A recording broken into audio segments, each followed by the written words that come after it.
I'm Maddie. Welcome to Kerbal. Boop, boop, boop.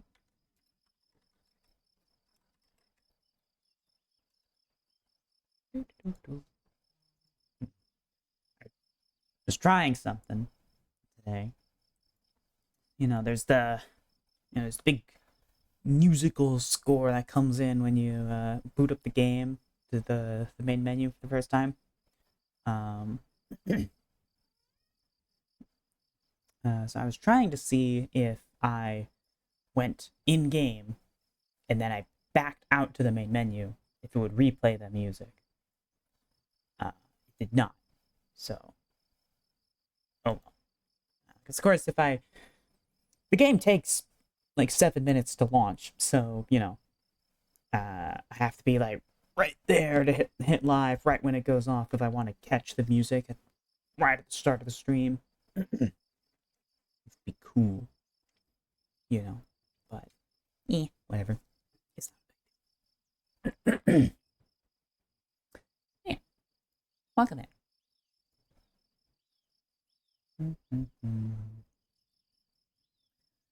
I was also doing some fiddling, trying to get formal decals to display flags at the correct aspect ratio. Haven't figured it out yet. It's supposed to be possible.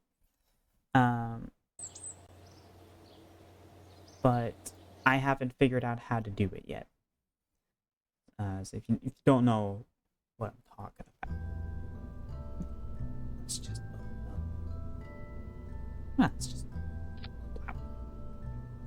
so something interesting that I hadn't realized is that all of the, if you look at the files in game for the flags in Kerbal Space Program, they are all in a 1:2 aspect ratio. So for every 1 pixel tall, they are 2 pixels wide. But the flags in game are a 5:8 ratio, which is a much more normal flag ratio. So the thing is, in order to get your flags to display correctly,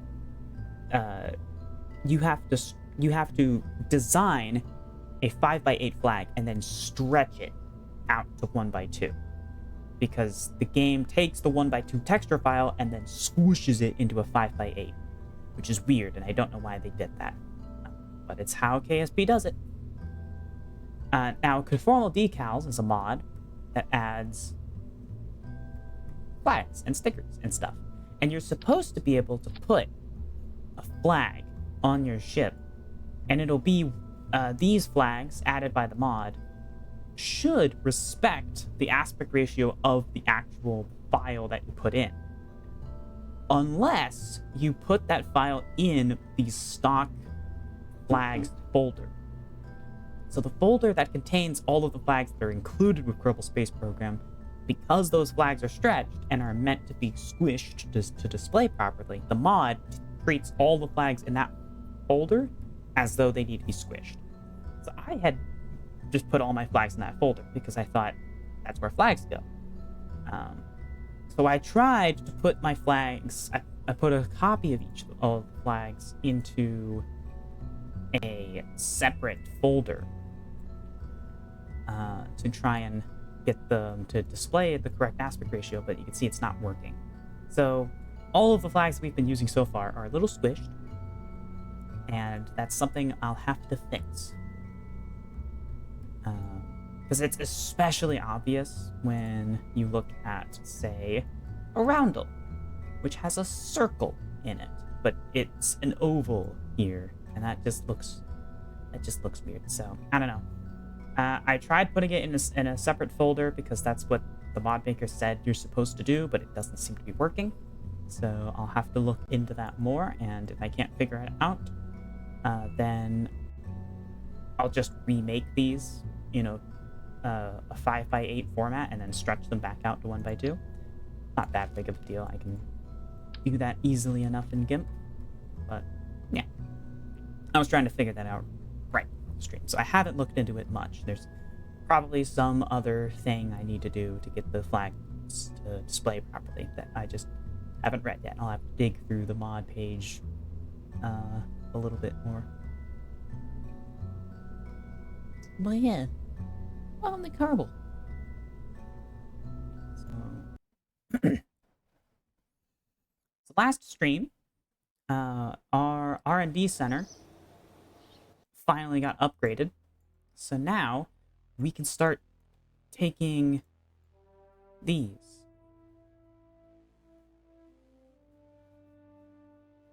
Oh, is it not the R&D center? I thought the R&D center finished. Oh no, okay. The R&D center will finish. It's the next thing up. Okay, yeah. I remember seeing it being on the thing. It's not done yet. Okay. We do have a rocket that is being built. You know what, let's just go ahead. I forgot to enter the track center. It's fine. We didn't warp through the day-night cycle too rapidly there. All right. As soon as that ticks over. Boo-boo. Now we can get all these. Yeah. Alright, so I want to get the Mark II spaceplane parts. I don't care about the Mark II spaceplane cockpit and crew cabin right now, so not gonna go for that one. Advanced aerodynamic. Yeah, this is the one I want. This has all the, yeah. So start that one. Heavy aerodynamic. Advanced landing.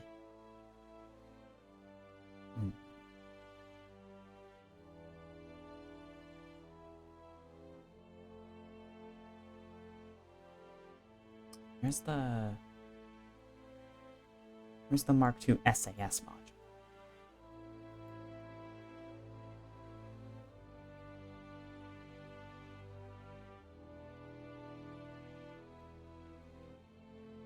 That one is a part that we need, because that's part of the build I wanted to make today. Uh-oh. I can't find it.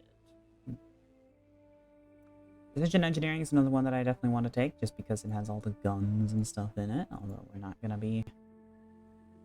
go too crazy with the guns, but you know, it's fun. I do want to build some fighter jets, bombers, and stuff.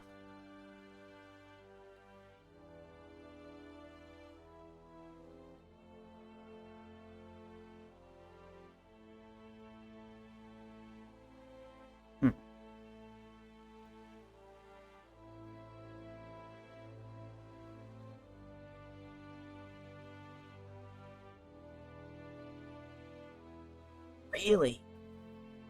You gotta go all the way to here to get this? Really? That's crazy!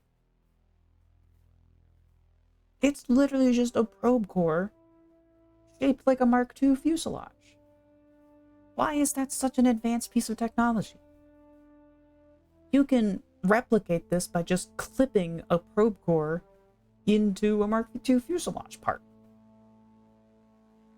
It won't be as clean, and you know, it won't look as nice, but like, you know, that's a ridiculous unlock cost for that part.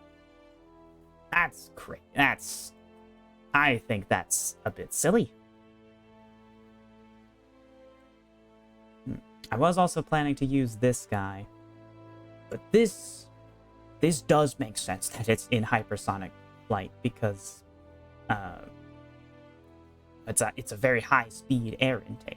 So yeah, I can forgive this being up here. That makes sense. But this, it's ridiculous.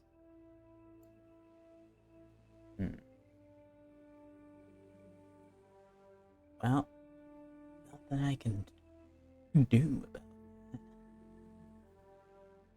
My current technology. Having this would be nice, more thrust.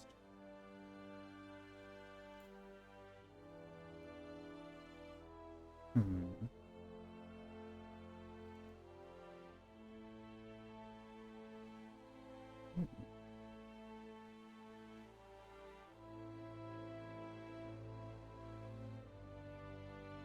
Cute little rocket motors. More tech stuff. Cameras and all that stuff.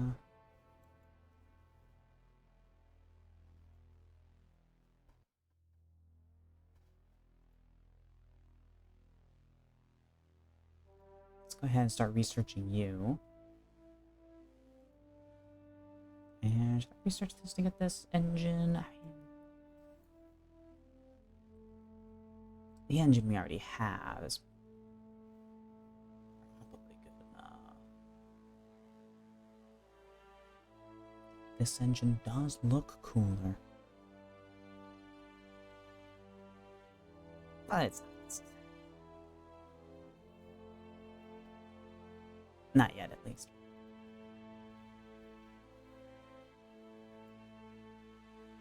Hinges would be nice. Little foldable wings. Alright, let's see.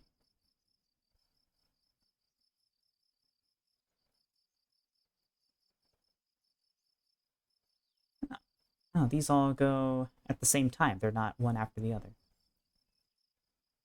That's nice. Upgrades, R&D.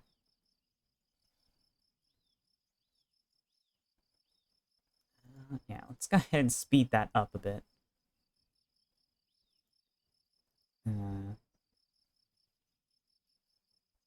That didn't speed it up a bit.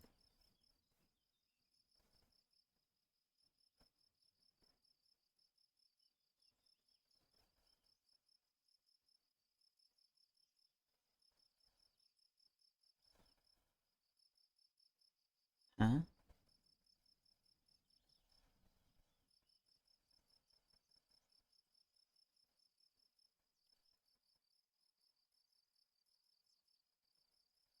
Oh, is wait, what does this do?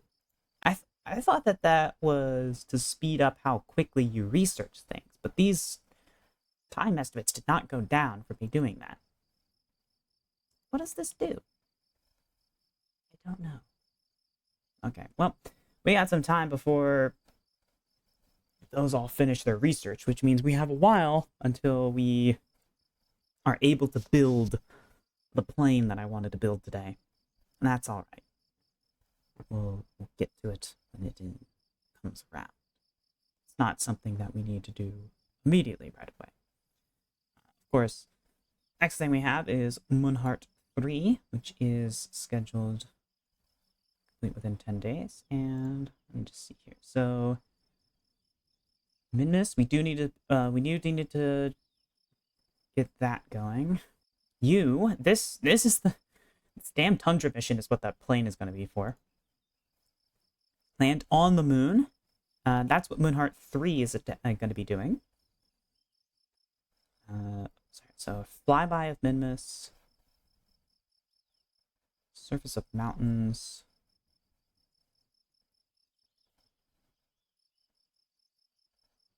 Wait.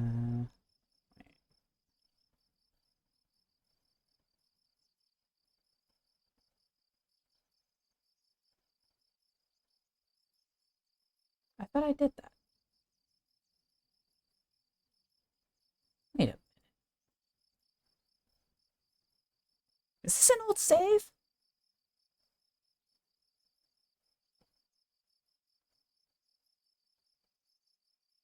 I thought we did that last time. Hold on.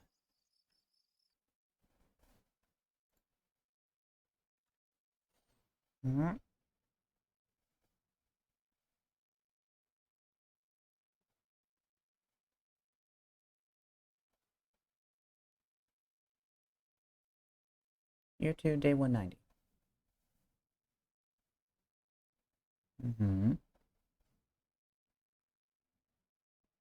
Yeah, no, Year 2, day 190 is the most recent. Did it not save last time?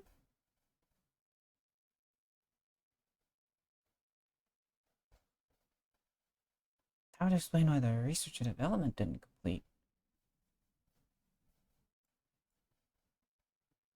Huh. Interesting. Hold on, let's check on the tracking center.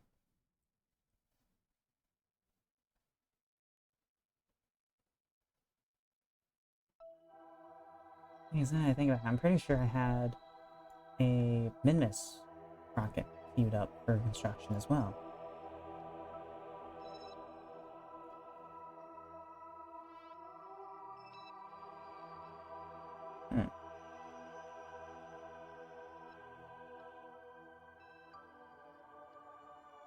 Well, that's there. Strange. Alright, well, I mean, we didn't lose that much, so it's fine. While we're here, though, I will show you this.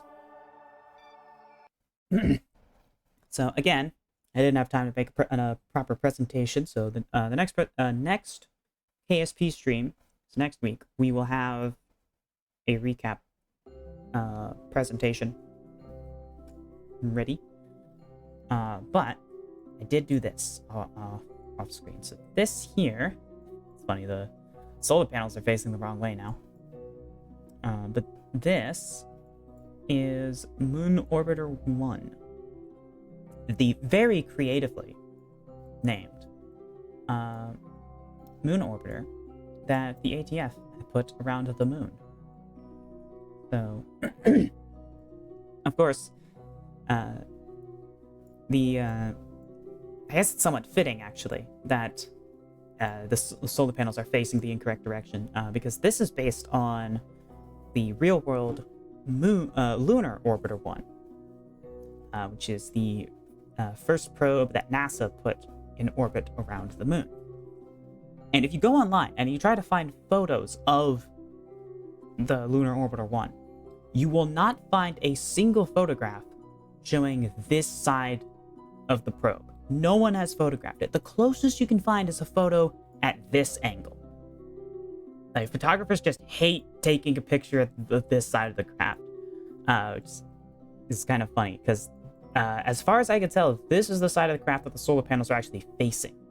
The back end of the solar panels is on this side, but of course, it makes sense they want to take pictures of this side because it's the cooler looking side.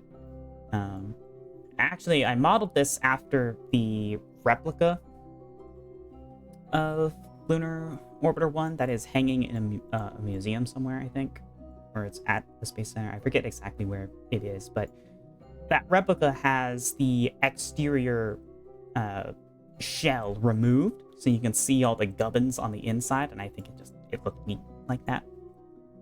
Nice satellite. No, eat bad satellite.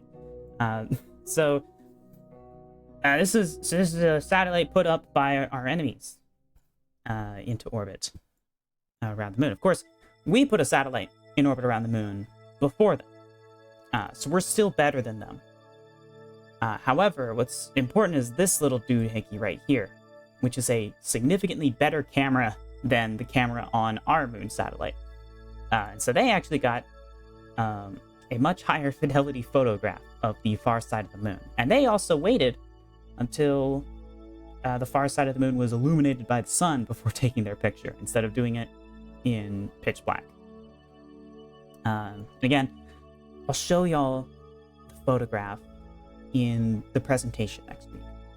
We'll go over all of that. But what I did find funny is, so the way I do these ATF probes and stuff is I build them in a sandbox save, and then I splice them into my career mode save, and that way I'm able to use parts that I haven't unlocked, as well as I don't have to spend my career's money and stuff on it. Because realistically, I wouldn't be funding these. These are enemy spacecraft, so they are funding it.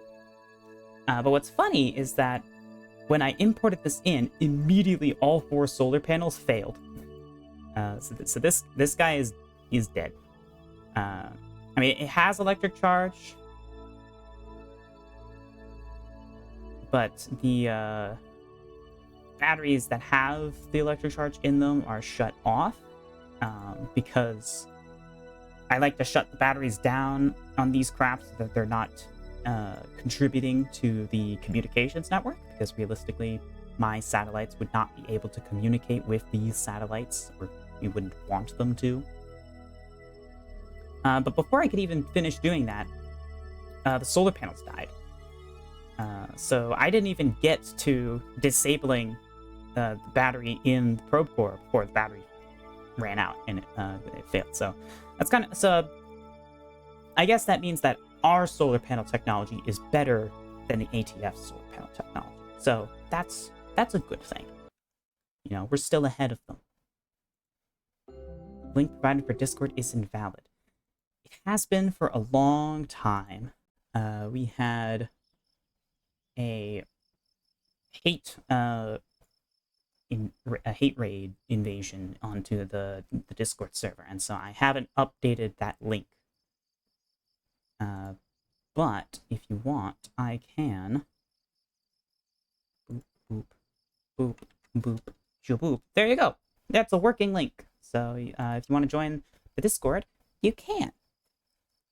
I kind of just have it currently on a policy of ask and you shall receive. Although I might reopen. I might put a working link down there. It's been a long while. So I don't know. Also, howdy, Batfo. Hi, dear. Hoi, hoi. Welcome in. Yeah. So, let's see here. So we need satellite in synchronous orbit of Minmus. That's going to have to be separate, actually, because the start exploring Minmus requires that we have an escape trajectory from Minmus.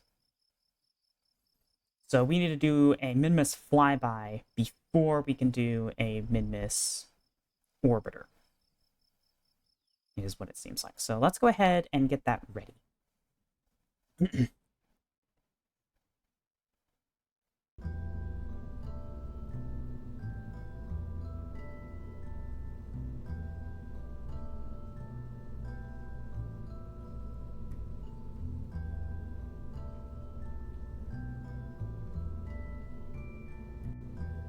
Okay, so let's open up Moonheart 3. Well, no, we don't want to do Moonheart 3 because that's a lander. So let's take Moonheart 2, as this is not a lander. This is just a little scientific vessel.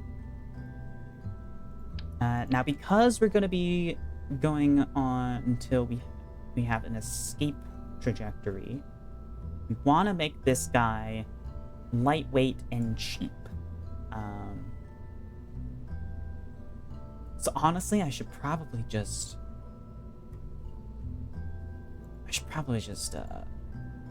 start with an even earlier one.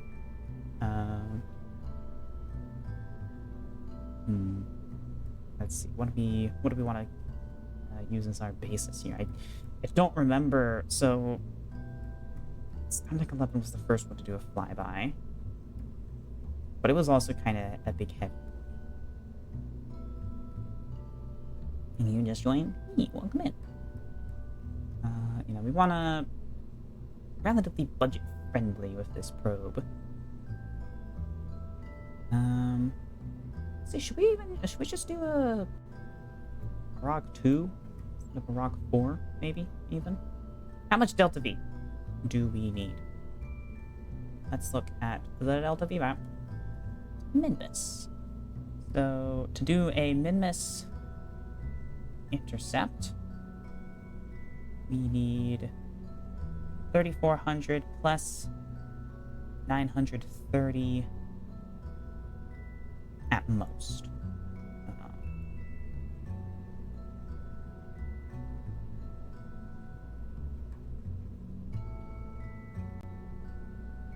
Okay, no, it's 930 plus an additional 340 if our plane change at maximum. So we want to have,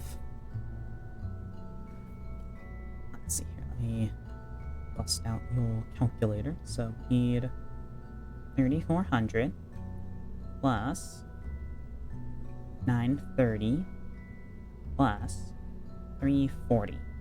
So we need, at minimum, we need 4,330 Delta V. And worst case for our encounter, we will need 4,607. So we're gonna go for that number.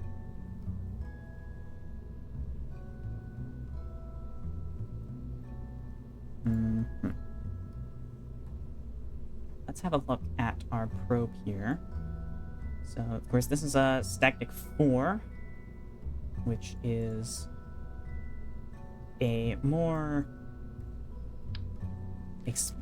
more complicated and expensive than what we are going to be needing. We do not need nearly as many instruments.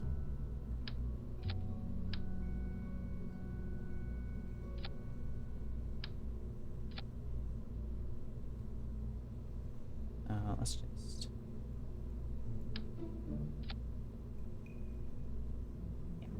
Yeah. I post a link to the forum post where I am posting screens from my current sandbox run.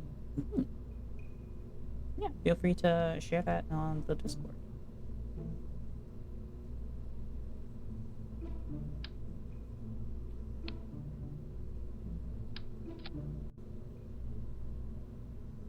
Okay. So we're gonna need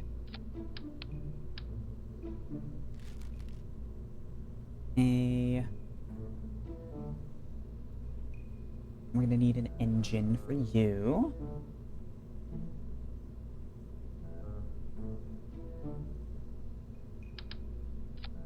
This is a pretty reliable engine for us. We've been using it lots and lots.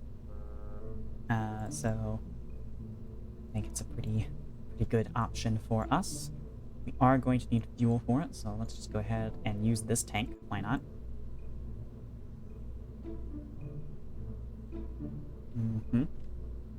Not the most pretty satellite with it looking like this. Well, you know what? What if we pitch that? I don't know. What if we made this?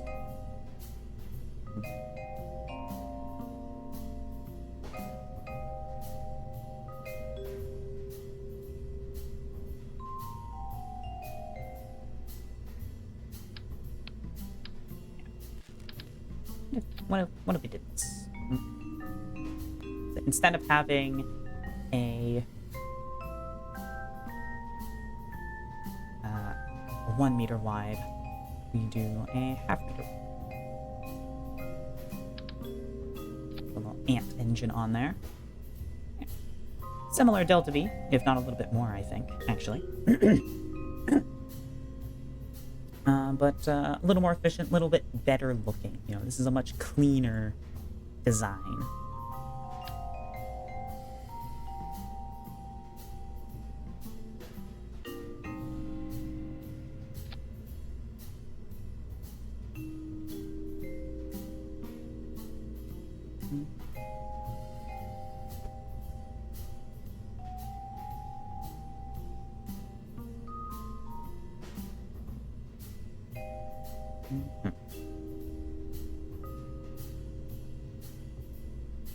Alright, and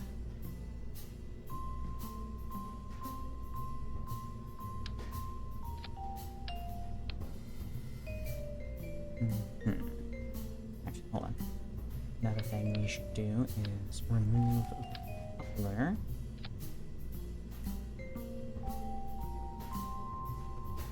And so, you know what, let's ditch these batteries, even.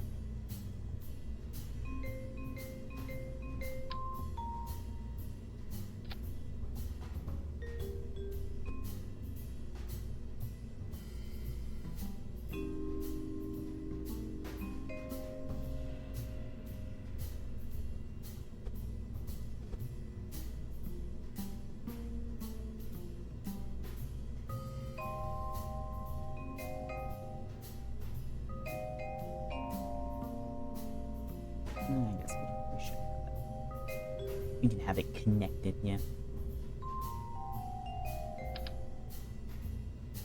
Big orb. Yes, we could use one of these, or one of these even. Look a little bit nicer.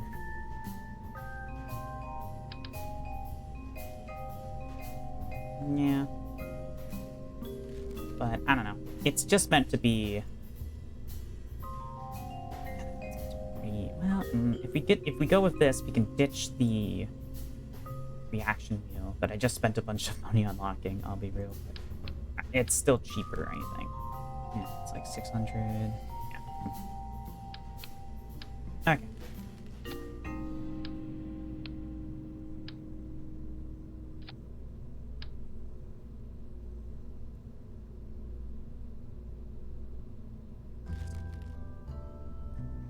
Ones. Let's just grab one of these. And stick you.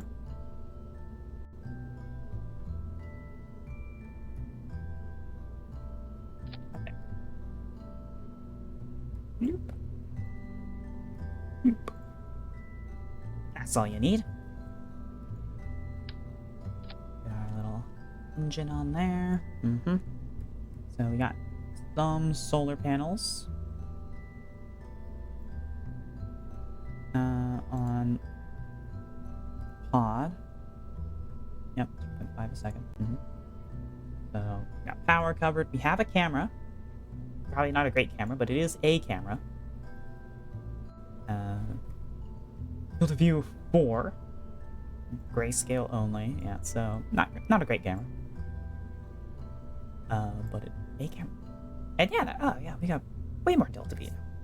That's great. Actually, we should be putting this in. Oh yeah. Oof. Oh, we got so much delta V on this thing. Okay. So now let's get a coupler.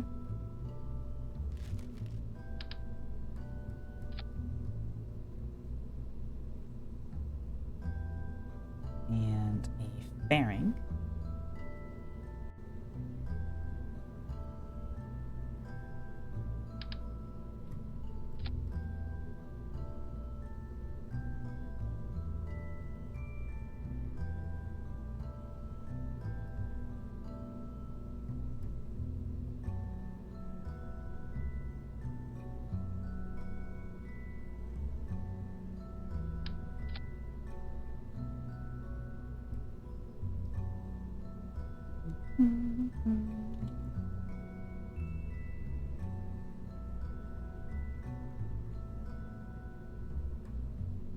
Alright, now.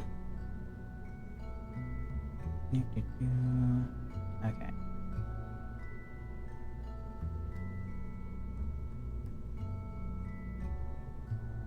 Alright, so we have more than enough delta V with this rocket design.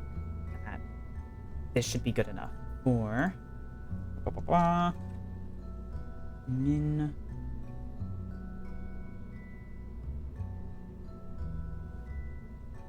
We do min mus heart? Just min heart. I think min heart sound rolls off the tongue better. Min heart 1. And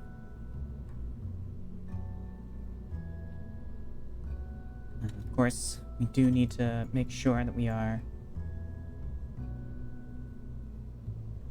representing.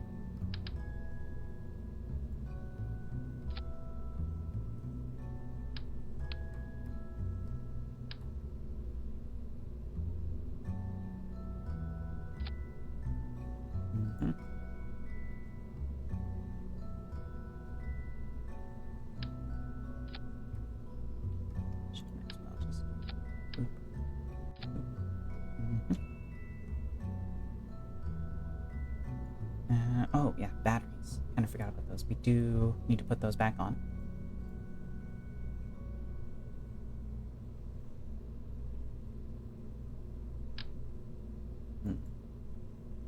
Heat vents.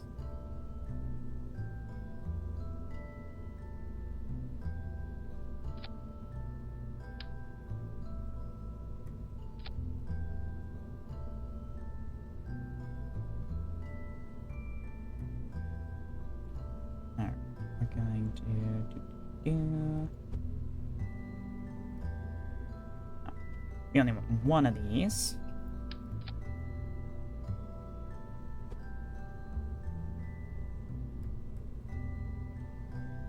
Actually, given the angle, we should might be better to do a flat one.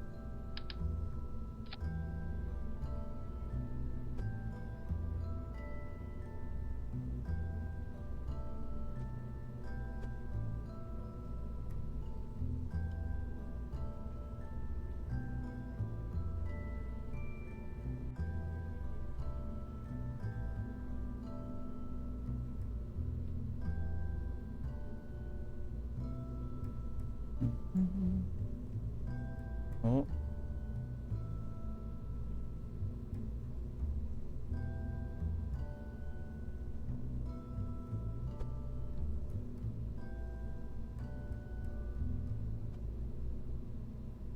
There we go. We have our flag on the vehicle. We do.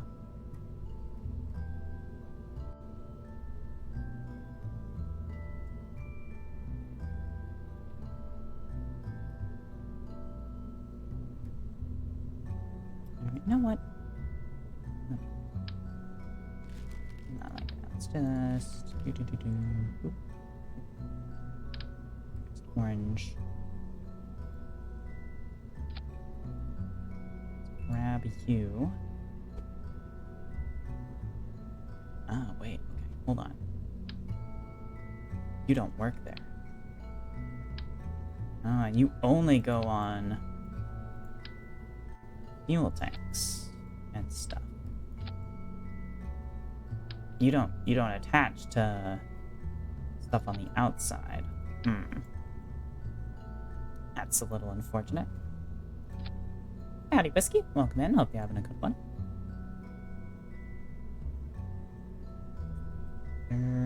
There's no option.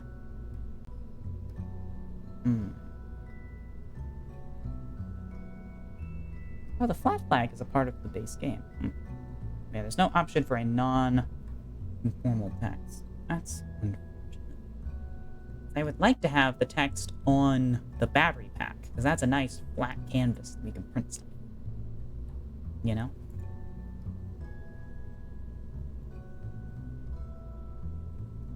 Blowing the UTF up today? Not yet. Love to have that on there.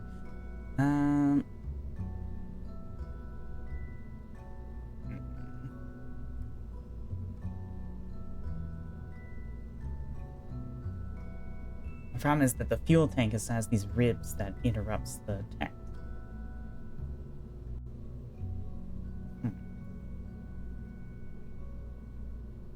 Should make a flag that's just UCCR in text on these. I should do that in this color theme. That way I could use the flat flag and do this. But that's a lot of effort for me to do right now, so I'll save that for later. And for now, we'll just put a flat flag. So actually, let's just undo to when we had the flag already on there.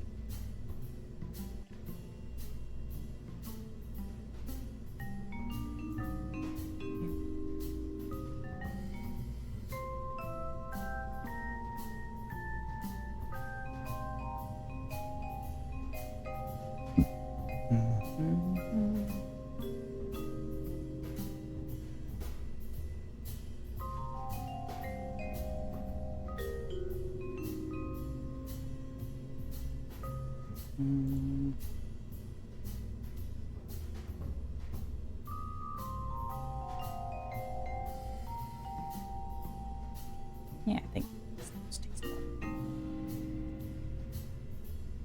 Alright. And howdy, Potato. Welcome in. Hope you're having a good one.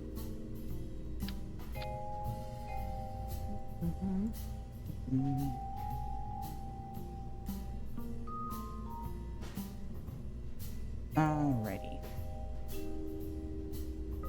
think that will do just fine for the first Minhart mission. Let's do a quick flight sim, the cost of which has re-enabled itself again. I don't know why.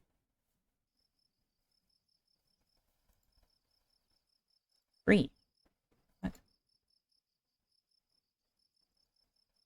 Free, yeah. Accept.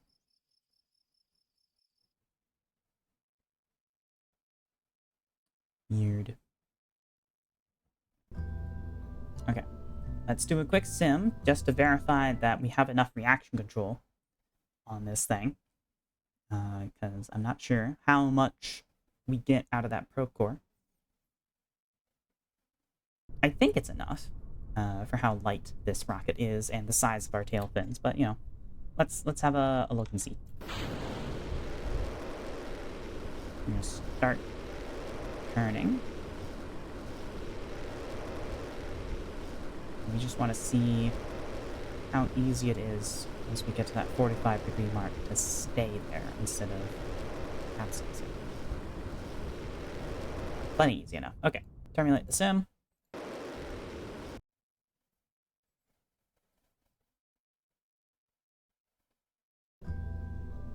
All right.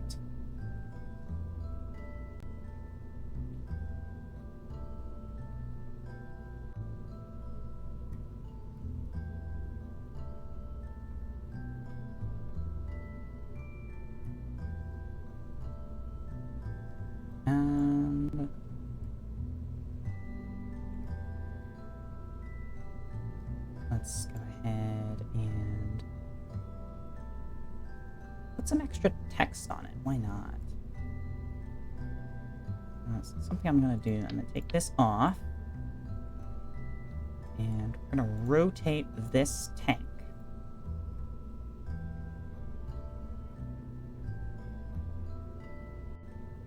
That side rib is centered.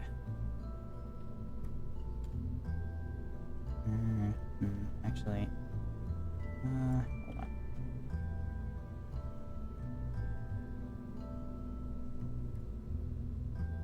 Nah, I can use square panels. Okay, yeah, we'll just use the square panels.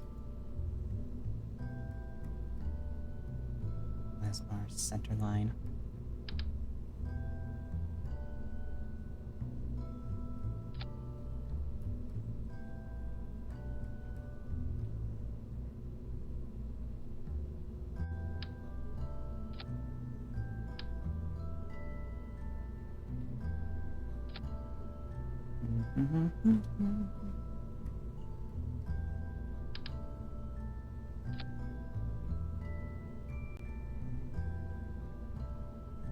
Text. Minhart 1.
These flags are kind of sticking up a little bit. Oh, wait. Oh, we have... Hold on. Oh. Using these.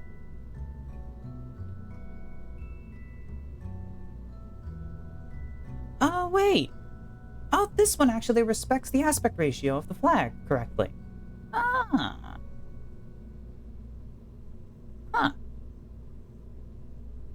Okay. So I should just be using these. Wow, I'm a bit of a fool, huh?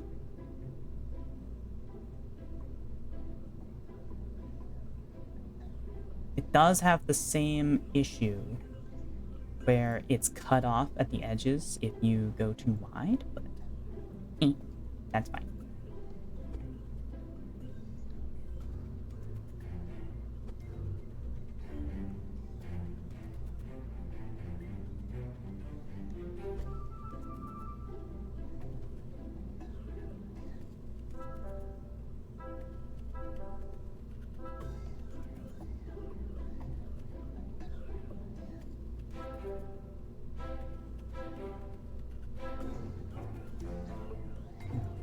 Alright.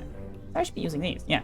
You can see how much wider this flag is meant to look compared to what we've been seeing so far.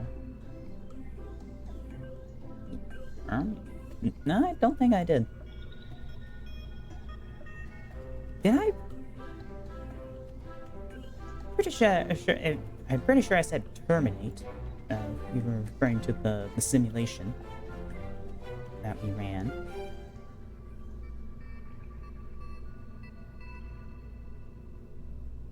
Alright. Yeah, so I guess the mystery solved for the flags being placed in the flags having the incorrect form factor. I just need to not use these ones. Oh, because these are squads ones.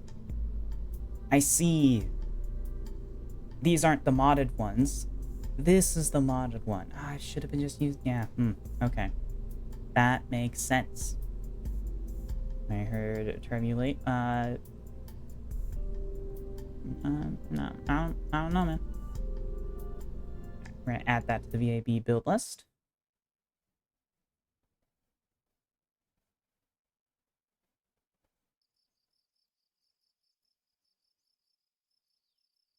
So, got that going.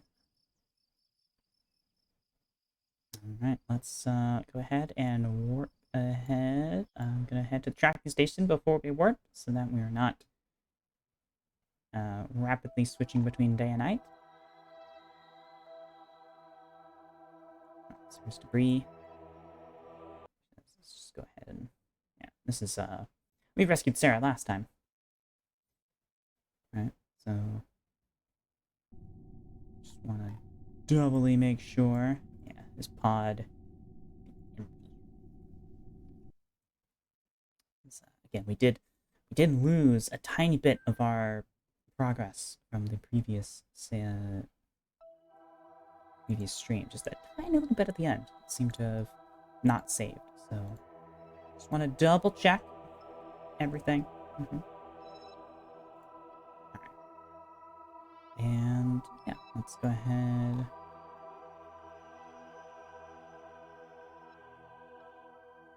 Is that a contract to adjust Stacnic 8? Because if so, that's a really easy contract, I think.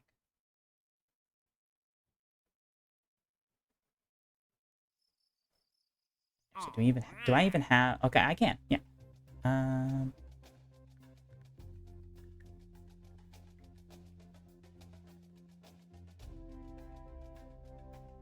Stacnic 8 into adjusted orbit. That would be really cheap and easy. Except,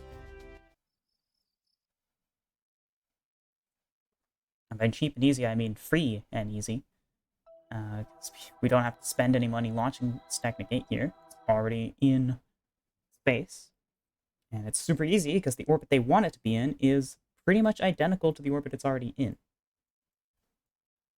So, perfect. Let's control and command. You weren't even in hibernation mode. Whoopsie doodle.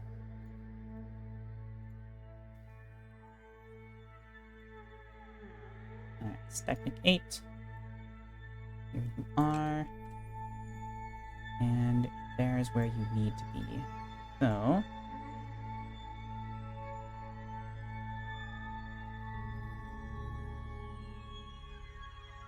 you need it to be at 0 inclination. Our orbit is already pretty darn close, though. I think we're gonna do... just gonna add a maneuver there. Wrong direction. Is that really it? Well, that's really it. That's such a simple burn. Okay, yep. To build a rocket that lands in ATF base, deploys a launcher for a small rocket, and launches your mission from there just once. I don't think we'd be able to get away with that. Pretty sure landing at their launch center would cause quite the international incident. But don't worry, we do have plans for messing with the ATF today. In fact, we actually have a military contract for a spy satellite today. So we will be getting to that. Alright, we are approaching. I'm just gonna...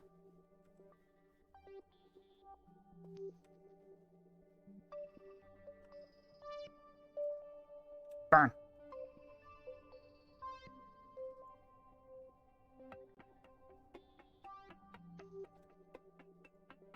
Close enough already to fulfill the contract. Might as well save the rest of the fuel.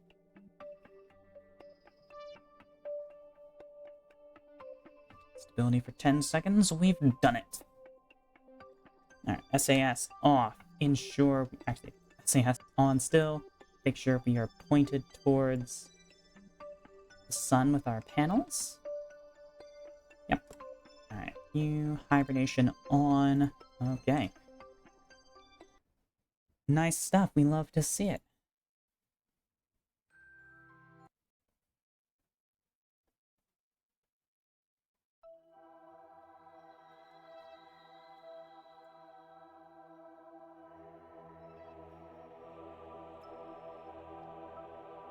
Now we have a contract to adjust Moonheart 2's orbit.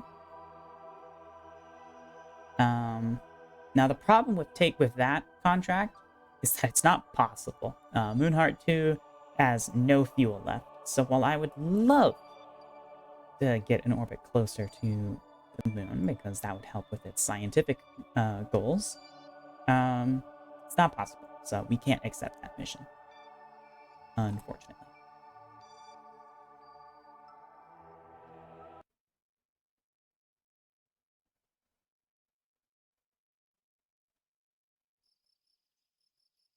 Alright, should we go ahead and assign our second mid-miss rocket?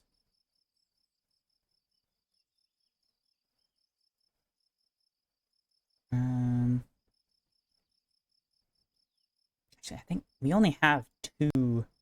Yeah, we don't have a third build rate invested into, so we can't actually build a third rocket at the same time. So we're gonna have to wait for Moonheart 3 to finish construction before we can start work on Moonheart 2. Alright. Oh. Head out of here and time warp ahead.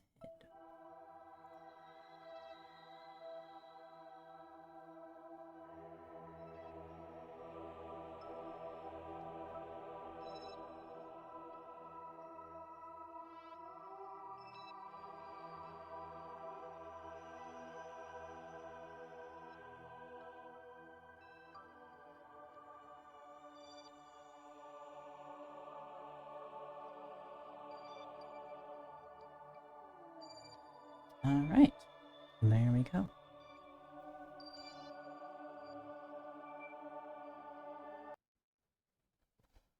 Let's see. Did the time warp spit us out during the day or the night? It's the middle of the night.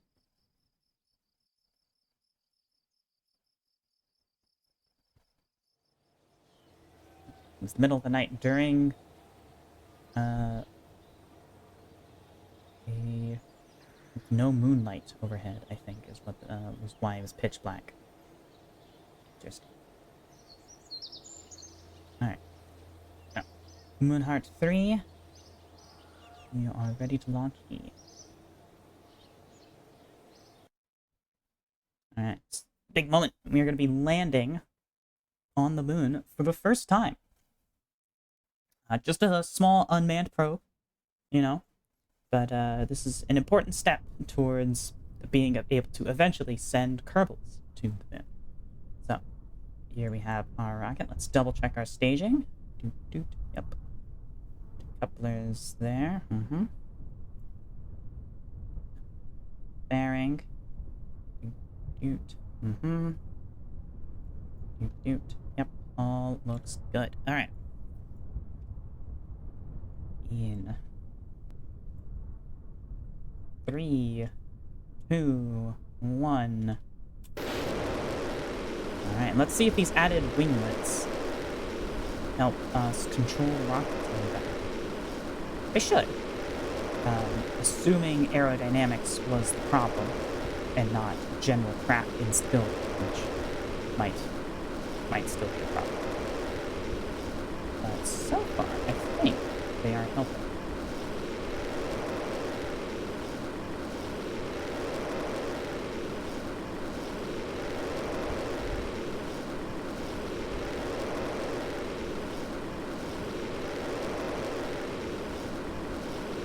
Still has somewhat of a tendency to roll, but yeah, this is definitely much more controllable, so as much as aesthetically I don't like having big wings at the bottom, I think they're definitely a good idea. We're gonna have to keep that going forward.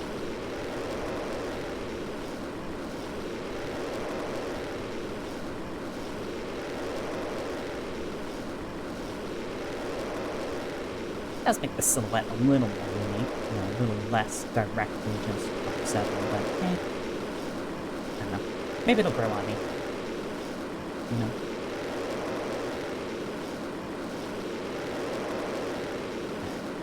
We are approaching our separation event.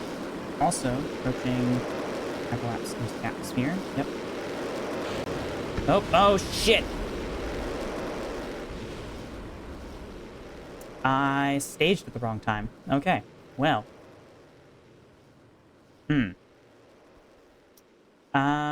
I guess we'll call that a launch failure. Yeah, well, that's unfortunate. Here's Moonheart 3, as we designed her. Beautiful high-tech probe landing on the surface of the moon. I guess, we're not making it today, so you might as well test all of her functions, I guess. Landing gear. They do deploy. Engine does burn.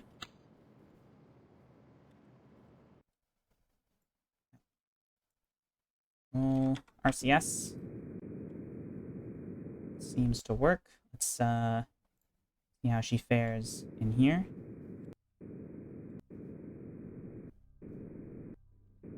Okay, we get a little bit of unwanted roll, but the SAS is able to counter it pretty well. What if we disable SAS?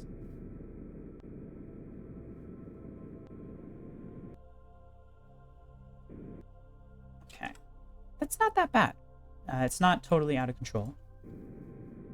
And of course, up and down is going to work just fine. Let's try out that camera. Yeah, Neptune camera, toggle display window.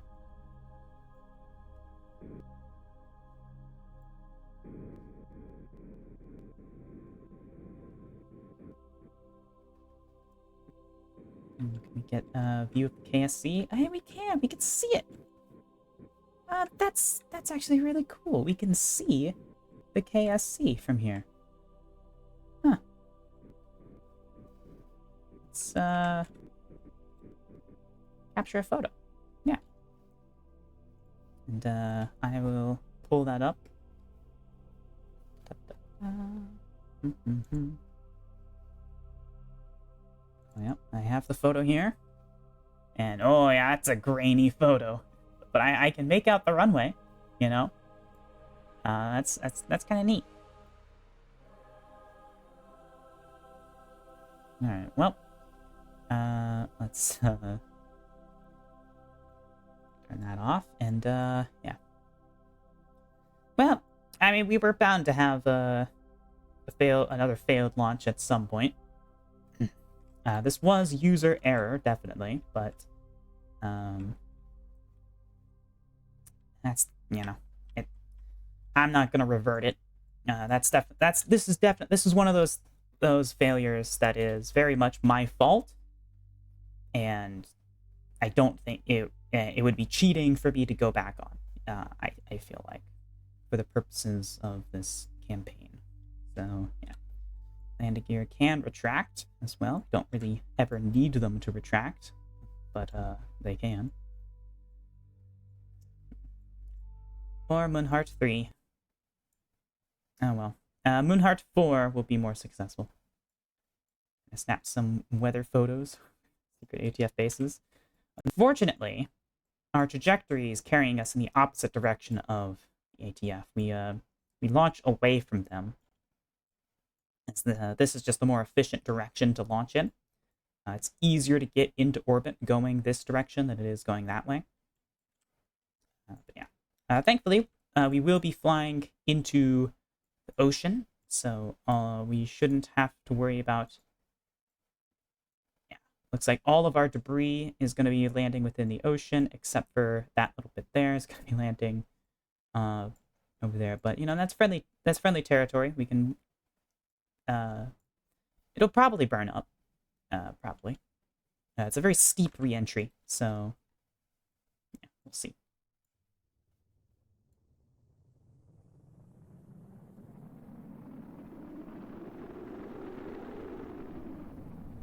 Oh. Never mind. Alright, I guess we'll have to tell the people on that coastline to evacuate.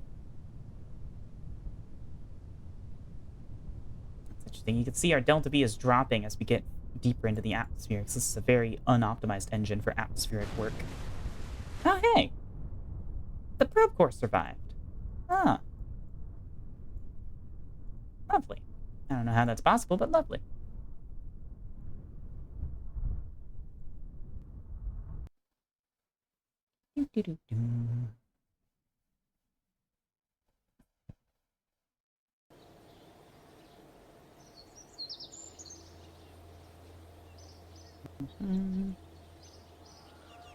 Alright. Well, I guess we'll have to rebuild her.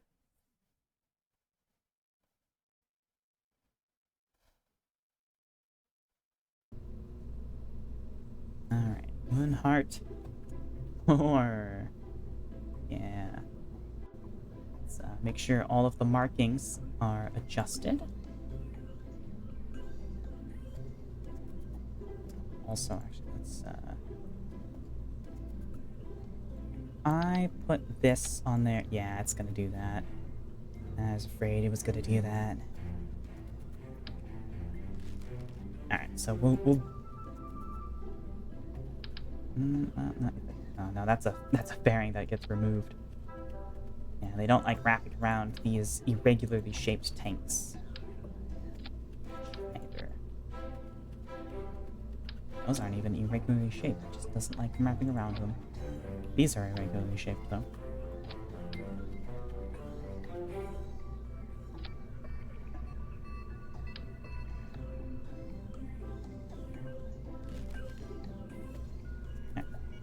Set text. Art. Or...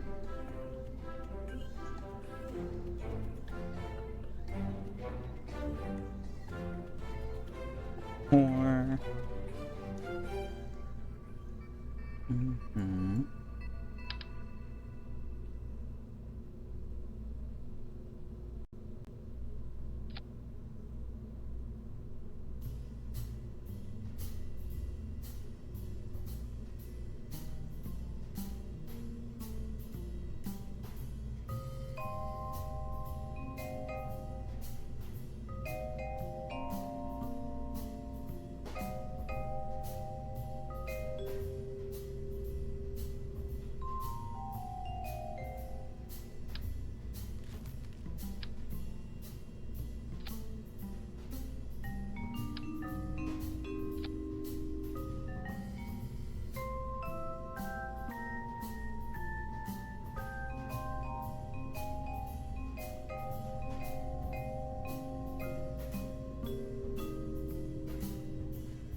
we do that so the flag looks correct when viewed from the side.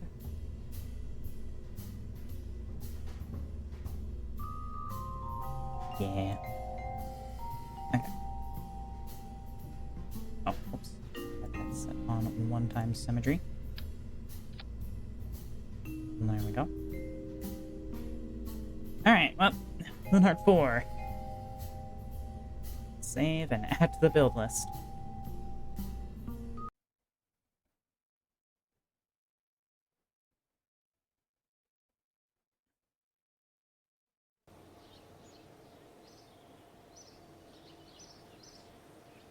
Alright, well, this will warp the completion of Minheart 1. This will be our first mission to Minmus.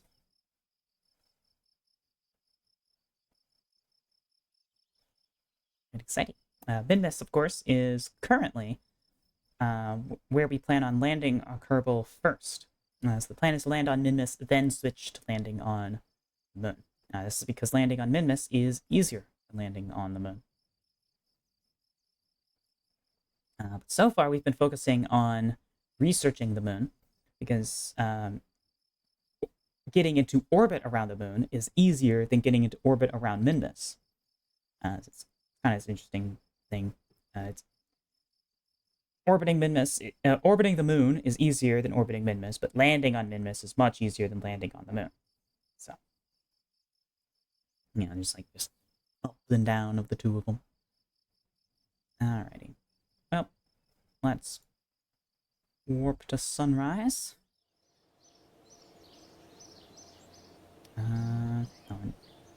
Actually, since we have one rocket in progress right now, let's go ahead and get our Minmus, before we launch our Minmus flyby, let's start building our Minmus orbiter. So we're gonna open up Moonheart 2.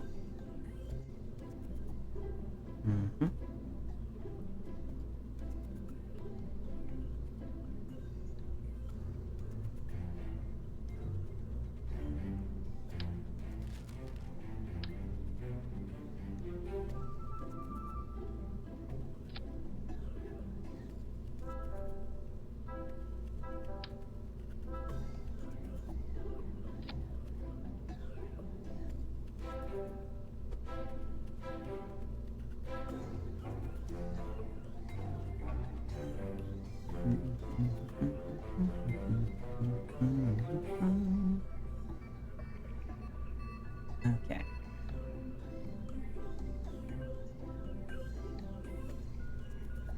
So this guy is going to be an orbiter. So we do want to have lots of technology on board, lots of science that we can conduct while in orbit, and plenty of other things. This camera unit is pretty shit, though. We should replace that with a better camera. So let's see, where are our cameras? Yep, okay. Oh no, so these are the whole cameras. Those are different. We want the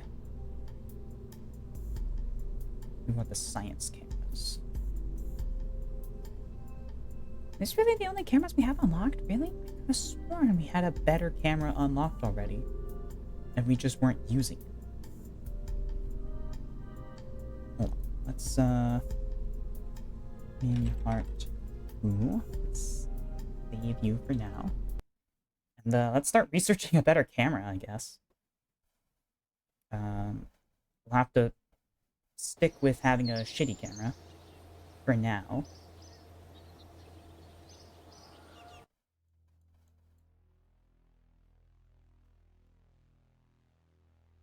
Alright, as exploration, is this where better cameras are located? No. Advanced electronics. Science cam.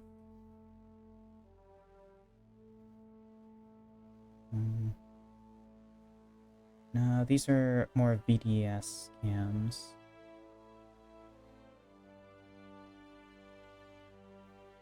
Yeah, we're looking for scientific cameras.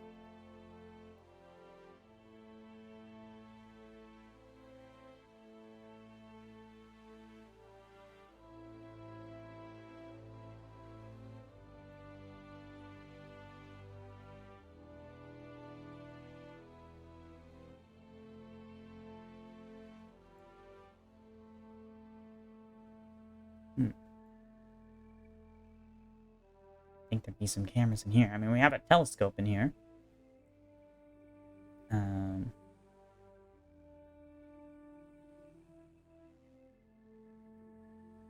Which would be nice to use in the future, but it's not what we're looking for right now.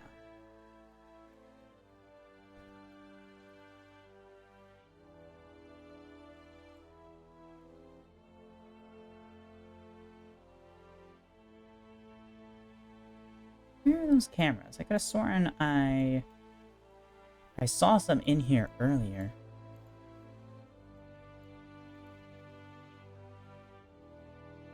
Are they in one of these that we're researching currently? Managed tech. Ah, here they are.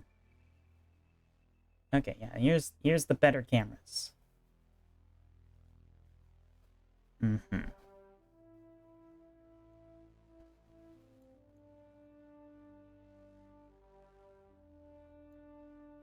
There's the camera that the ATF put on their probe. Okay.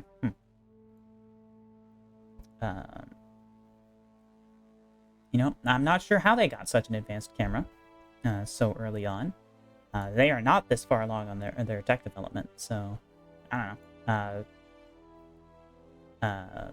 Must be a fluke. Definitely not indicative of anything. It's just a fluke because I didn't. I thought this camera was unlocked earlier, which is why I used it to build that probe. I probably should have checked, but oh well.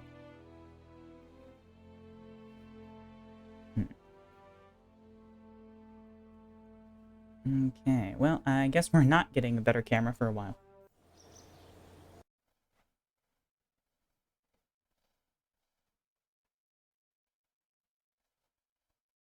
So we shall stick to the camera that we have.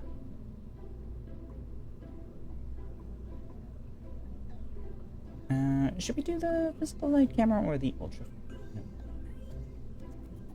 Yeah, let's just stick with them. Yeah, we're taking the first photos of Minmus from nearby. We should probably have a pretty normal camera for the first photos. Alright. Need to do stack 12. You are not. Oop. Min. Art. Mm-hmm.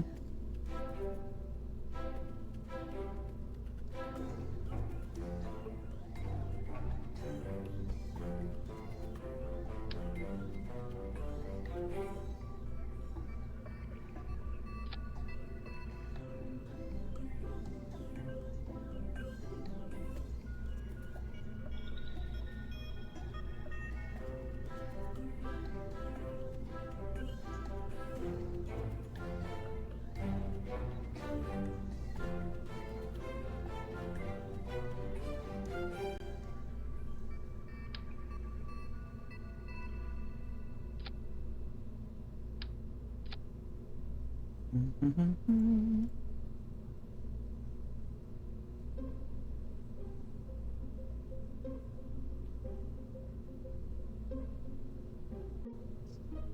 Yeah.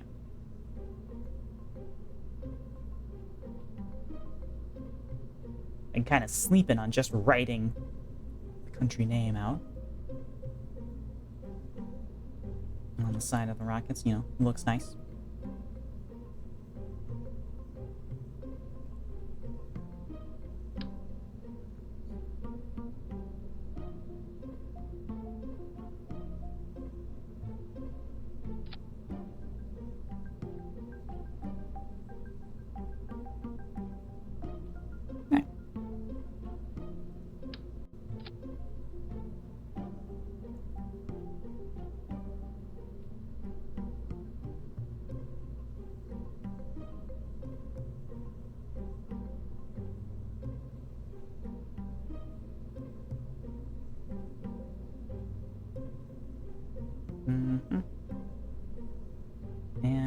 add that to the build list.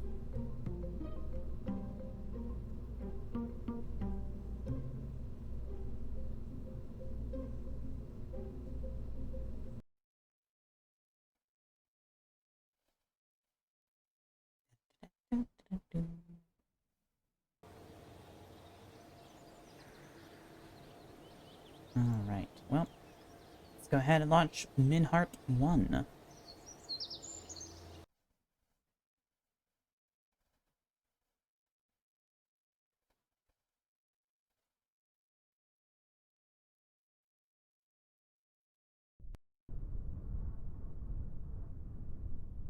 Alright, this is a much smaller, much simpler rocket here that we're working with. Let's throttle up, SAS, and launch. 3, 2, 1.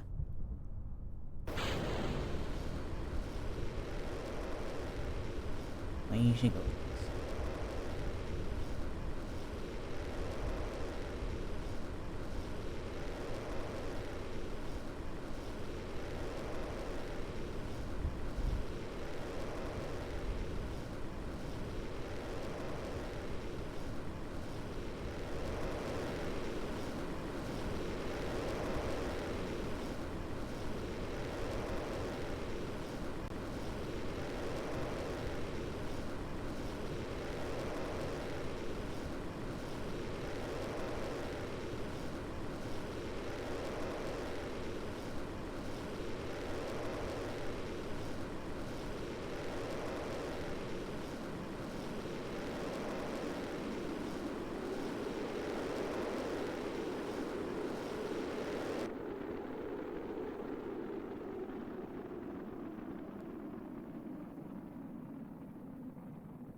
Alright.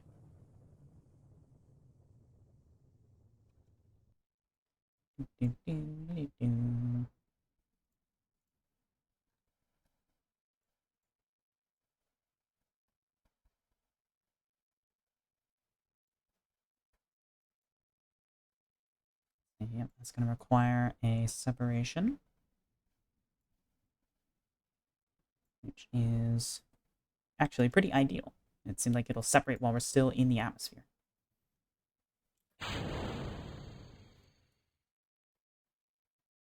And oh, we don't have a target hold with this probe. Okay. Well then. We'll just have to manually hold there. This is a 3.5-minute long burn. So we actually need to start burning immediately.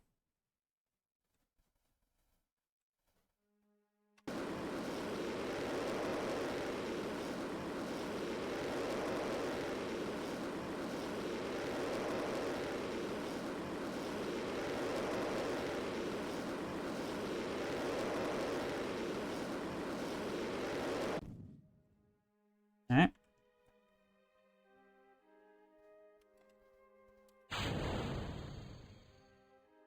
Now we're able to control ourselves much more easily without the weight of all that.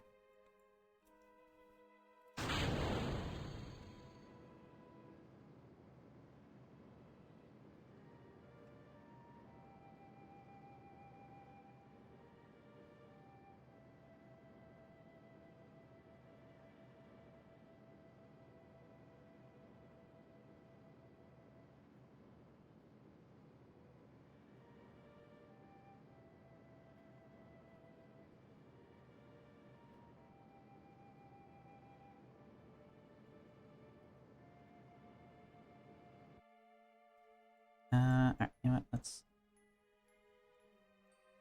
go ahead and move over here. There. Finish our circularization that way. Whoop. Perfect.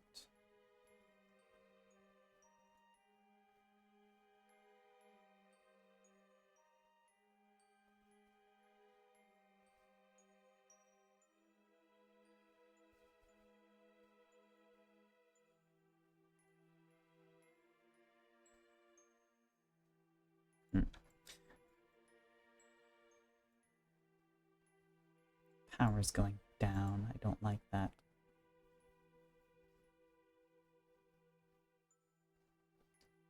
The solar panels are working, right? Power production 0. They are not working. Okay. Why is that? Also, why are we vibrating?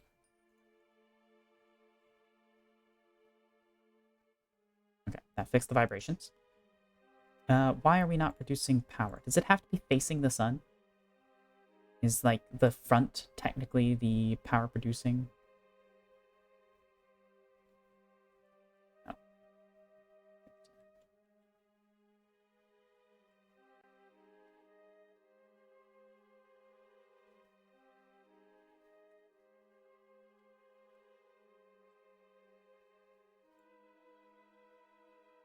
Yes, that appears to be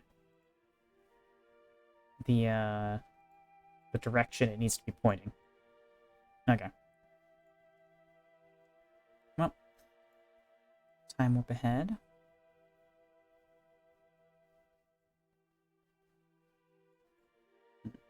That's a bit unfortunate. It's got solar panels basically facing every single direction, so it should be able to produce electricity no matter what direction it's pointing. Unless it's pointing directly away from Kerbal. Alright.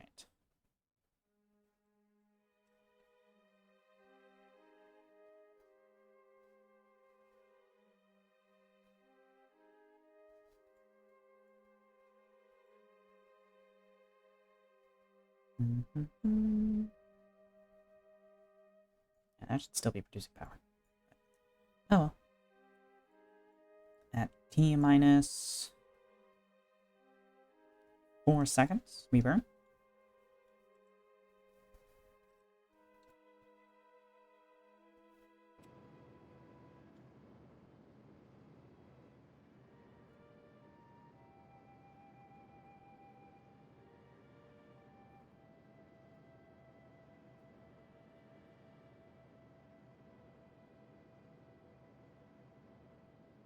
Just wanna get nice and circular.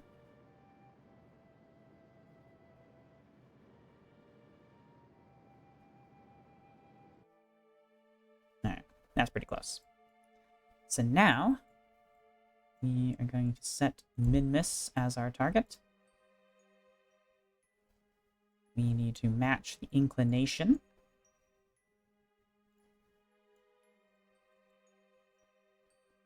So...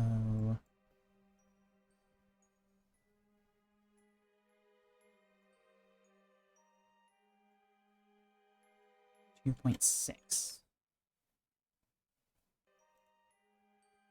2.6. Oh, wait. Sending node 3.4. Oh, wait. Oh. Wait. Sending node 1.4. Oh, that's how much difference there is.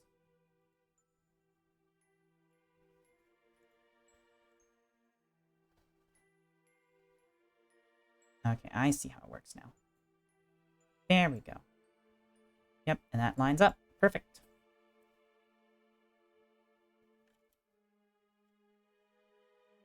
So this is a 1 minute burn. А ну, чики-брики в дамке! Mika, do not the dog. Howdy, welcome in everyone. My name is Pat. Welcome to the stream. We are putting our first satellite into well, to do a flyby of Midness. Do a little Midness flyby. Welcome in. Hope you're having a wonderful time. Howdy, Mika. Howdy, Kahale. If I pronounced that right. Welcome in. Hope you're having a wonderful time. What are we up to? Oh, so pointing this direction, the solar panels work. Okay. So I guess as long as we're pointing sideways or towards it, the solar panels work. But if we're pointing just a bit away, it doesn't work. More KSB? Nice. Love to see it. Been having a lot of fun with this game. Alright. And At T minus 32, T minus 33 seconds, we begin burning. So let's, oop. Let me read. I wrestled with Jeb and lost. Was too brain dead to plan a transfer to Eve. So I gave up. I see. Yeah, I am a bit of ways from doing transfers to other planets.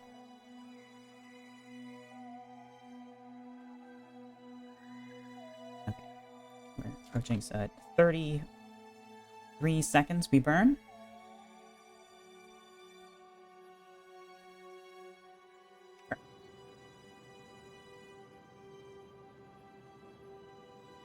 We'll get our inclination to match that of Midness.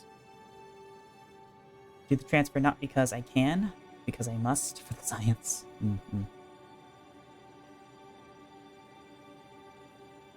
Yeah, we are looking to get to Midness here and to perform the world's first Midness flyby.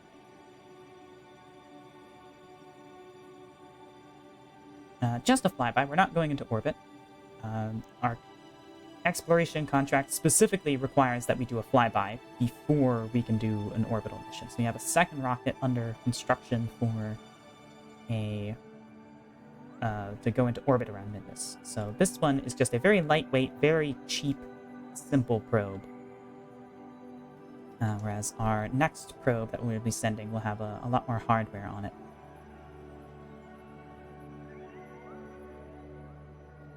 And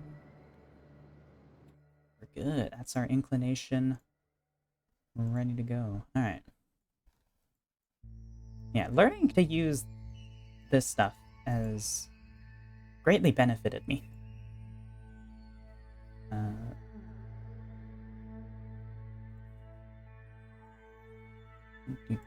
So now, we have our inclination correct. We have a mostly circular passage, so... Huh. Oh, yeah. I guess that makes sense. Moonheart 3 did have some debris escape Kerbin's sphere of influence. I guess that's just orbiting the sun. Alright, let's go ahead. Let's add a maneuver here.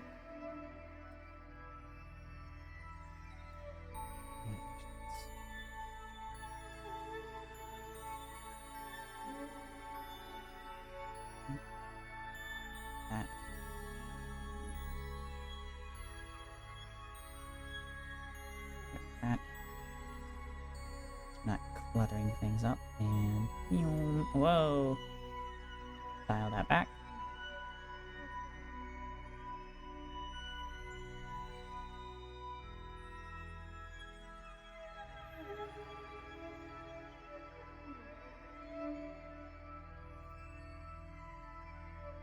Ooh.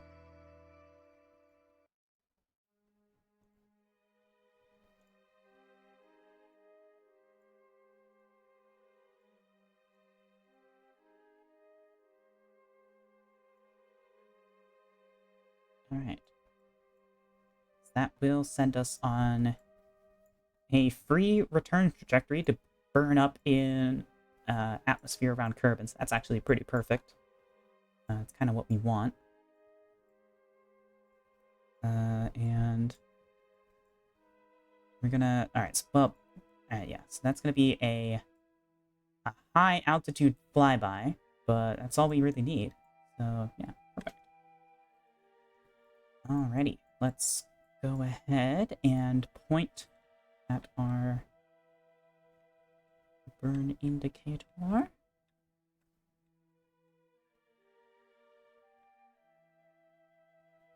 Although pointing at our burn indicator is pointing us away from the sun. So for now, let's point at the sun.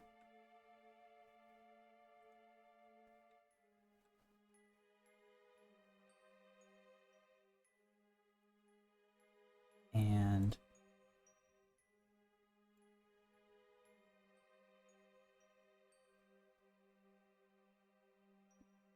Now we're in the darkness, so it doesn't really matter what direction we're pointing. As our solar is concerned. They're positioned. Okay. SAS off to conserve power. And why can't I time warp ahead to our mark? Wait. Oh. Oh, that's why. I missed it.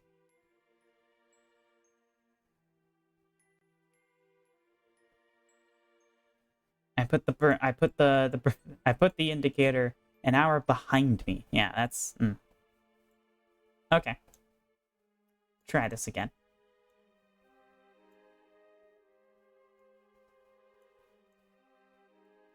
Oh, there we go. Perfect.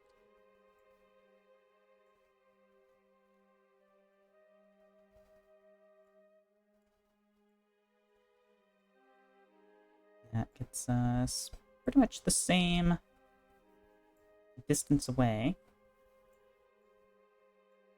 Alright, cute.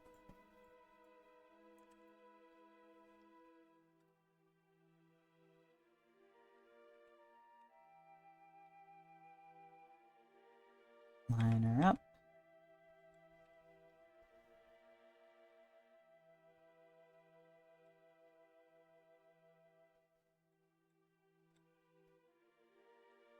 Best as we can.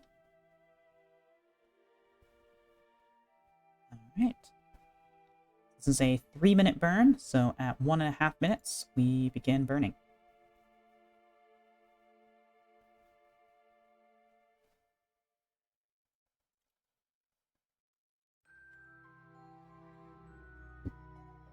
Time warp ahead.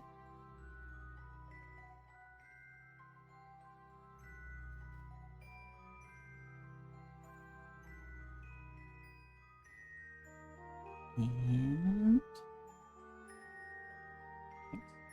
5, 4, 3, 2, 1.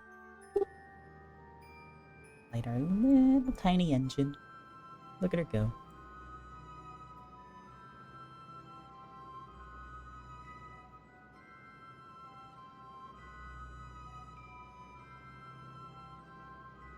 Some Jewel way off in the distance. Alright. This is this burn is gonna take a good long while. This is a very efficient thruster, it's not a very fast one. So yeah. We're gonna be here a bit.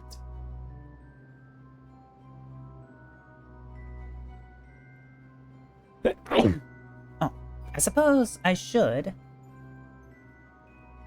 extend our antenna. Yep. And get better communications. Alright.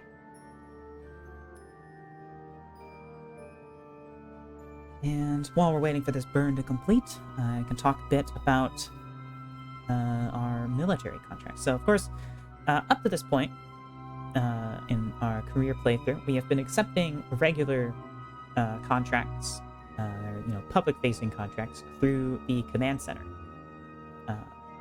But we also have military contracts, which are not accepted through the command center. Those are just given to us directly from the Department of War. So the Department of War has asked us to position a spy satellite in low Kerbal orbit, specifically a polar orbit, to take photos of the ATF's launch site and other military installations. So after these lunar missions have been wrapped up, the next thing we're going to be doing is designing our spy satellite.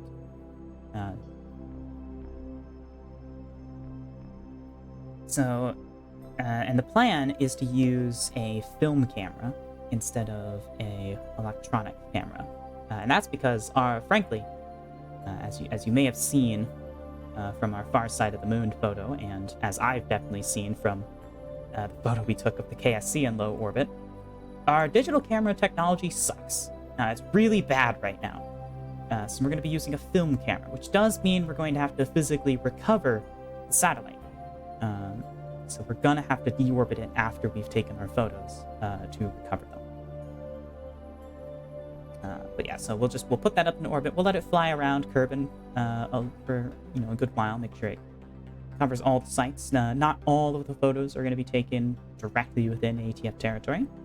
There are nations allied with the ATF we also want to be taking photos of, and of course those are all over the globe. So.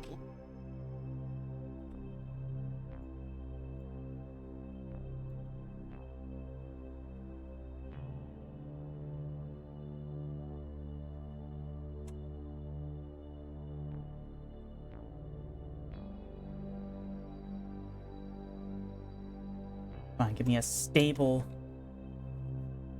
intercept. What are you doing? Okay. Interesting.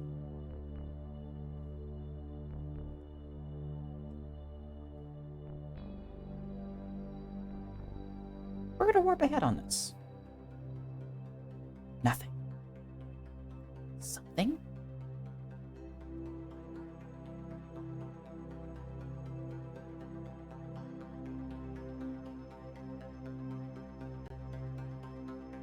Why is this happening? Huh?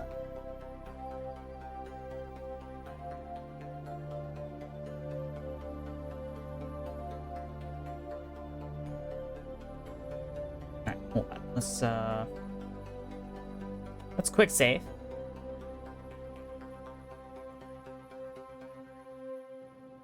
Woo. Broke it.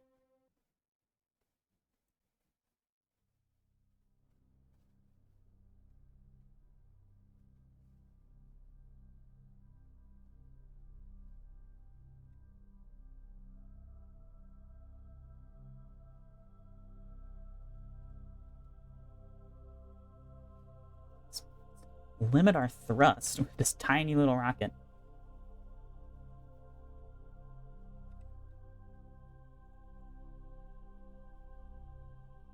Apparently, we gotta be super precise with this.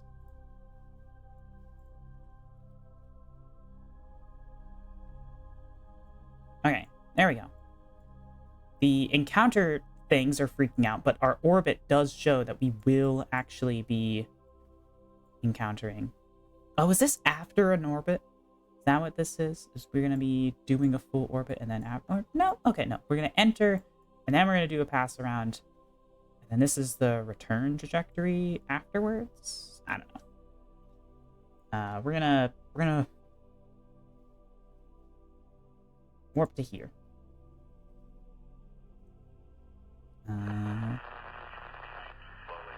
Yeah, it's still freaking out.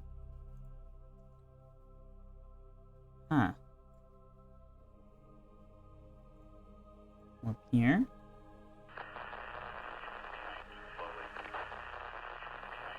Where's Midness?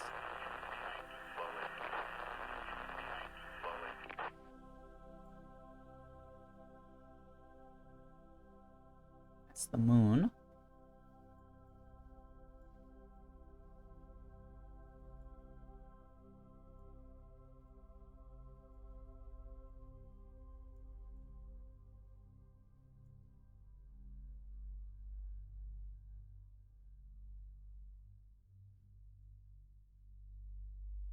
Gili, Duna, Jewel. Where's Midness? Okay. Should be over. Wait a minute. Oh. Oh, Midness. Oh, okay. We're gonna have to do a. Are we gonna have to do a full orbit? Is that what this means? And then Midness will be in position?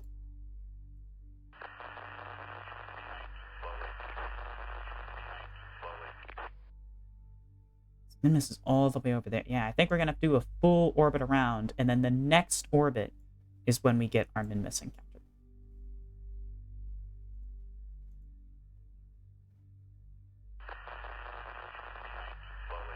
Yeah. Mm-hmm.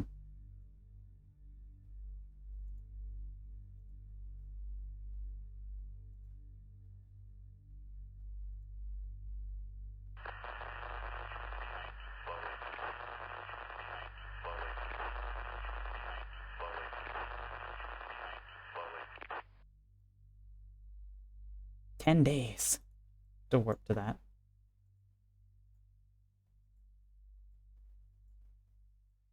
You know what? Let's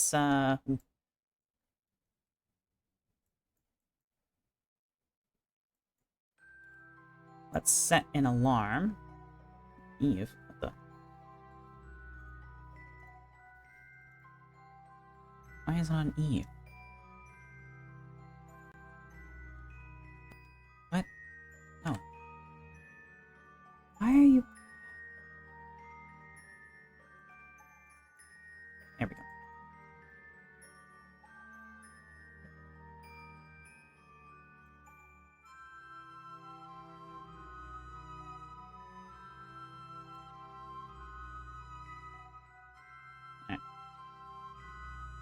Okay. Let's see, how do I add an alarm? Okay. How do I add one?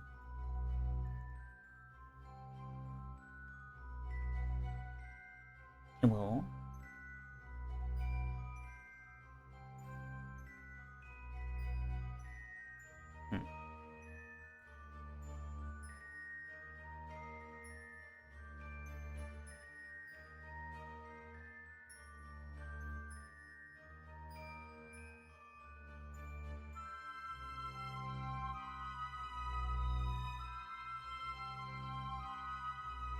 Alarm clock.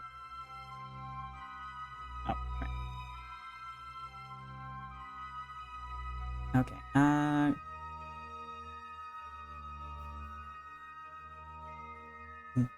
Yeah.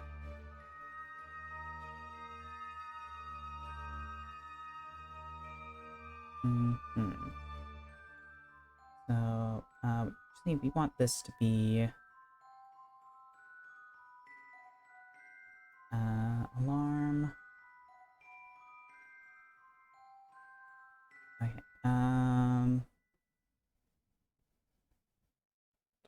Yep. Display on-screen message. Yep. Event margin.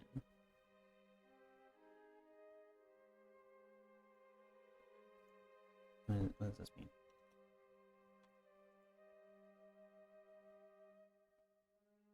And, okay. So, I see. Let's do 10 minutes beforehand.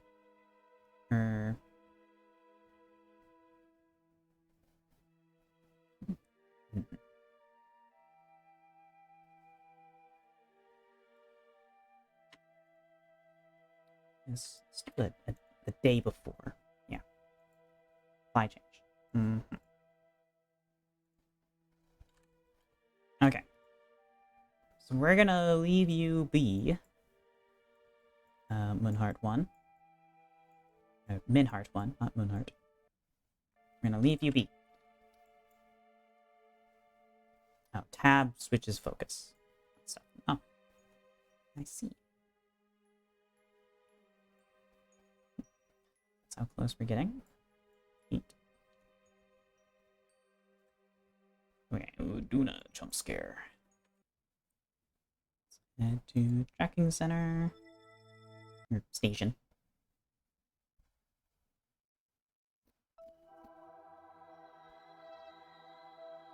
Alright.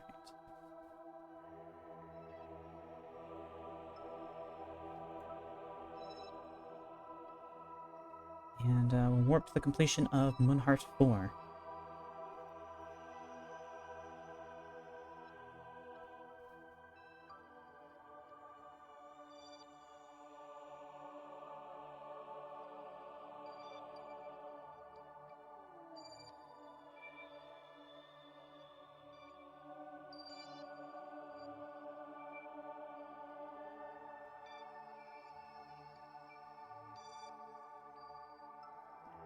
I wonder if I had paid more attention when creating the maneuver node for this Minheart 1 here. If I had paid more attention, would it have Did it tell me how many rotations around it would take before I got that encounter? It probably did. And I'm just a bit silly for having not noticed. Alright. We can go ahead and launch Moonheart 4. You know, actually, hold on. Destination. We have technology.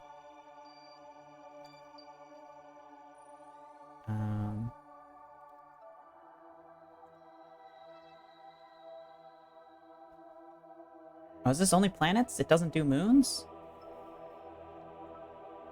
I mean, I guess that makes sense.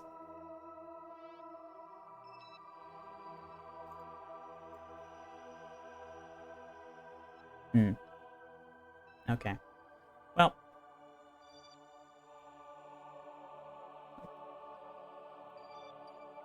So origin lets us choose anywhere, but destination only lets us choose planets. I see. Well, that's a bit lame. I would have liked to have known my ideal transfer windows. I mean, they come up so frequently. There's not really that much of a... I see why they didn't bother. Alright. Let's head to the launch pad and prepare to launch our first moonlander probe. Launch. Moonheart 3 failed spectacularly during launch, so hopefully we can avoid that this time. Was entirely user error, so no changes have really been made, aside from the decals saying 4 instead of 3. Let's go ahead and send her. Game froze.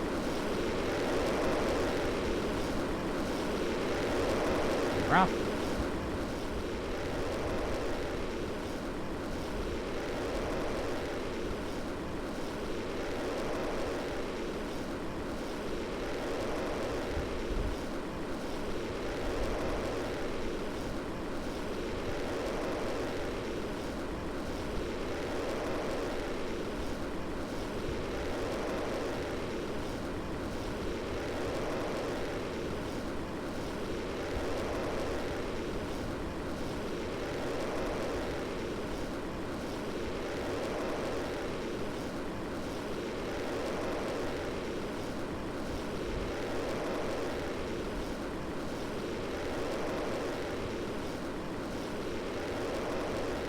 Can't help but feel like this one's a little bit harder to control than the last one.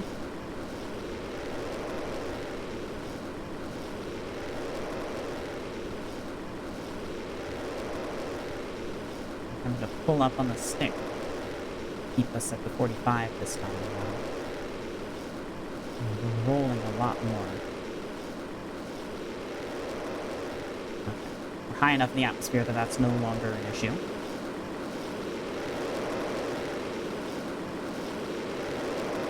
And this time we are going to not stage.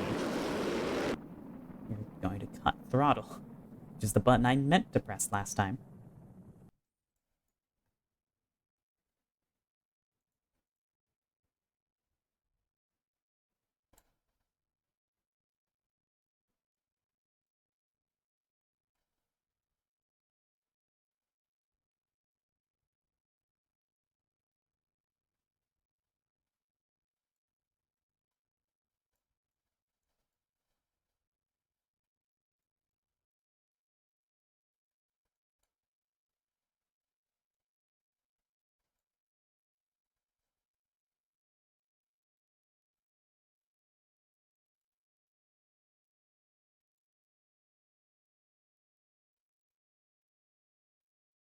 That'll be pretty close.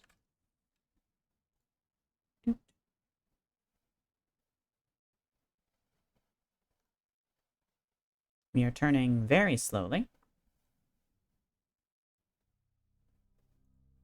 That's all right. Burn time of 38 seconds, so at T minus, let's see, 15 plus 40 minus 19. We'll begin burn.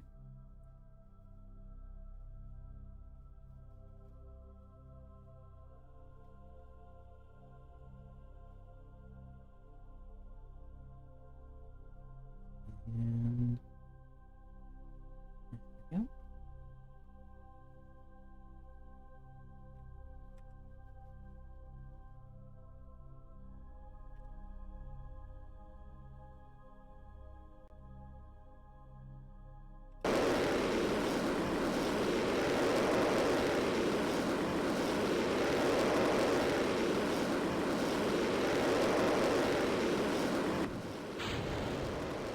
Beautiful separation.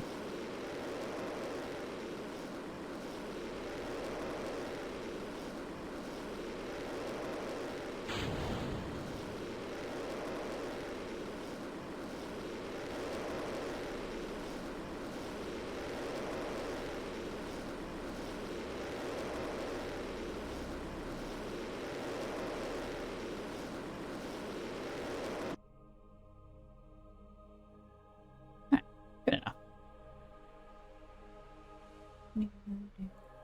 Turn off debris. Now. Alright. Lovely gently.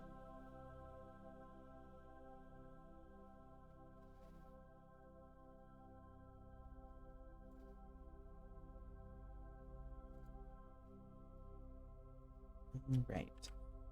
So, actually, I have done a bit of an oopsie here. I circularized with the wrong stage. I'm a fool.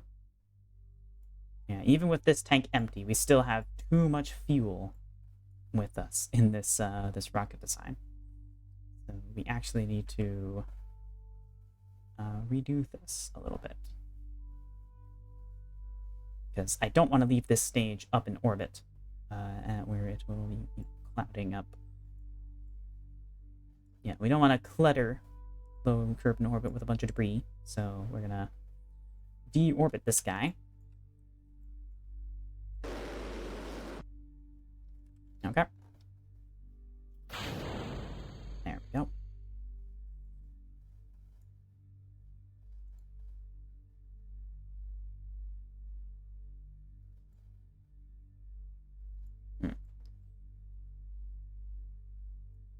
Bit of an issue. I should have turned normal for this. Oh well, if we wait for that guy to just go out of the way, that should be safe.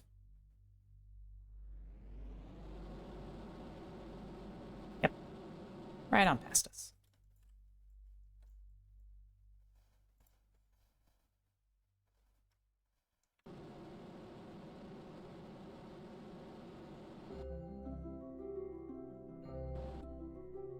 And there we go. Lovely. And then this stage we are going to bring with us. This is our lunar transfer stage. And we're going to crash this guy into the surface of the moon before we or set it on a collision course with the surface of the moon. And then we're going to do our descent with this boy, which is, you know, the rover itself. Or not rover. The little goober. Yeah. Alright. Moon, set as target. Alright. Let's see here. So the moon is there. Add a maneuver here.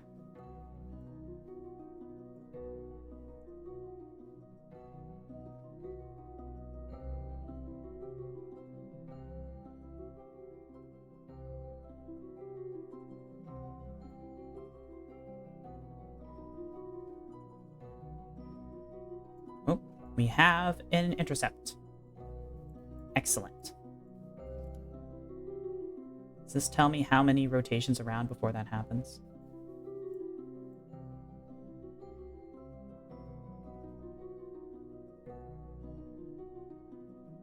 At day 222. 222.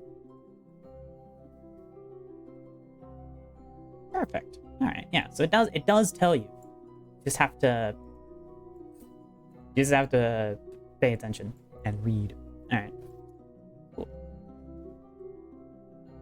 Let's go ahead.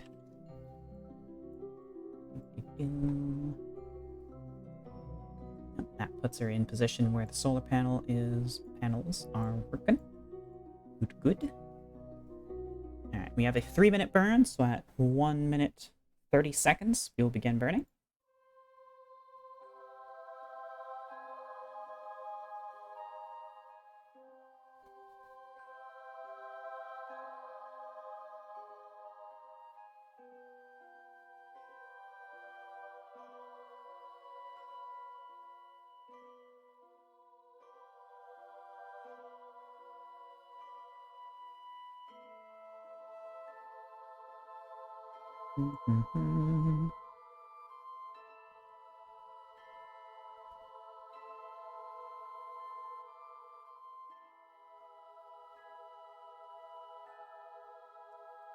Getting close.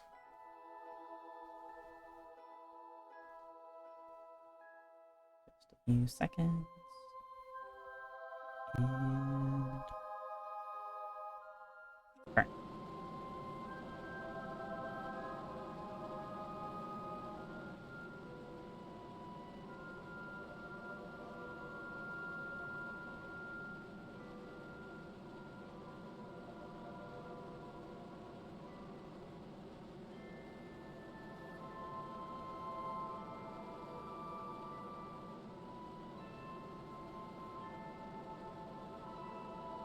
Yeah, so Minheart 1 is still 6 days away from reaching its encounter.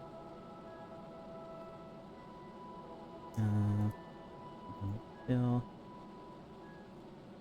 We might end up, yeah, it looks like we're gonna land on the moon before Minheart 1 does its flyby, which lines up with what the original schedule was. Since originally, you know, Moonheart 3 was supposed to do its landing on the moon before Minheart 1 did its flyby. I guess now through 2 consecutive kerfuffles, one more significant than the other, we've wound up back at that order of operations.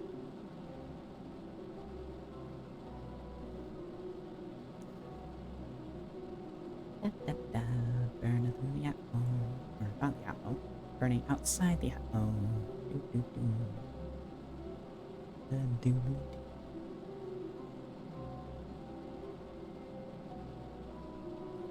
kind of unfortunate that these flag panels that ignore the ribbing on tanks and stuff aren't the correct aspect ratios. Oh. Seems no big deal.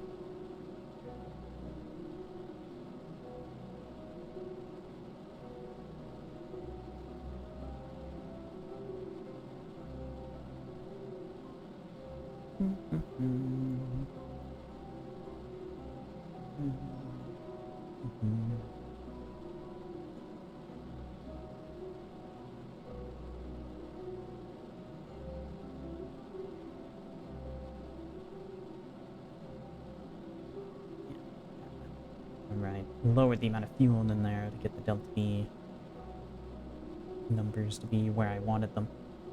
This has the ability to hold significantly more fuel than it will ever need in this stage, so. Okay. There's our target. 5, 4, 3, 2.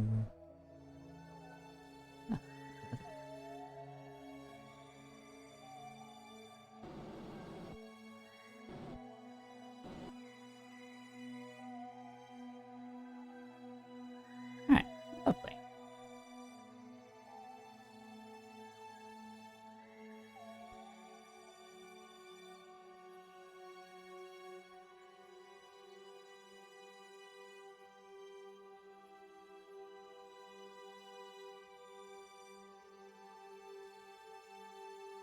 charge you over here.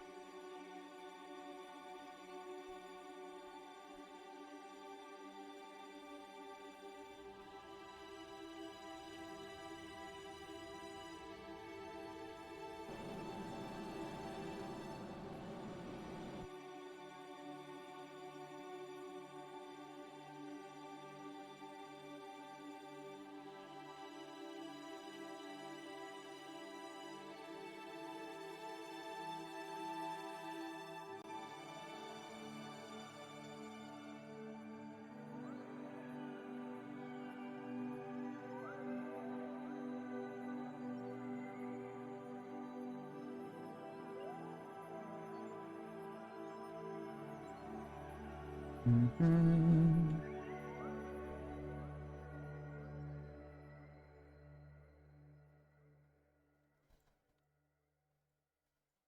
Alrighty. Get ourselves nice and close.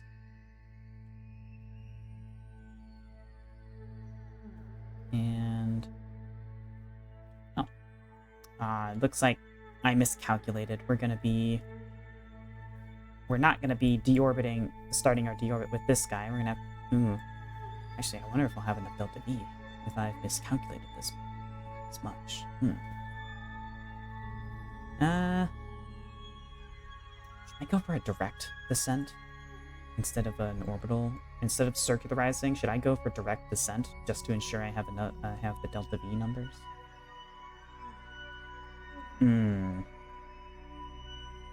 Don't know.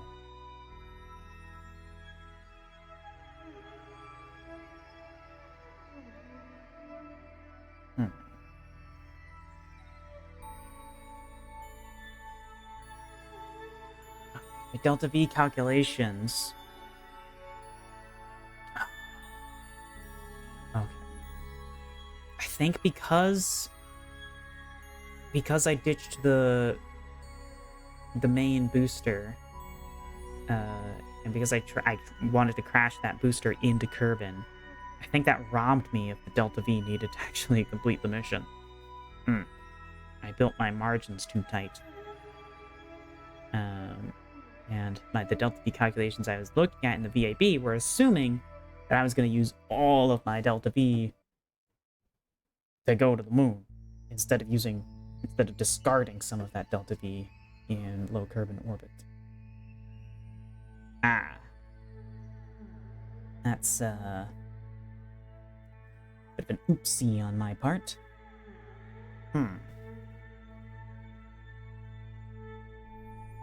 Okay. I mean, no, we'll still have enough delta V. Let's crunch the numbers here. We've got in total 1146 delta V, which should be enough. Yeah, so that should be enough delta V. Yeah, our descent stage still has enough delta V that we should still be able to go into an orbit and then choose our landing zone. So yeah, this will work fine. It does mean we're going to be ejecting some space debris, because this stage is not going to be crashing into the moon as I originally had hoped. But oh well,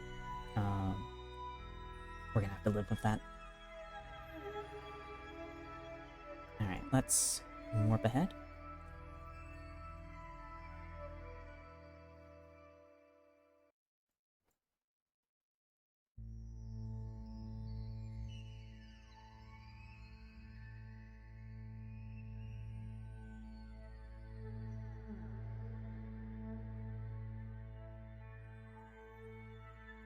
And I mean, I probably could have done this more efficiently if instead of doing my correction burn out here, I did my correction burn back out there.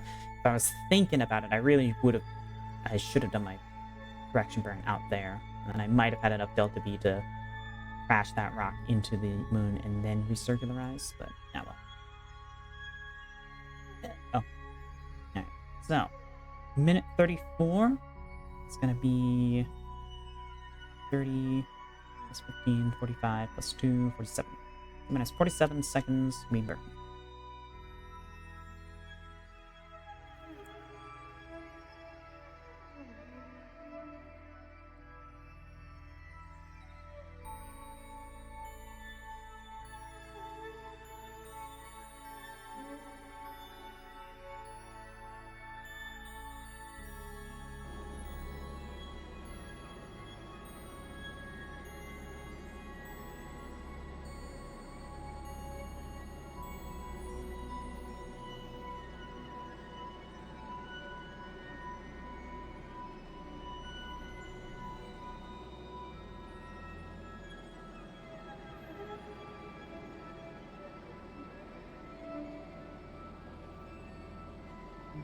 Getting our parry up nice and low.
Oh! Never mind, we don't have enough Delta V. Damn it.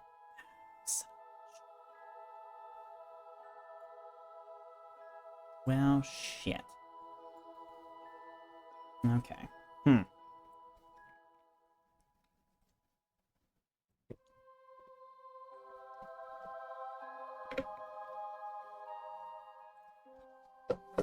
Alright, I guess we'll have to do another Moonheart.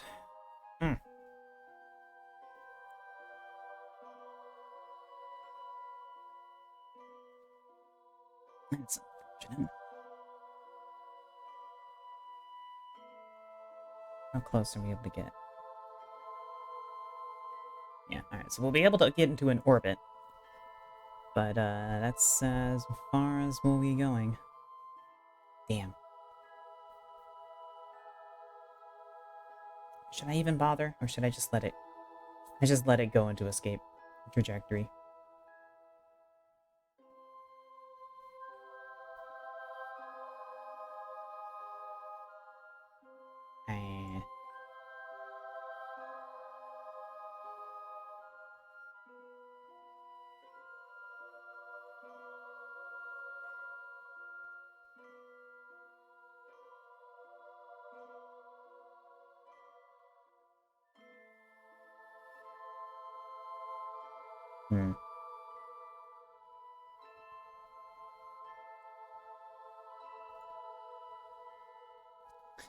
Okay, what if we... What if we do this? What if we go for a direct descent? Maybe we can still save it.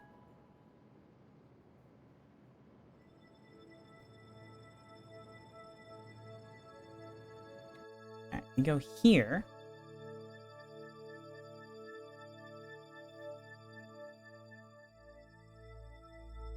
That's not happening. Alright. Direct down.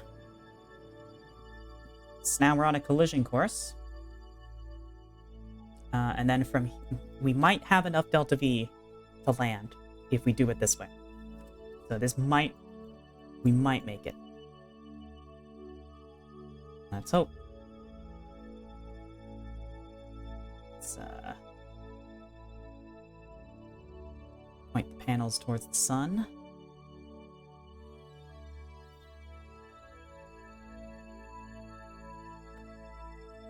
And, time warp ahead, I guess. There be the moon. Let's...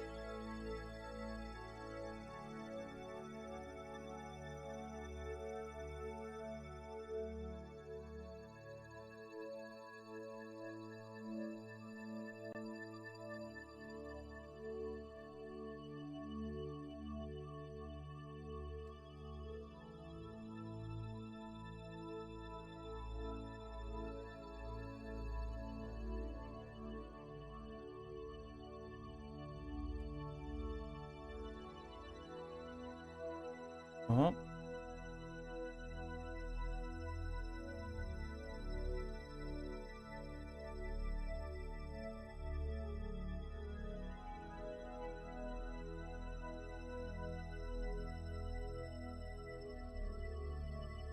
Hey, hello. Hi.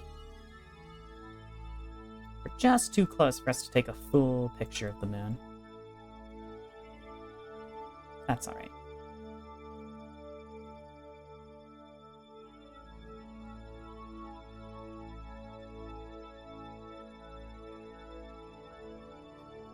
Take a picture.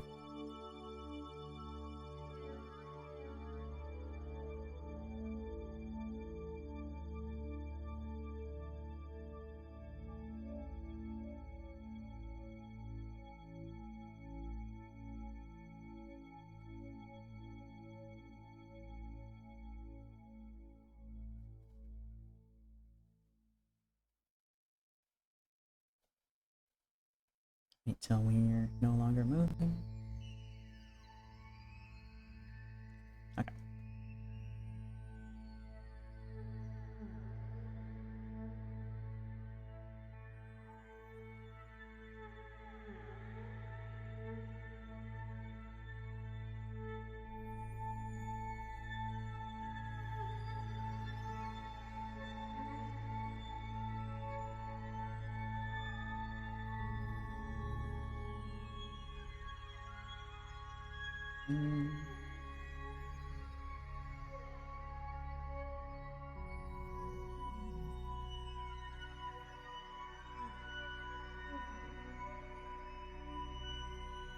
Now the booklet says that to land, you need 580. You've got 620, so I think we're good. I think I think we have this. Yeah.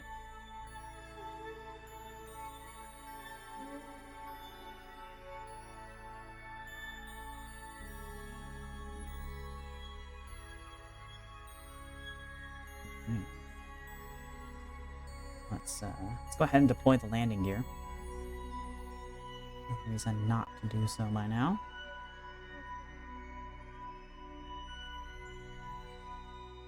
Rotate.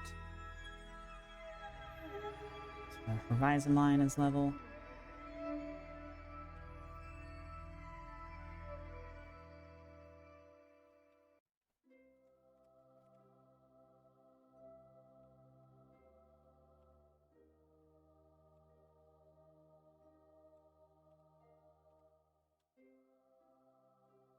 Alright. Actually, I guess we should be pointing retrograde here.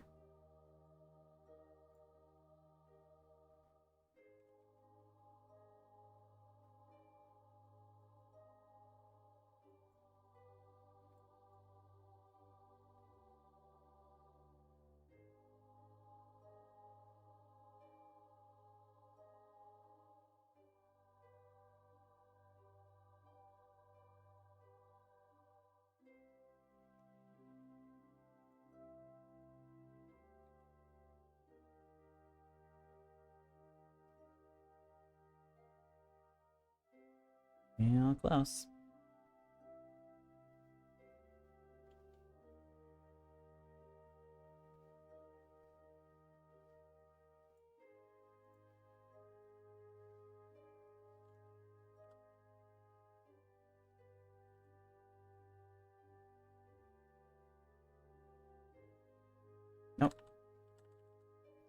Not what I wanted to do. Add maneuver. Yep, I know.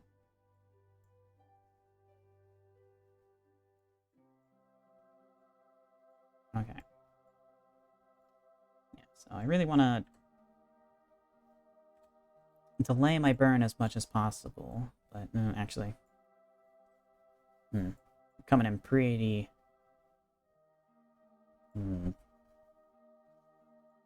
Smoke near the fuel booster. No, don't, Bill.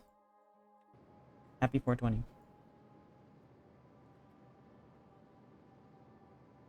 Alright, we need to cancel out our... Oh, I'm starting this burn way too late. Alright, this is going to be a lunar impactor, I think.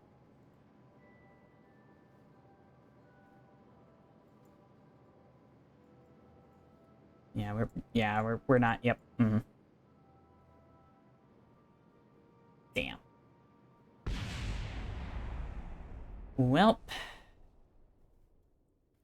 Didn't realize it was 420. I haven't seen anybody reference it.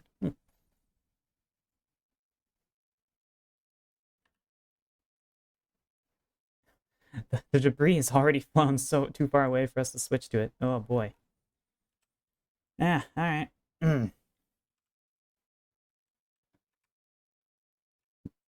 Another failure.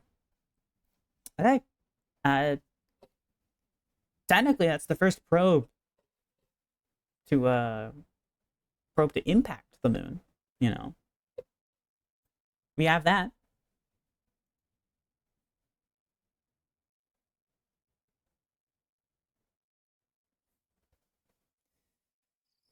Okay. Let's add in here.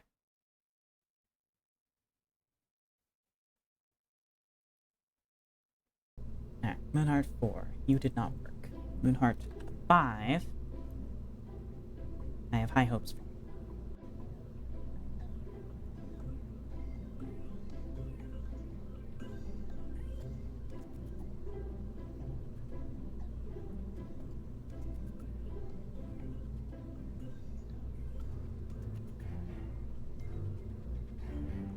Okay, so this time, what we're gonna do to change things up is we're gonna give this stage more Delta V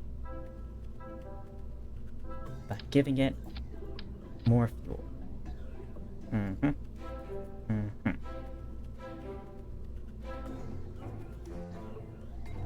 And that should be good.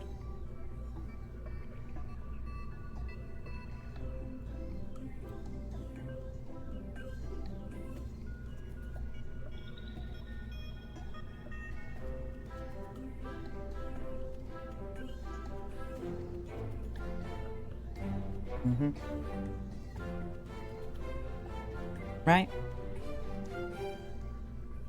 What's the thrust to weight ratio on this?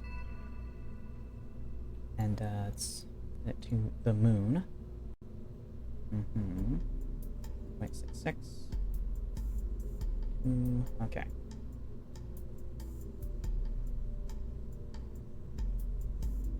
Do we want a more powerful engine for the lander? So we can slow down better? Well, ideally we'd be using this stage to slow down, actually. So, yeah.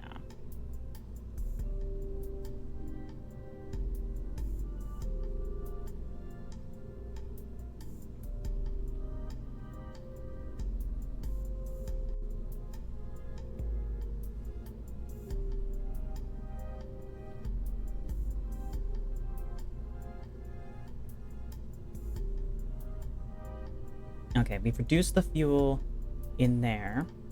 So that should hopefully give us some more accurate staging stuff. Get a little more efficient. Boom, boom, boom.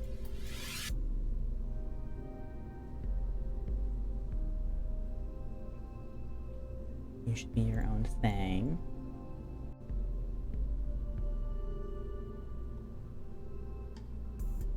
Okay.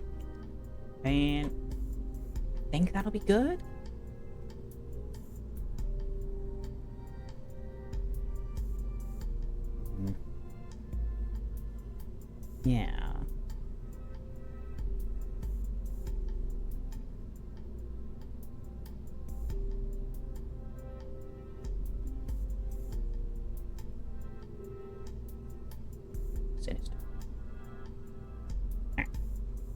this will be the one to land on the moon. Probably, maybe, hopefully. I don't know.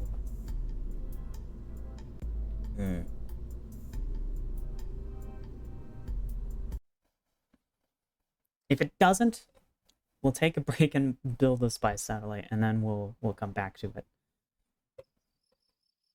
All right. Well,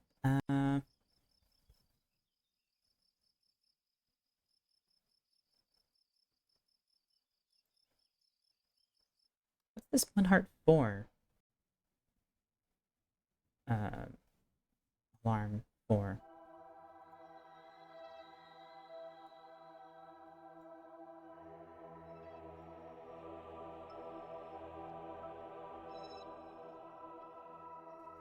Oh, the debris from that crash is... Okay, so that'll all be coming back around and crashing back into the moon. Okay, so we don't have to worry about that stuff cleaning up, except for that one. That one's going on a trip into deep space.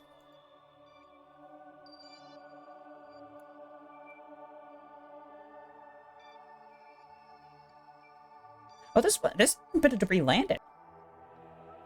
A part of it survived. Hey. What did we land on the moon successfully?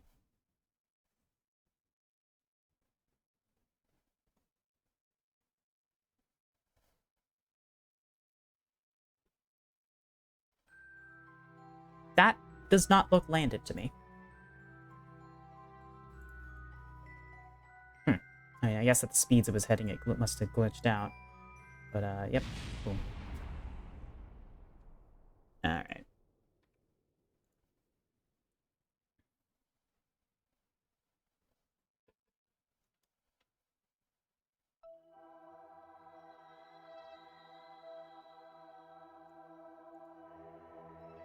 Oh, that's the... Okay, so this is the alarm for when it reaches escape velocity.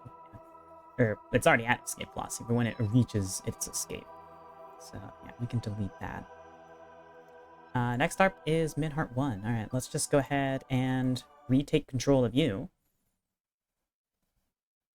It's almost time for its Minimus encounter.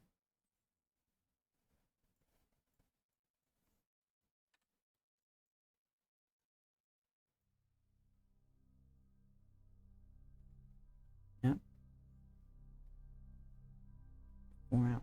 Alright, nice.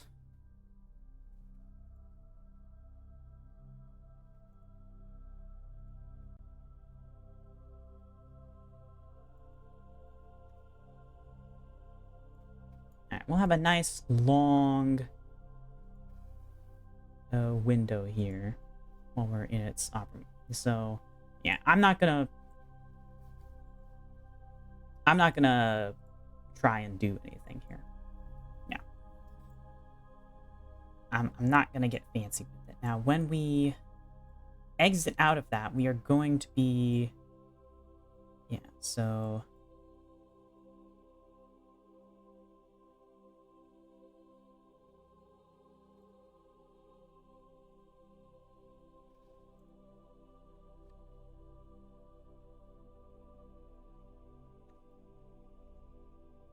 How do I focus back on my vehicle?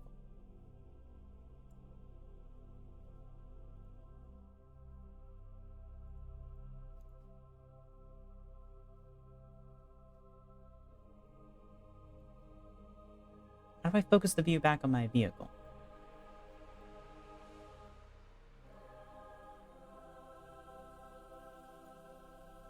ESP map view focus on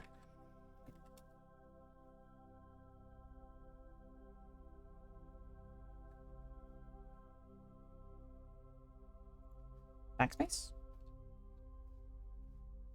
No.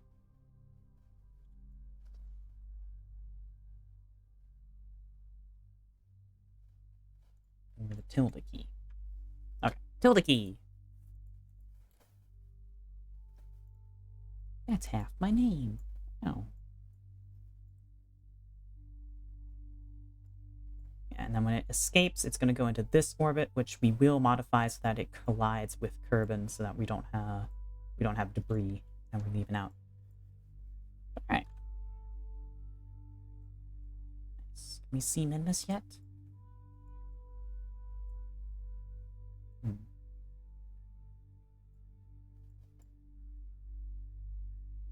Is Kerbin. Sun. And this should be out there somehow, right? Well, actually, let's... Okay, no, there's the sun. There's Kerbin. Then this should be over there.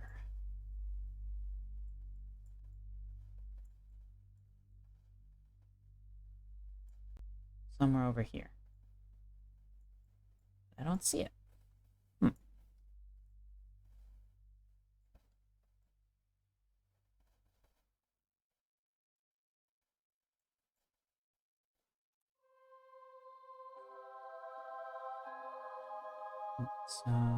There's Jewel. Should be left of Jewel.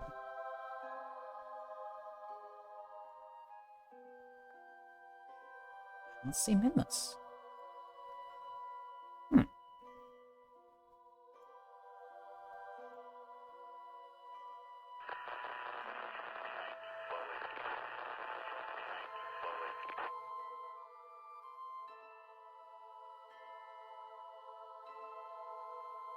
Hello?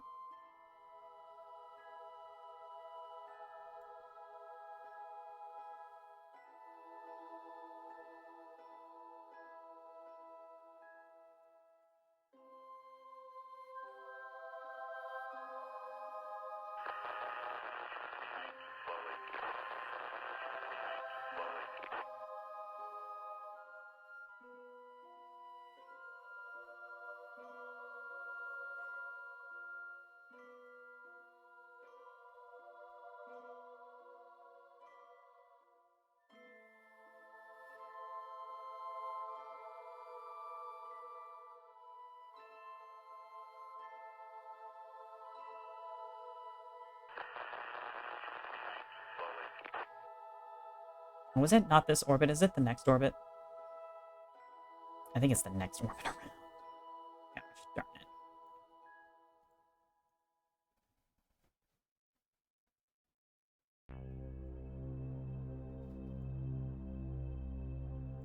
There it is.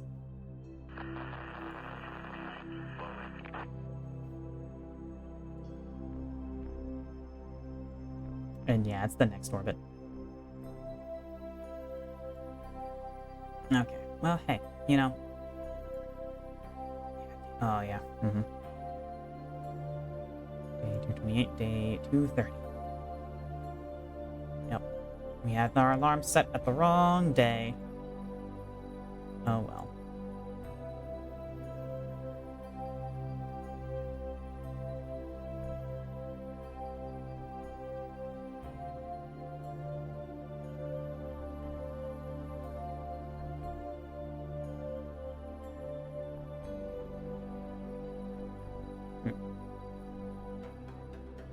Did I forget to add that other rocket to the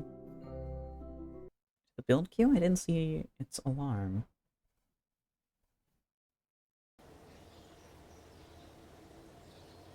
No, it's up there. Okay. I guess the alarm just doesn't show because it's too far out into the future. Alright.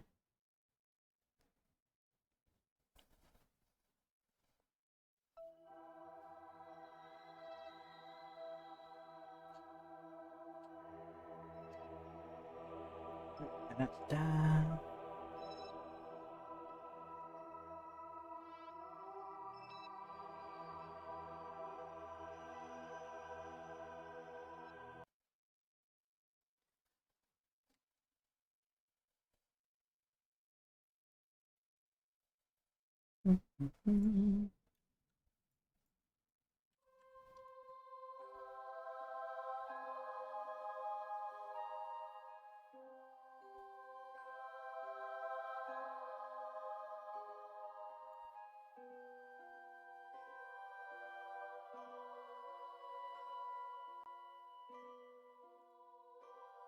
Why are you canceling?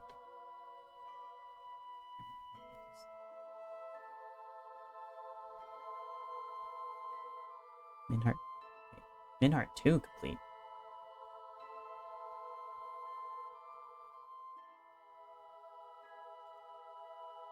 Right, yeah. It's like, I'm flying Minheart 2. No, I'm flying Minheart 1. I got my numbers mixed.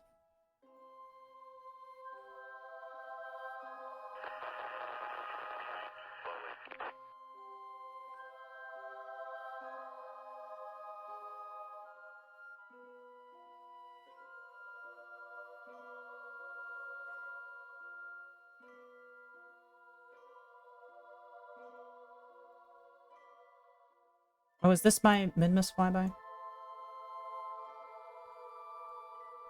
Wait. Really? But I'm not... Is the moon cucking me? Again?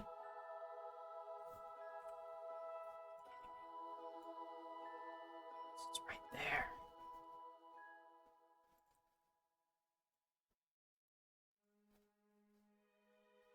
Now we're Kerbin. What?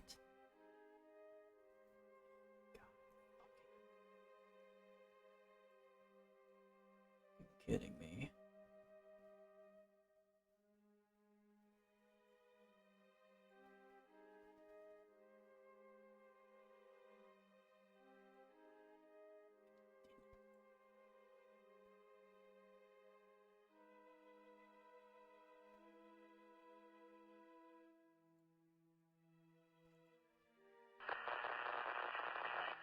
Wait. Minmus encounter?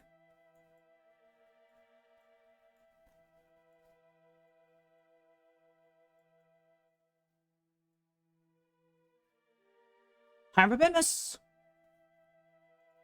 Keep data. Long temperature. Keep experiment. Mystery goo. Observe.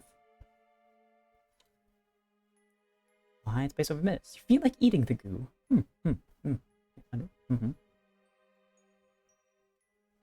Yes, transmit data. Done. New data. You insert read 0. It's as if we're in a vacuum. Very good science.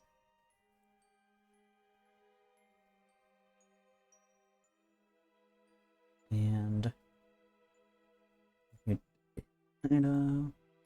measuring the temperature of space appears to be quite impossible, as there is no matter around to be either hot or cold, except the spacecraft and the thermometer itself. This is probably going to leave the R&D guys something to think about for a while. Transmit that data. All right, excellent.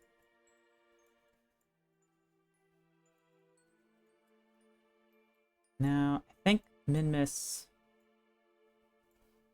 Yeah, Minmus is right there, so we're not getting a good view of Minmus, as the sun is... Yep, there she is, though.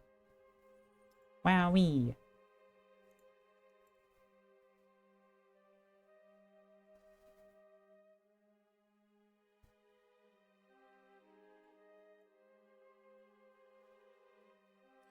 Ooh, there's Minmus. You can just see it. This camera is absolute garbo, though. We can just make out the surface.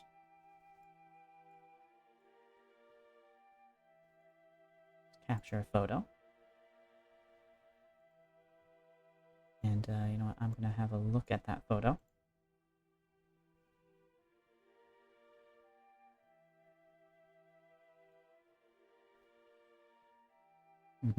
About pretty similar to what we had previously. Yep.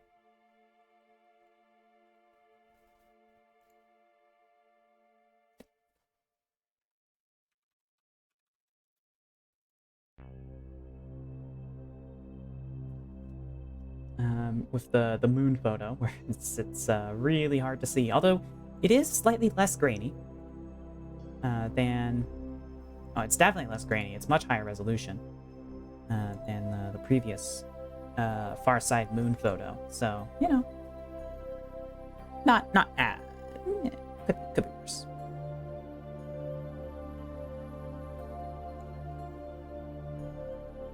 All right, let's go ahead and turn that off. And yeah.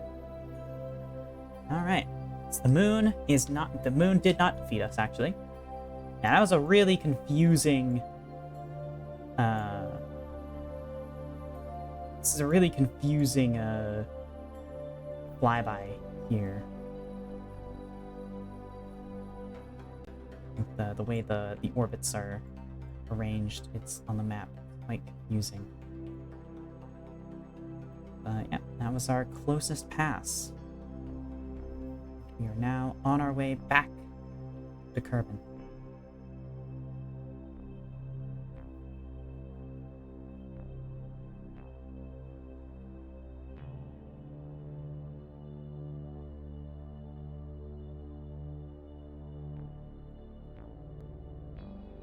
All right. Now from here,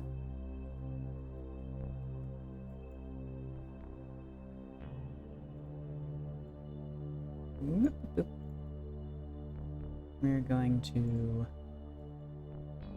turn retrograde and we're going to deorbit. We have completed our mission. And we now have... We don't want to leave any space debris, so we are going to burn ourselves up in the atmosphere.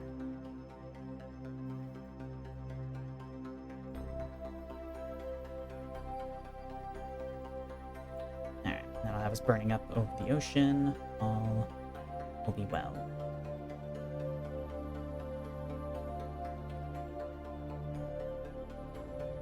Alright, it'll take 8 days for us to return home. Yeah, alright. Mission successful. Thanks, little feller.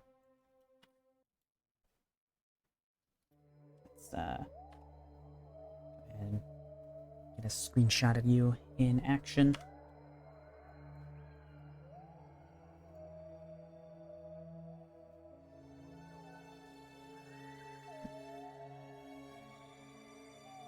Let's get a photo of you with Minmus in the background.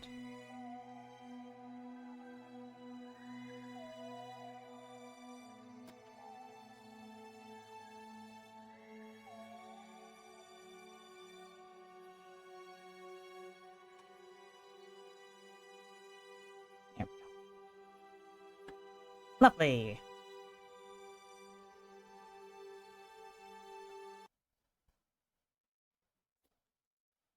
And let's get ready for our next Minmus launch.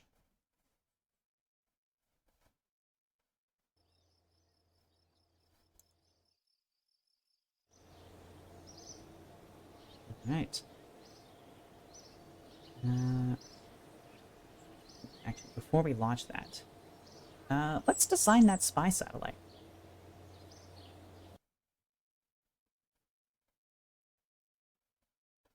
So we can get that under construction while we're on our way to Minmus again. Alright. So, for our spy sat, let's see.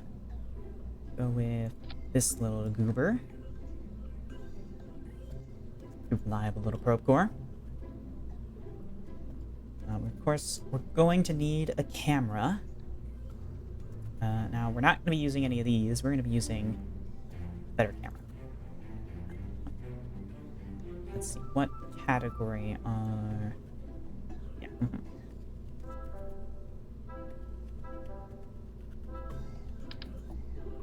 What are you?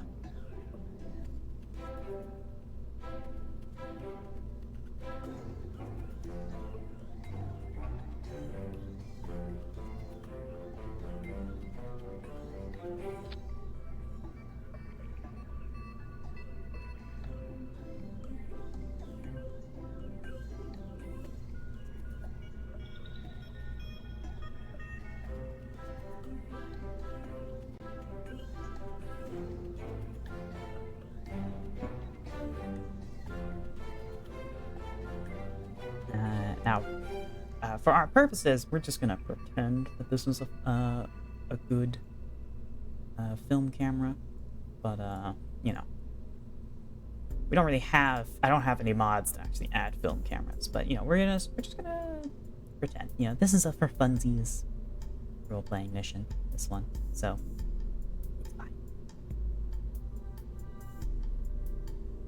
It would be pretty funny to use this one.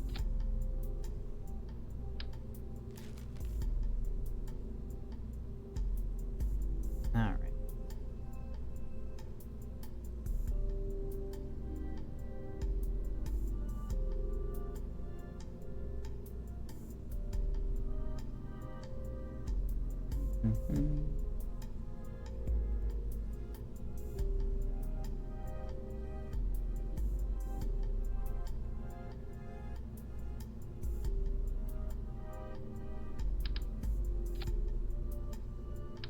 Right. This one looks a lot nicer, though.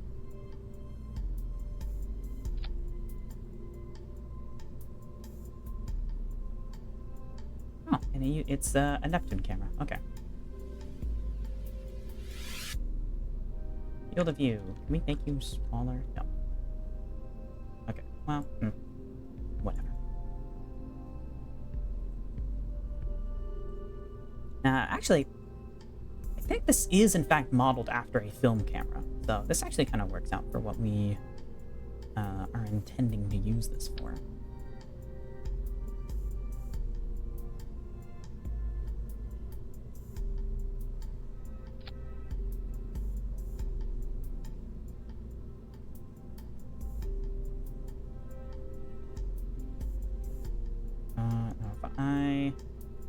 I just want to check to see if the body of the what the view through this looks like, and if the body of the probe is visible through it. It doesn't really matter because, you know, we're gonna be pretending the image is all zoomed in and stuff anyways.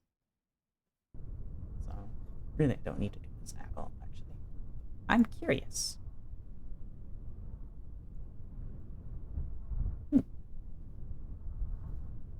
Okay.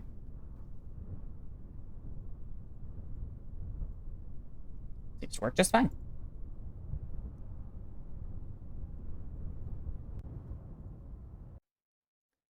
Alrighty.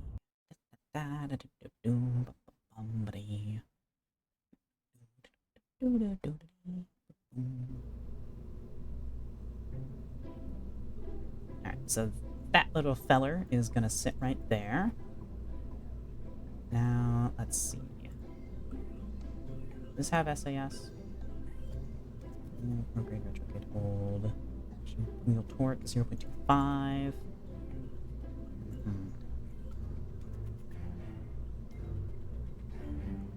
Not a lot of reaction wheel torque, but it should be enough for a nice length of sight.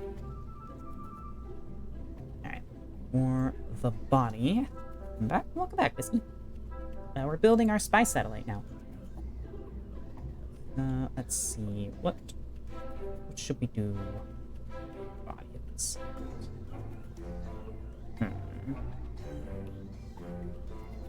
Didn't really have anything in mind for what this thing would look like.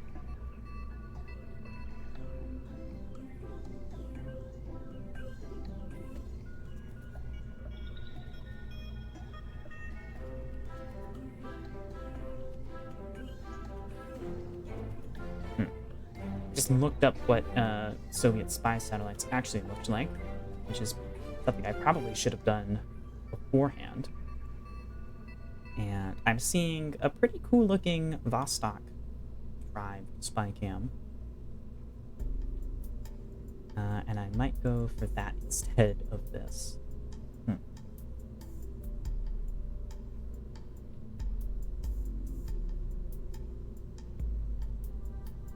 The spherical module has both cameras and the means to return the photos safely. Oh. Why are we using this? This is literally it. This is the... Yeah, this is based on the actual Soviet spy satellite design, that I was just looking at. Nice.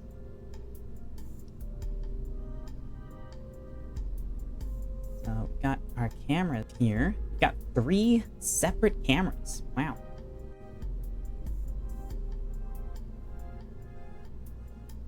on, let's see, what's the lowest each of these can go? Let me see.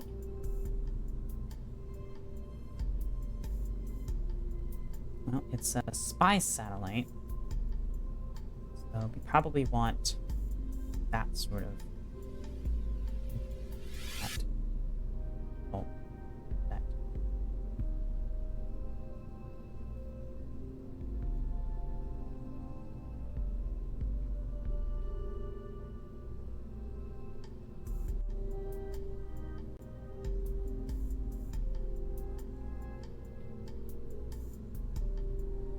Alright, well,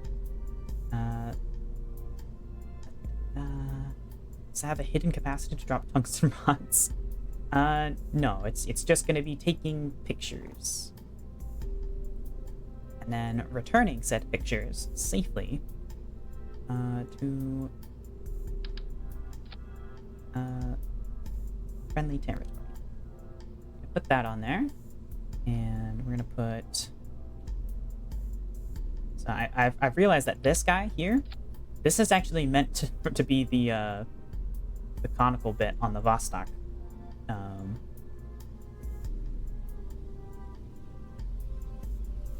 As can be indicated by the fact that it matches up perfectly there and there. So yeah, there you go. That's what you're supposed to do instead of what I've been doing. But you know, whatever. Fuel tanks. We're gonna need plenty of these.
There we go.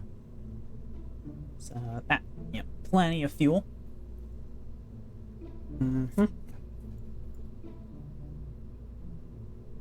We'll need some antennae.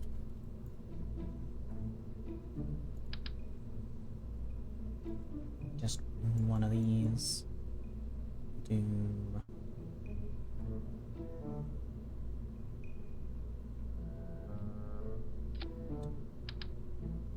Doot. Stand.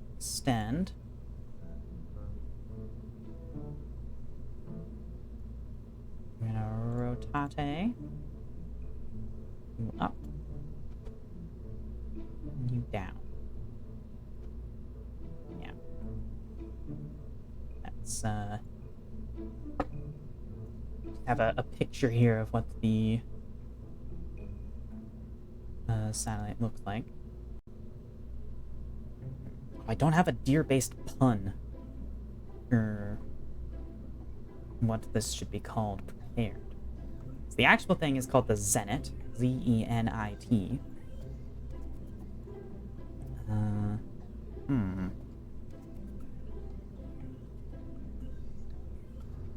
How would I... No, actually, Zenit seems to have a little bit of cylinder here. Something like that would be more accurate in shape, but of course, I don't think a second reaction wheel is really what we need here. So, oh wait, let's do a fuel tank. That's way too big.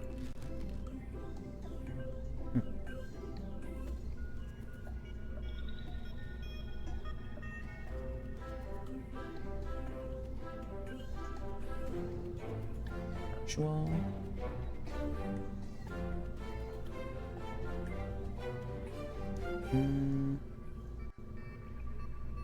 Don't think I have anything unlocked really that would fit the bill.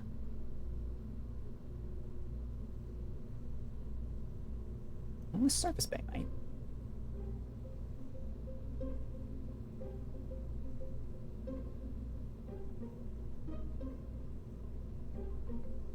Especially with a larger service bay and then downscaled it.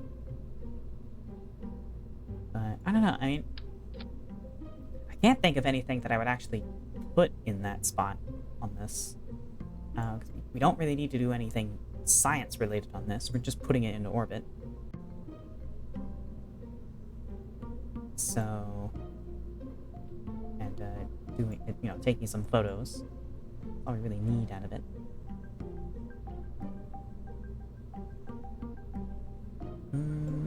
I don't know.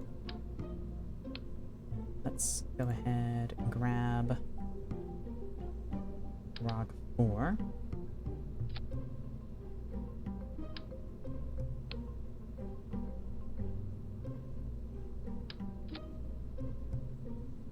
Meet the bearing.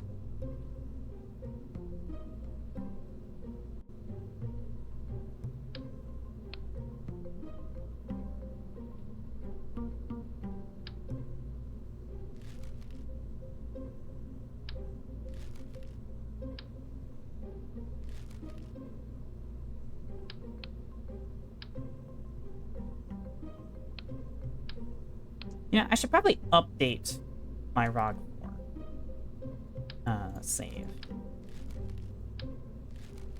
So, you know what, let's, just for now, we'll call this Senate. Let's open up most recent ROG 4. Yep.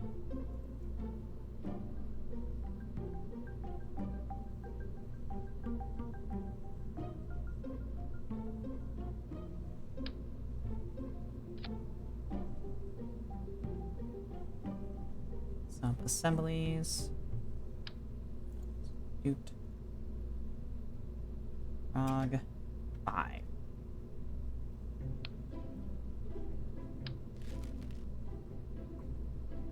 Save. Senate load.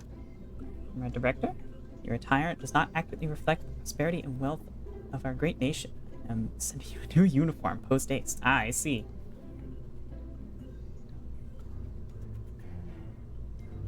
Very well.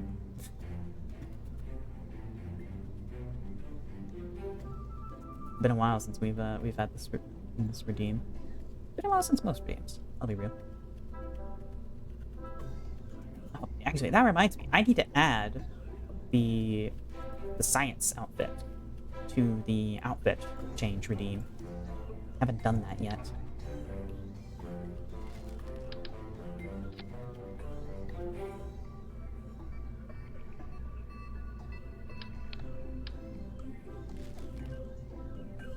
Alright, let's get a coupler. Not that one. This one.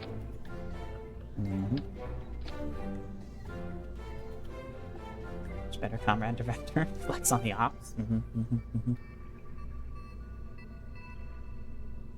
Alright, now we're just going to low curve in orbit, so we don't need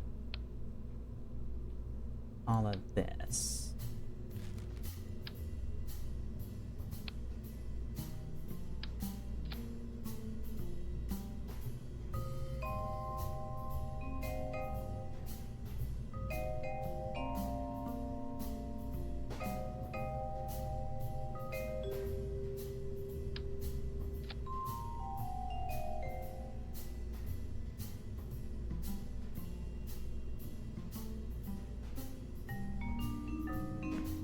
Why is it not showing the delta V of the stages correctly again? Oh well.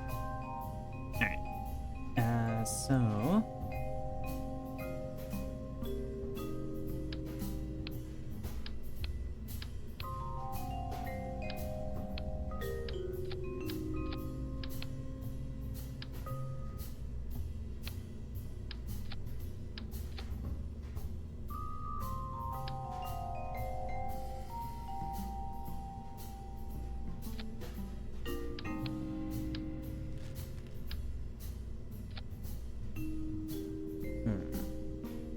want to have a bit more fuel on this stage, so we can finish circularizing and have plenty left over for adjusting our orbit. 'Cause we're going into a polar orbit, which is a little less efficient as well.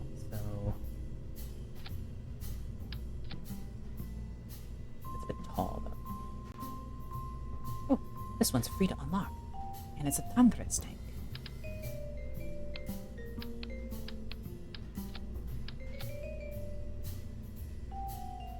Yeah, I mean,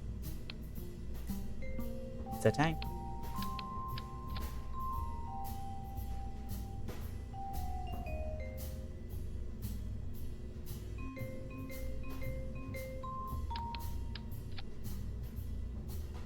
It matches the gray. I don't know. I like the black. Sinister. Yeah, that's more cohesive, though. Which one's cheap?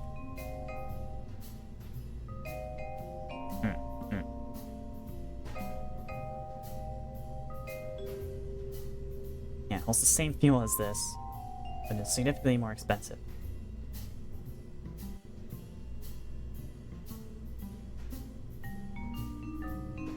Which, yeah, okay. We're keeping that.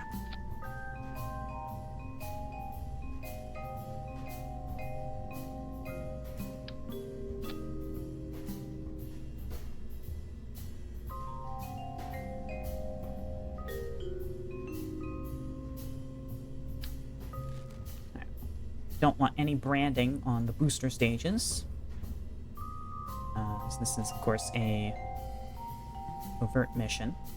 We want, you know, as much deniability of what we're sending up as we can get. I don't think we need this guy. Well, actually...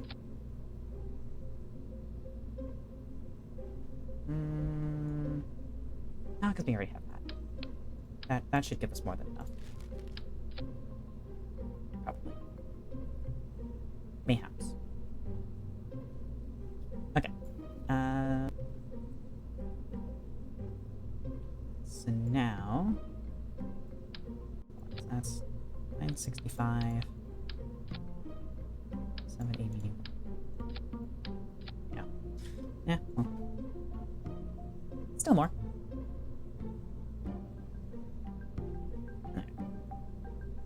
Let's see here. Do we put any labeling on this? I feel like we probably shouldn't.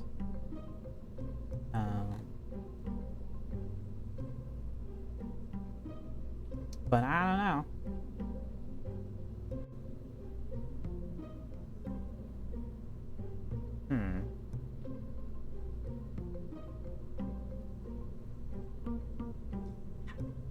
Black tank is just begging for a nameplate on it, though.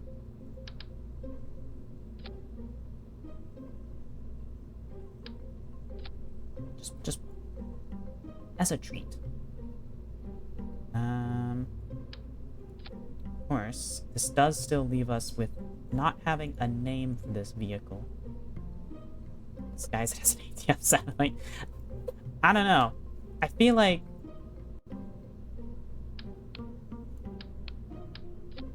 it's pretty obvious who built this, right? I think it's pretty clear. What side of the Iron Curtain is this coming from?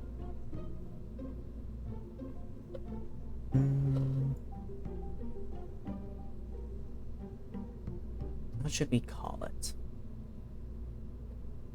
Do I have anything for? Do I have anything pre-set aside, fear themed that could work for this? I have Rachmos set aside. Cosmos. Not the greatest pun, but you know. It's something. I know Zenit is such a cool name.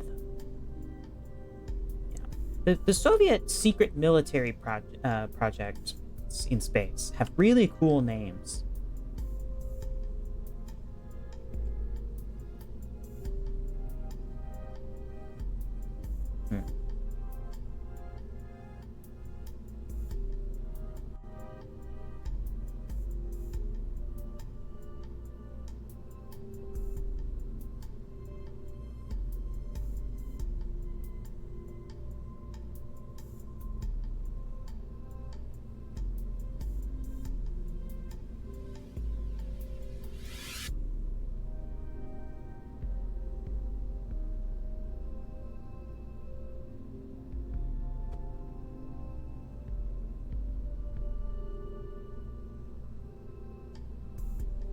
Oh, hold on. Interesting. So I can get the text bigger if I do that. I see.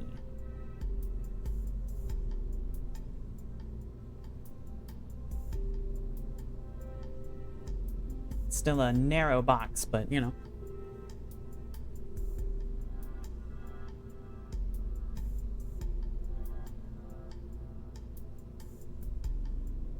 I feel like we should have some secret name. You know, publicly, it's just a Cosmos satellite. You know, stupid authoritarians will never figure it out. Comrade Director.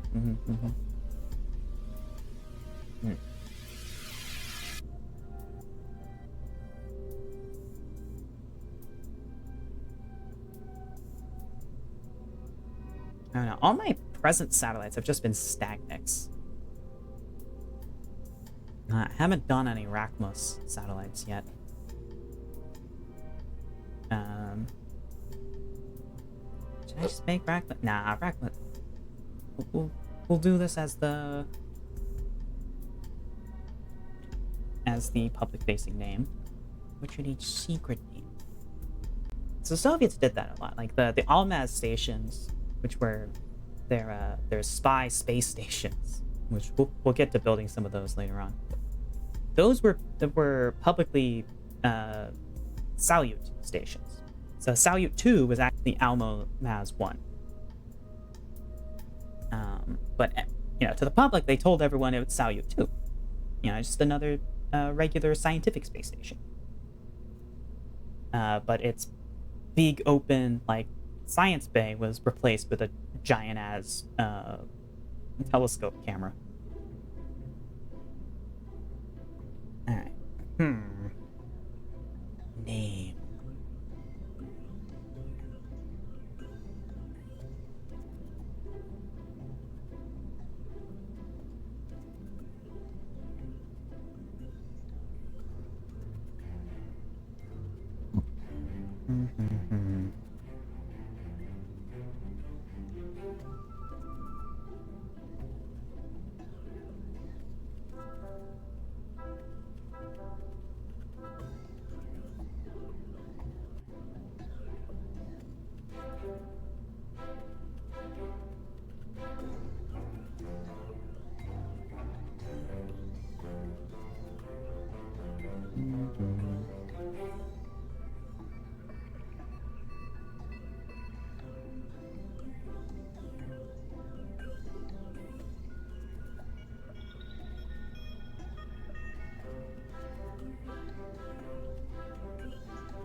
I should just use... I have a... Should I just use the name I have? I have Antlers with a Z set aside instead of Almaz. Should I just use that name?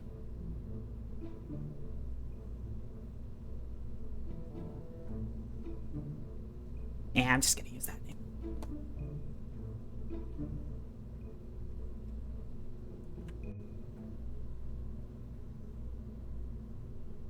Yeah. I'm lazy. Oh, we need solar panels. I kind of forgot about those. Those are pretty important. Let's put these on back actually. That way they're not in the way of the solar panels.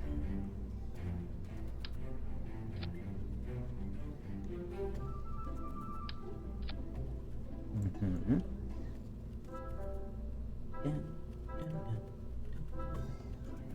How much electrical charge do we have in here? 100. Okay, yeah, so we don't need batteries. We do need some solar panels. These are much bigger than what we'll need.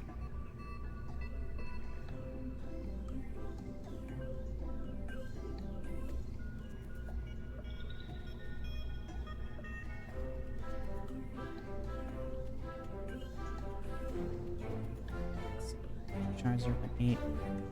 Okay, yeah, so we kind of surpassed the need for these already in terms of our tech development.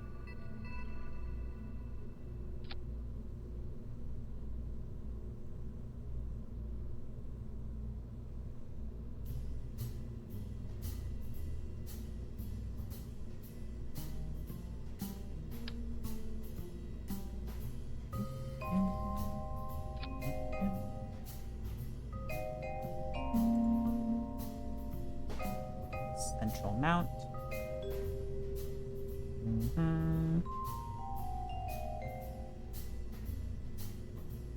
Remove from symmetry. That around. So it's facing the same direction. Actually, the way this is set up currently, we wouldn't be able to point at the sun and take photos of the ground at the same time. So we actually need to rotate this.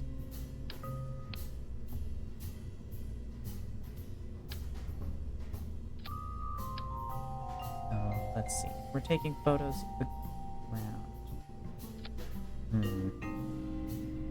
Okay.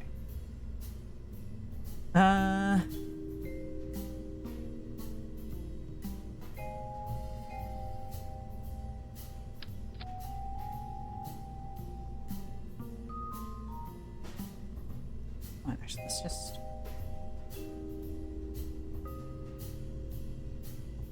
Shoot.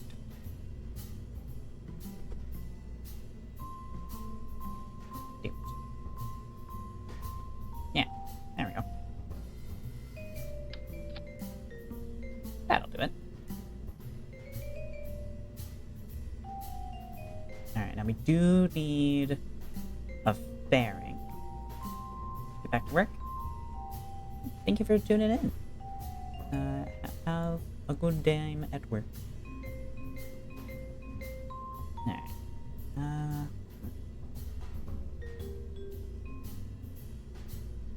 I like having this truss under the engine, but we kind of can't do that with and have a fairing around it at the same time. So, alright. Take that off.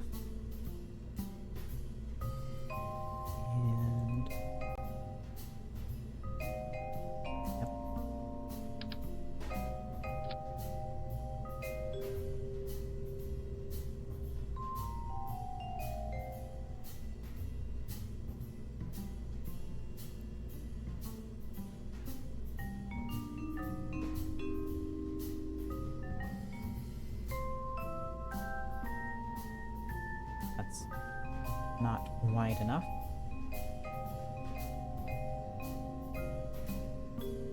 Oh. retract. Retract.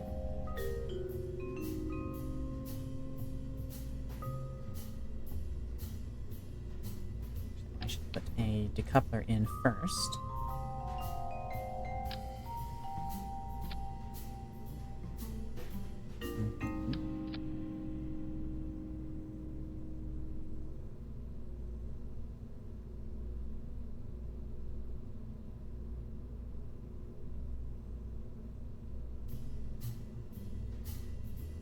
There we go. That fits it quite nicely.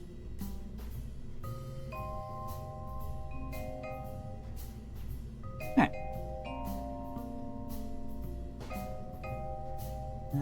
Looks good. Save. And start construction.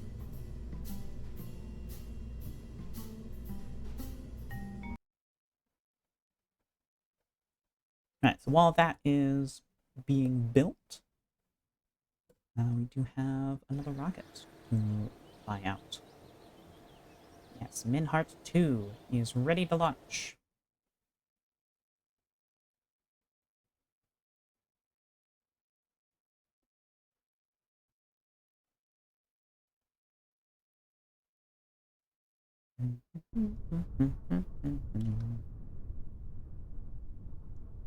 Alright. Ready to roll. SAS on. Throttle up. And in 3, 2, 1. Game froze.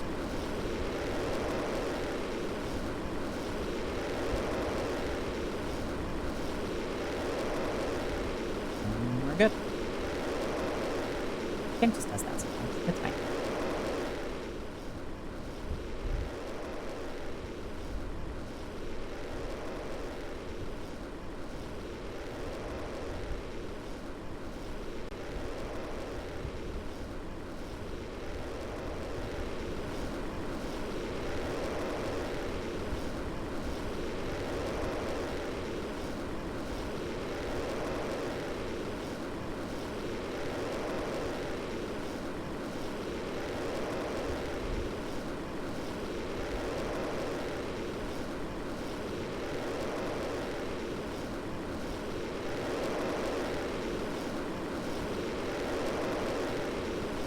Yeah, these winglets are growing on me. I kinda like it. Yeah.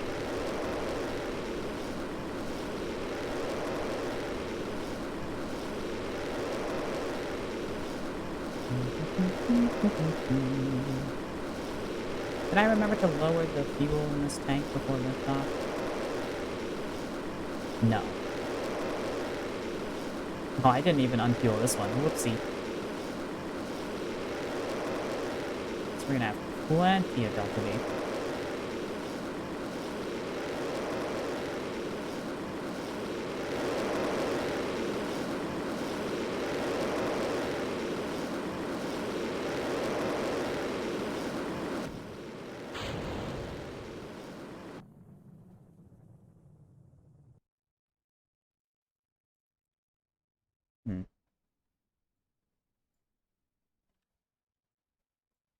Actually, we're gonna be bringing this back up with us, aren't we? I don't know if we have. Do we have enough Delta? No, we have plenty of Delta V on this stage. Actually, no. What am I thinking? We'll be fine. This is just inefficient because I didn't take a bunch of the fuel out of this. So we're gonna be circularizing with a bunch of stuff that we don't want to actually bring up all the way. Alright, that will be the extent of our burn with that tank.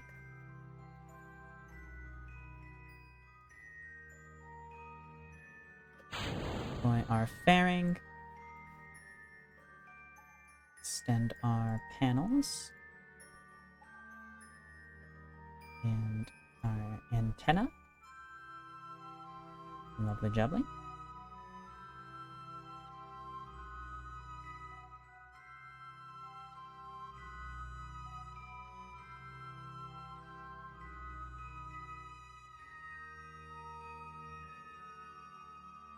Right to our maneuver.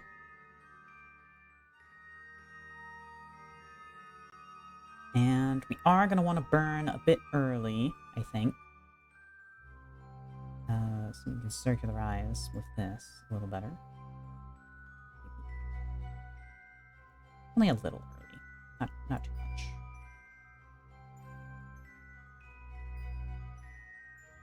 So let's see. So 50, let's say a minute will burn at T minus 35.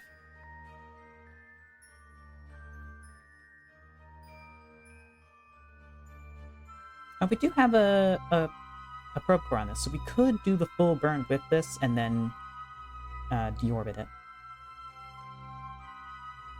I missed my mark, actually. See?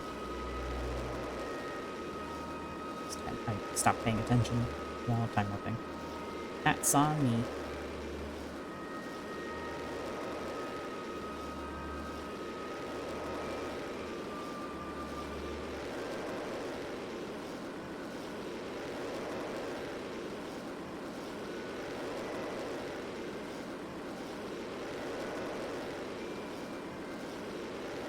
Circularization is going to be a bit inefficient since we're post-apoapsis, but oh well.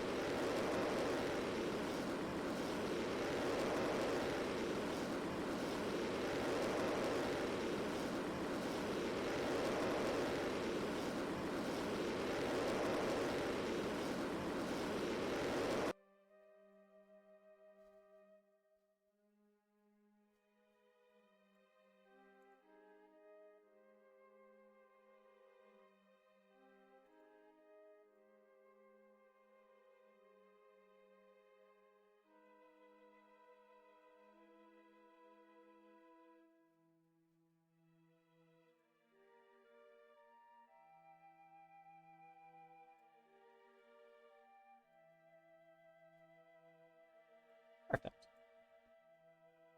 Time up 1 second.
Perfect.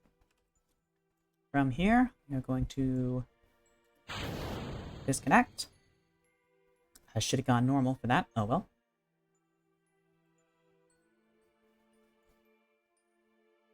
I'm going to switch back to you. Turn you retrograde. So let's just do that real quick. Yep. And so that way we're not burning into them. And then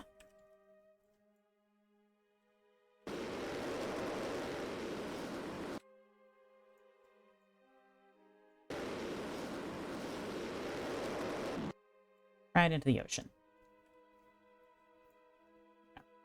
Not as efficient as just running out of fuel and discarding this guy before circularizing in terms of cost.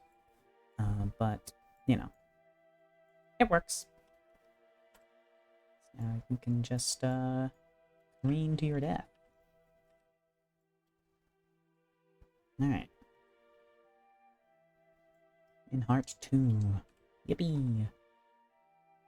Let's go ahead, set Minmus as our target once again. So we need to get our inclination to match. So now go over here. Boop. Add Red maneuver. And we're going this way, right? Yep. Inclination of 7.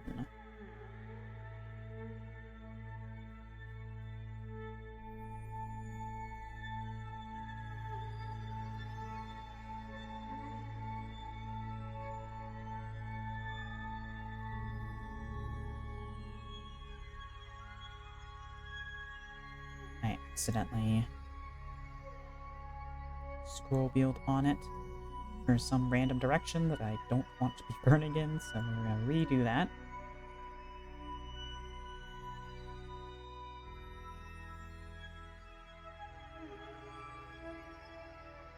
There we go.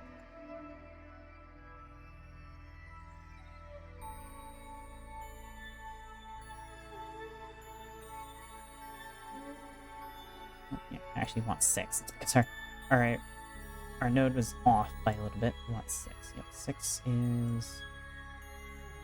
Yep, that lines up perfect.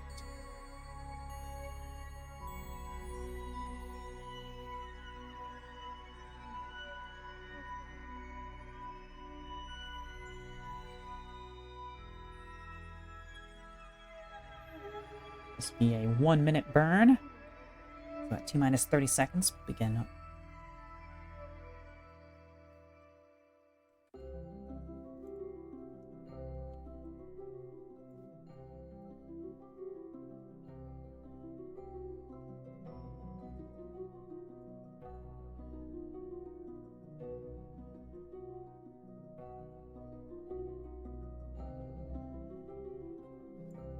Keep the panels pointed to the sun.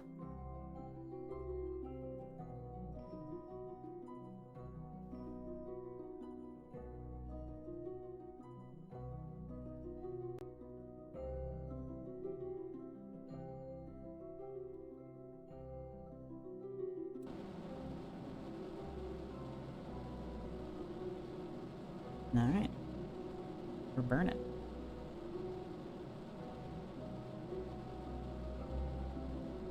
Now, I know that with the Moonheart satellites, this fuel tank was overkill. I'm not sure for Minmus, because we're going a bit further away. I'm not sure if this will still be overkill. I think it's still going to be overkill, because it costs less to get into capture around Minmus. So I think this is still going to be a bit overkill. But that means we can reposition this satellite in the future if we get any contracts to do so. So having extra fuel in your satellite is not a bad thing. It's much better than having too little fuel. Of course, was an issue that we've run into.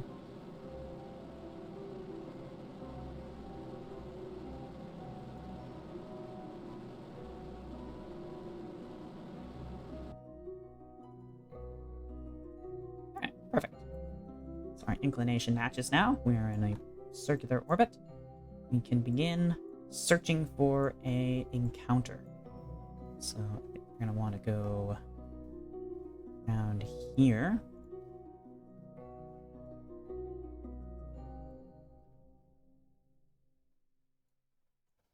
Not the moon. Minmus. Yep. And we're going to double check. This is soon. It's day 230, day 240. Okay. 9 days. I mean, it takes like 8 days to get out there, right? Or am I mistaken? It doesn't actually take that long.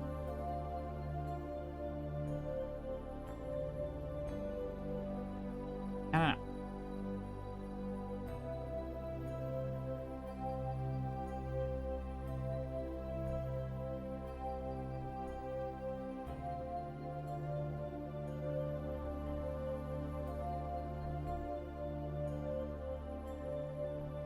Maneuver, just click on the maneuver that already exists.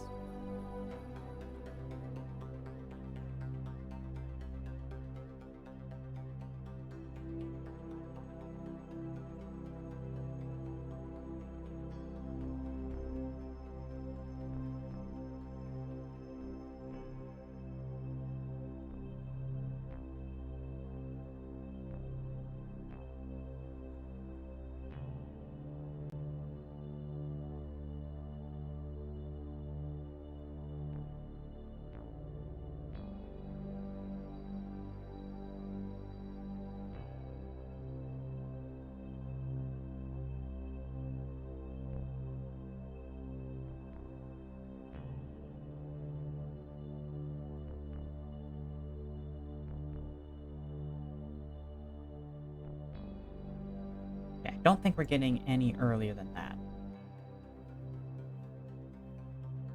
That's 7 days. Okay.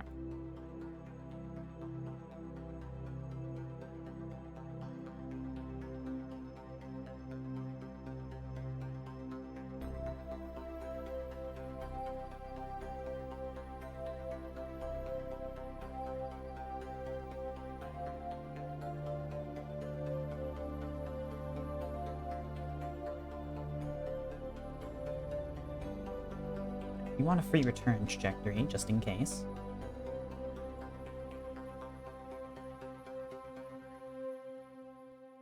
And yeah, alright. That'll do it.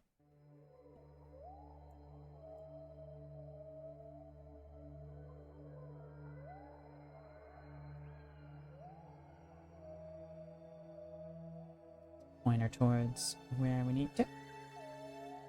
And rotate.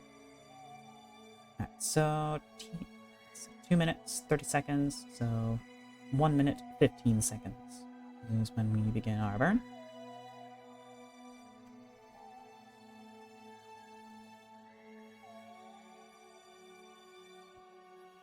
Meow meow. Hey babe. Welcome home. Mwah.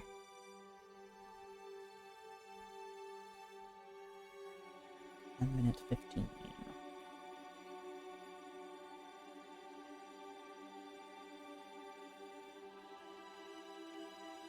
Katha says hi.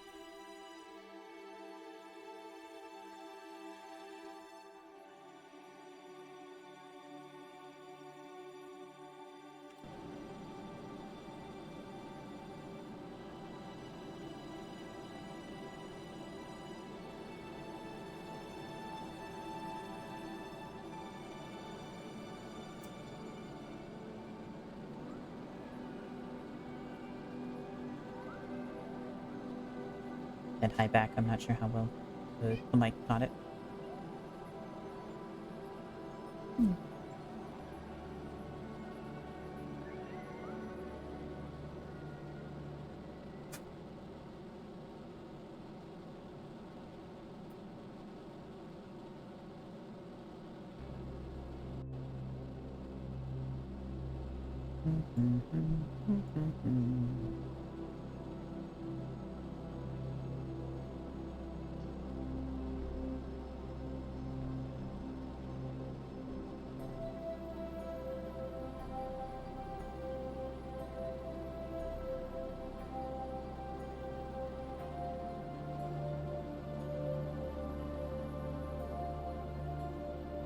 Orbit's getting out there.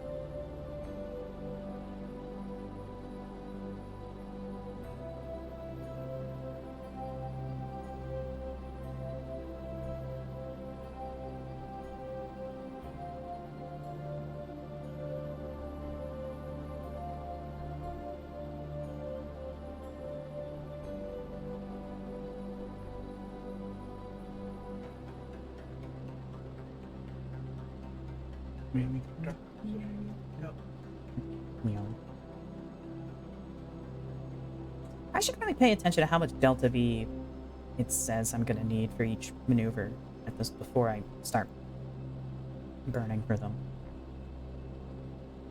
It's a good thing to keep track of. I think I still have enough Delta V for capture and orbiting setup, but I don't know. We'll see.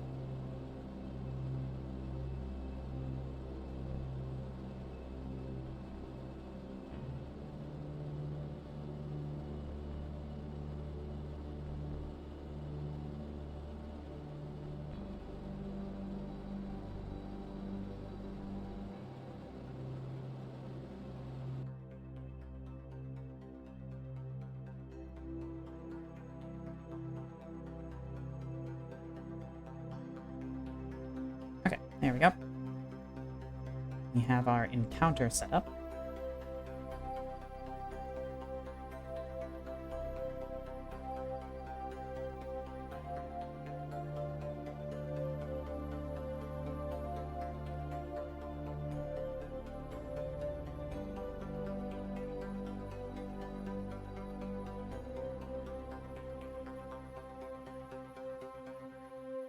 And yeah, I think we've got enough Delta V. We should be able to do this. Probably. Most likely.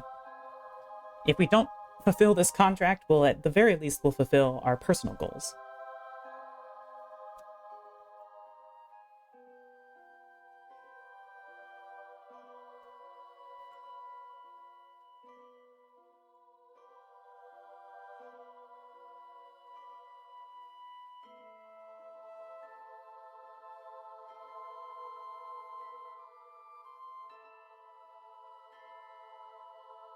Keep our solar panels pointed at the Kerbal. Keep saying the sun, it is Kerbal. Alright, and let's head to the Space Center real quick, because I just realized while we've done the Minmus flyby, we have not accepted a contract for Orbit Minmus. Yep. It's a good thing I checked. Yep. Mm-hmm.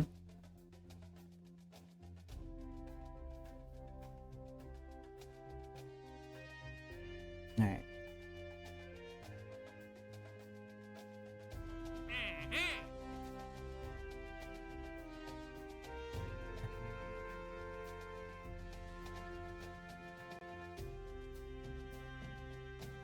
Meow meow.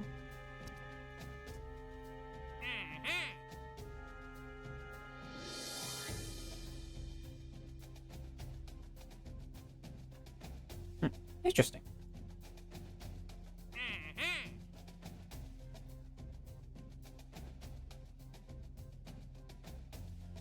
I guess this contract. If we accept both of these, then that singular moon mission's just going to be more lucrative.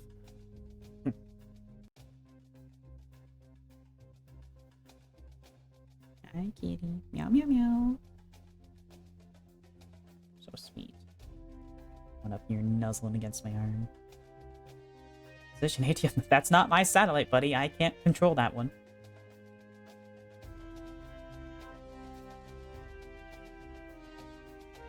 Position Stactic 9 in adjusted orbit. How easy are we talking of an adjusted orbit?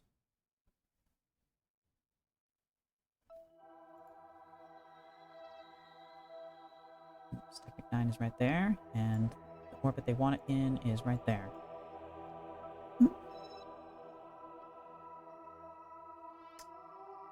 That seems simple enough. How much Delta V do we have remaining on Stactic 9? Because I know that these contracts don't take into account how much Delta V you actually have left. I don't think. I mean, they might, but I don't know if they do. Oh, okay, we have plenty of Delta V on you. Okay, yeah. Let's rotate so the sun is charging your bats, though.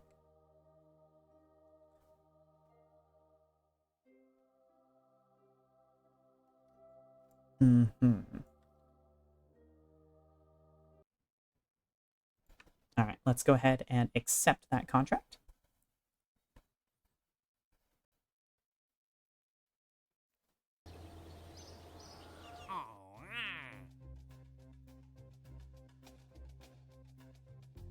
Mm-hmm.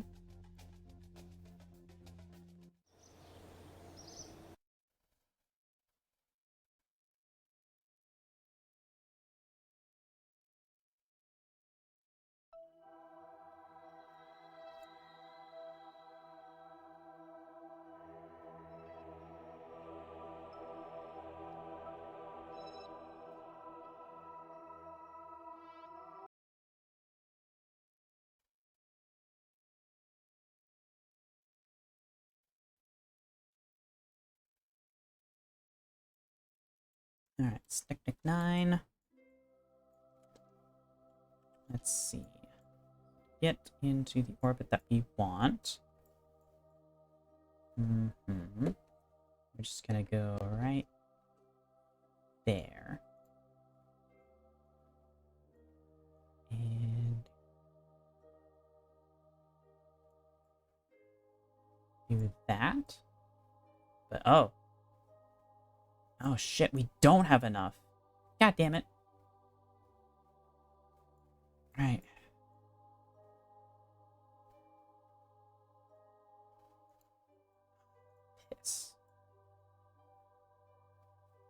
They tricked me. Alright, because changing your inclination requires a lot of thrust. They tricked me. I've just lost 5,000 funds because of this.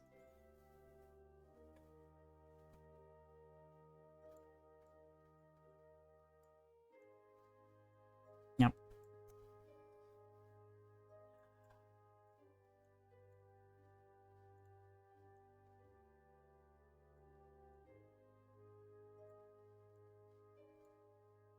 Oh, wait. Actually, hold on. Is it doable?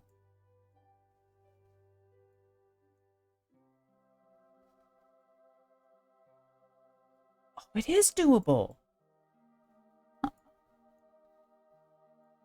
Oh, never mind.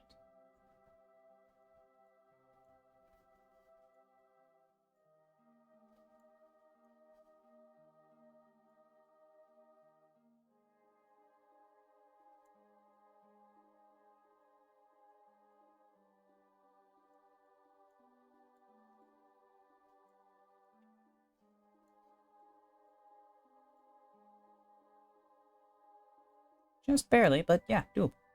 Okay, cool.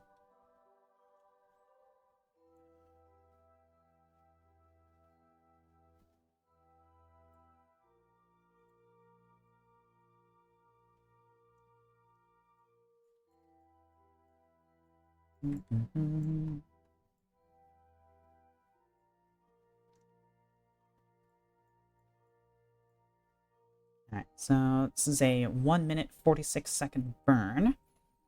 So 23 plus 30.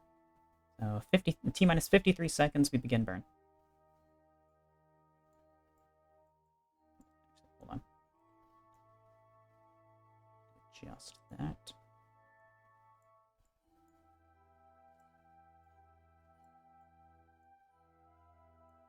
A little more closely.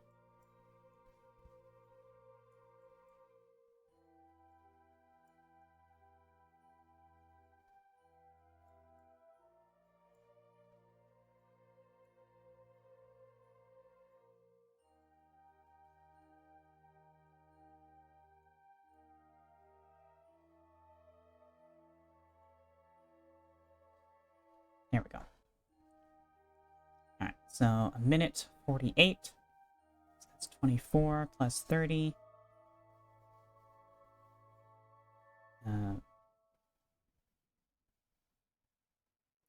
Now.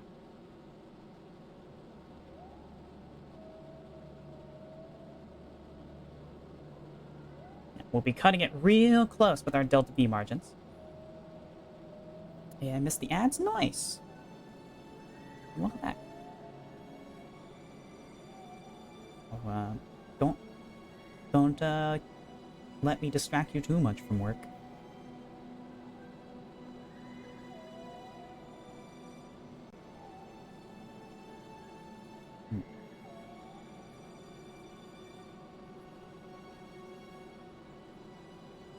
I can't help but notice my orbit is changing in a way that does not reflect what I want it to be doing.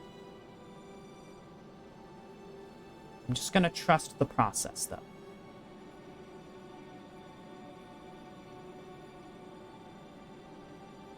That is gonna start going back up, right? Right?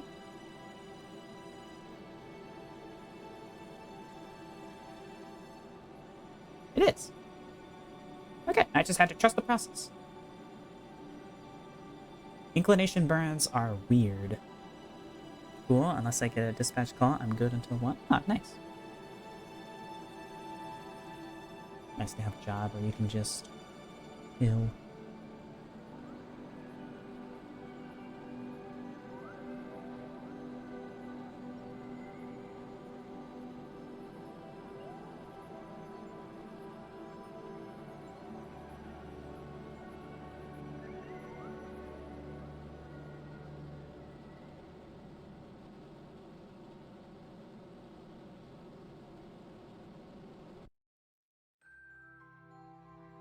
$45 meters per second of delta V remaining.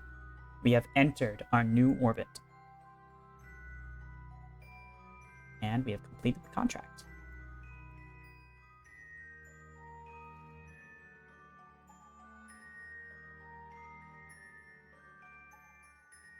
Yay. I'm exploring Minmus. Woohoo!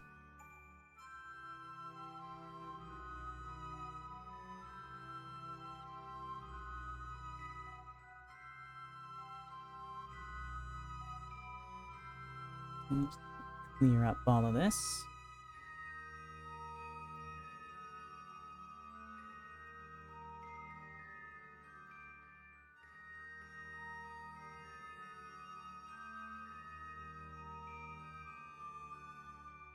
Ready.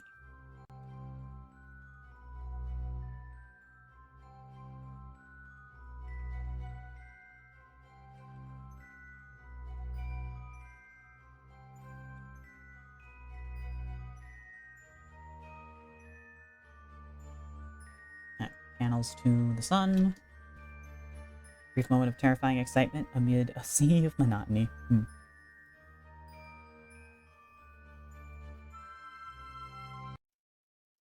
Certainly interesting jobs when things happen.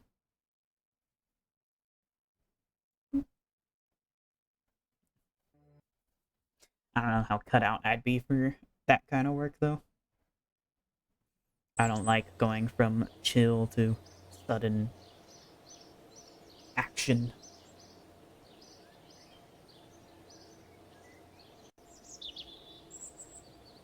I'm the baby. Okay. You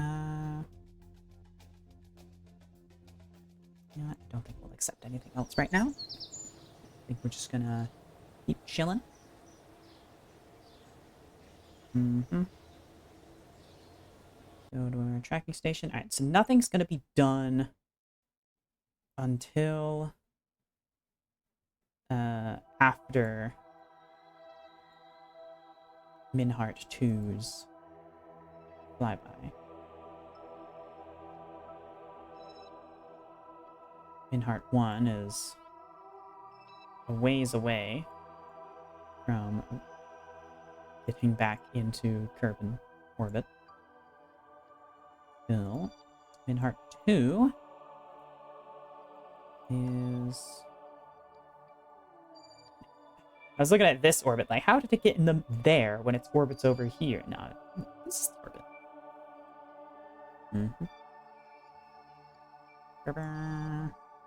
That's good. We're gonna fly.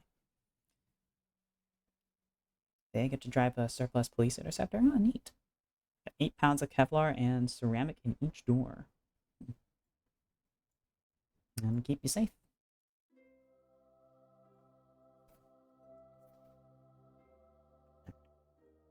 Yeah, nothing's gonna be done before this, so let's go ahead.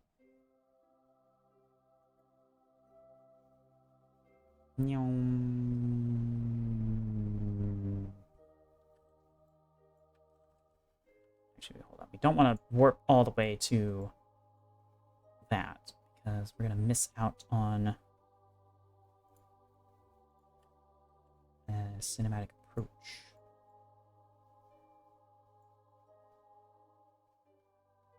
Where is she? Where is Minmus?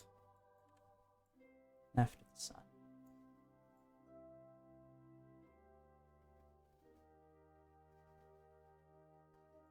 Oh, is that it? I think that's it.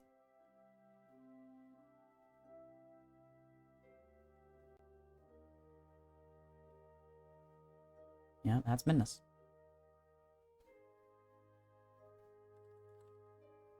Yep.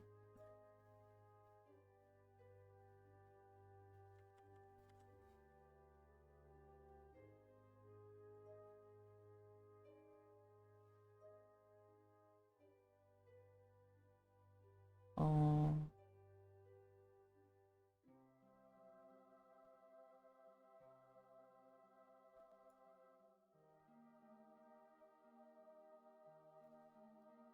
It's automatically slowing us down as we approach the encounter.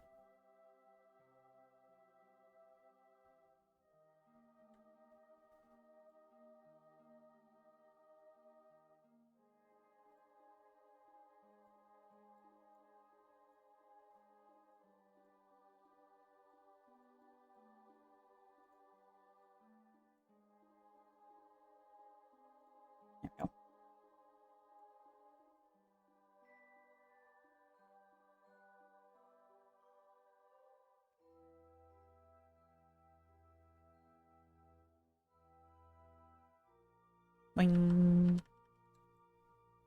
We have reached the minimus encounter.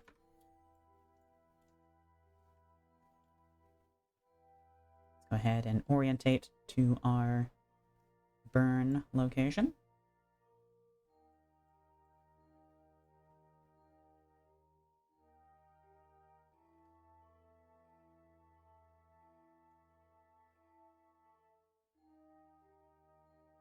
This is 28-second burn. So we're going to wait until T minus 14 seconds.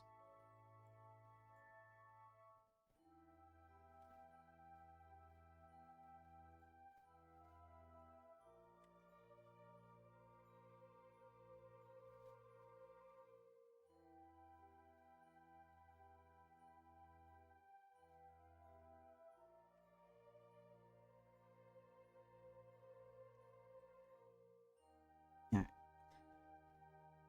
And SAS. Maneuver. Burn.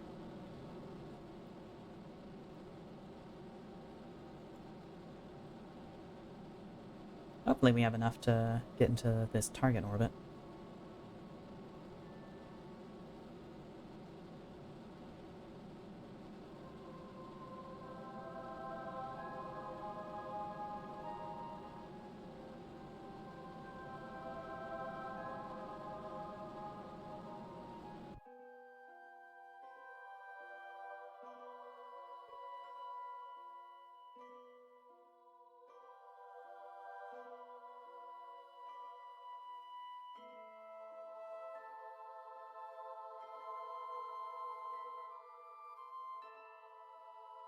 Or 19.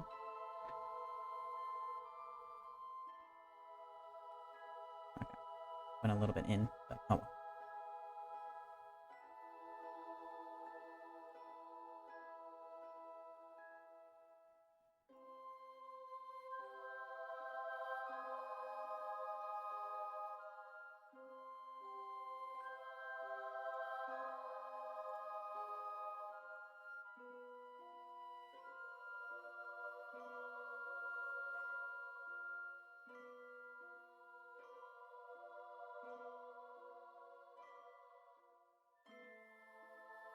And, huh? Okay. I was pulling the wrong one. Sure.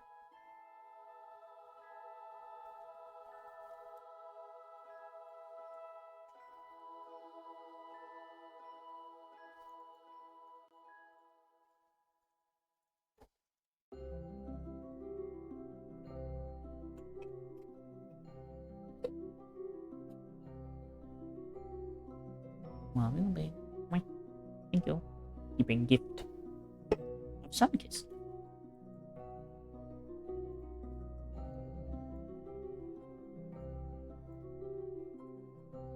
Oh yeah, we got plenty of Delta V.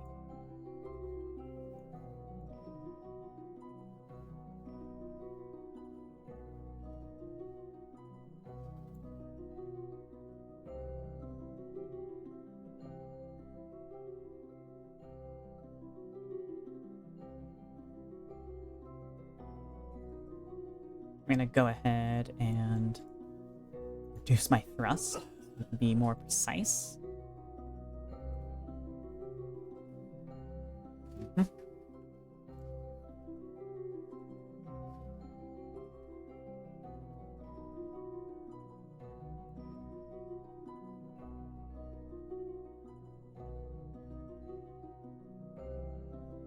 Is this Minhart 1 entering the atmosphere? Yep.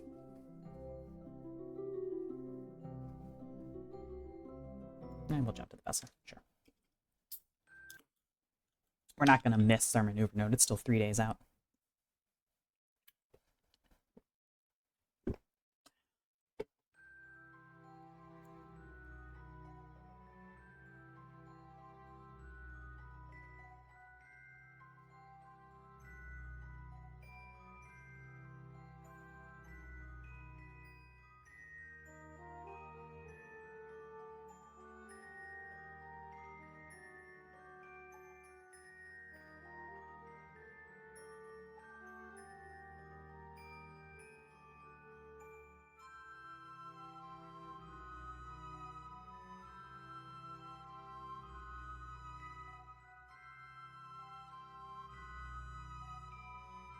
And it also, I can see up here how long we get, so yeah, no fear.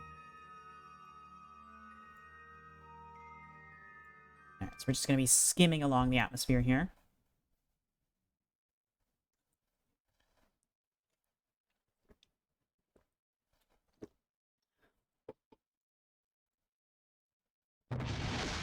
Ooh. Oh, are we going to burn up? Hey, we burnt up already. Wow. I guess when you're returning, you are coming in at much higher velocity than when you're just coming in from low Kerbal orbit. Yeah. Alright, cool. Well, rest in peace, Minhart 1. You served your duty well.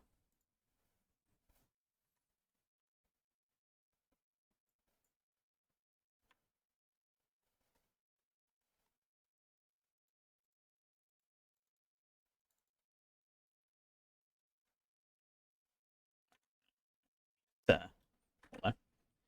Tracking station. Da, da, da, da.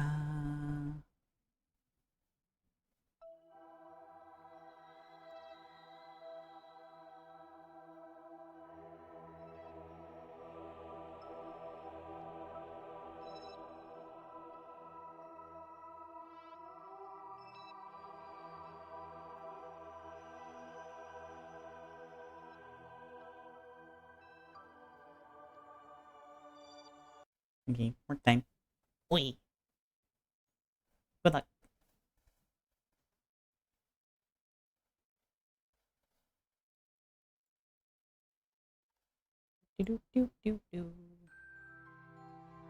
Alright, we're 3 days out.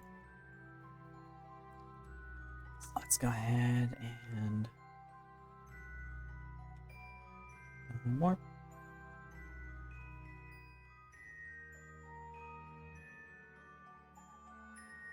Getting close.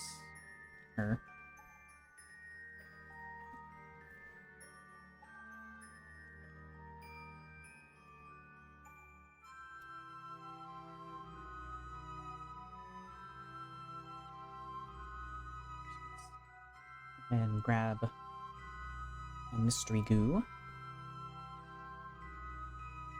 It's high. Eating the goo. Wait. Oh, we get nothing for this. Ah, because we already did one with the flyby. Right. Okay. Well, good to know. So this is still high. That's still high. I'm assuming we're gonna have to get way lower to be low. So I think we have enough delta V to just start high, do all of our science, and then go down low and do more science. So I think we're pretty set for that. All right. T-minus 13, we begin burning.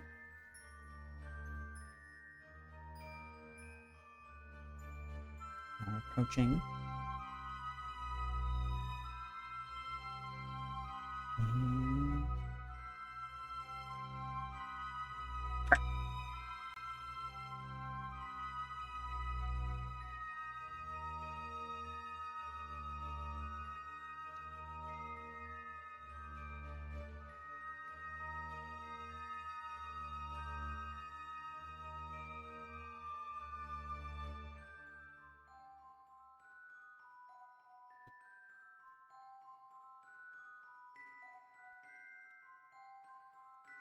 Perfect.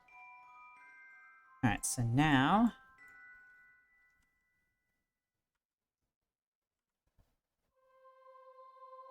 All right, we're gonna do our ascending node here, add maneuver. Oh, not that way. This way. Yep. Want information.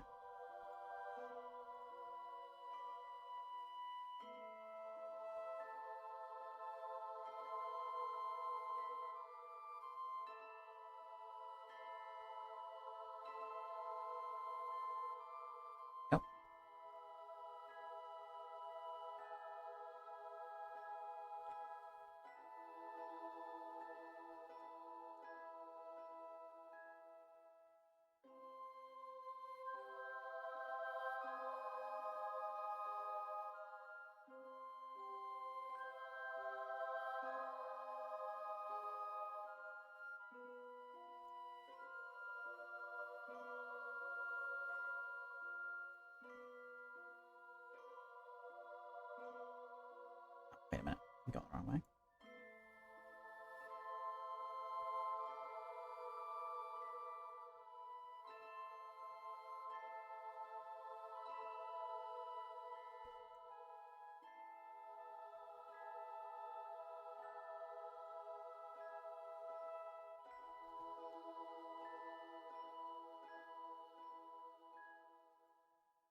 seconds.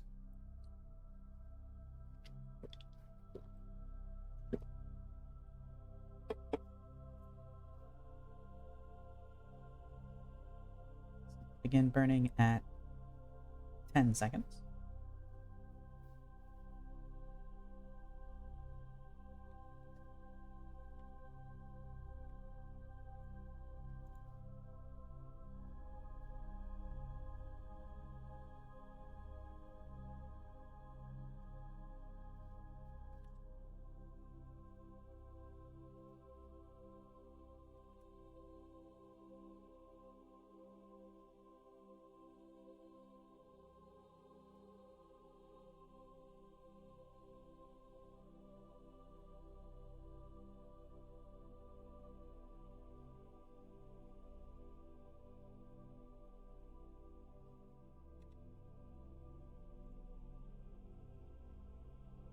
Perfect.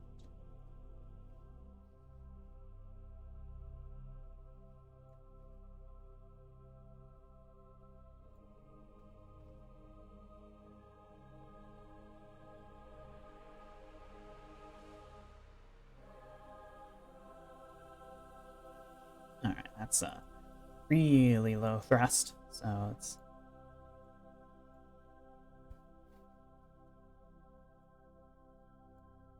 that way down.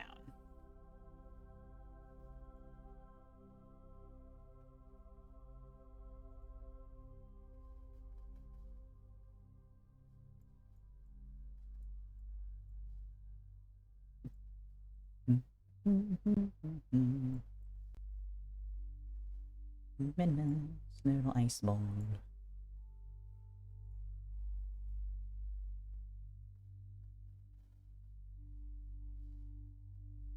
Oh, construction's completing. Oh, spy set. Nice.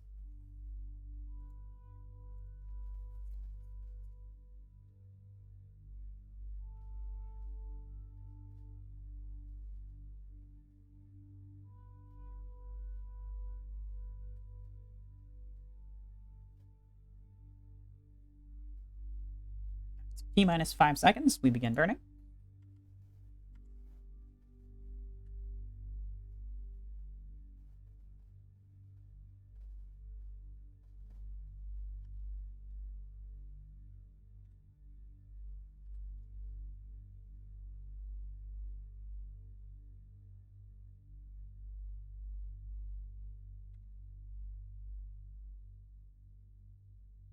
Wait.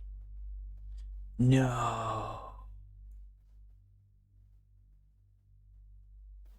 I need to be going the opposite direction. Ah, fuck. Okay. Shit. I don't have enough for this. Alright. Yep, nope. Not enough. Fuck me. Damn it. So I'm going this way when the contract needs to be going this way. You can tell because the glowing line, most visible down here, is pulsating, going that direction. And if I had paid more attention to it, I would have noticed that. As it stands, though, shit.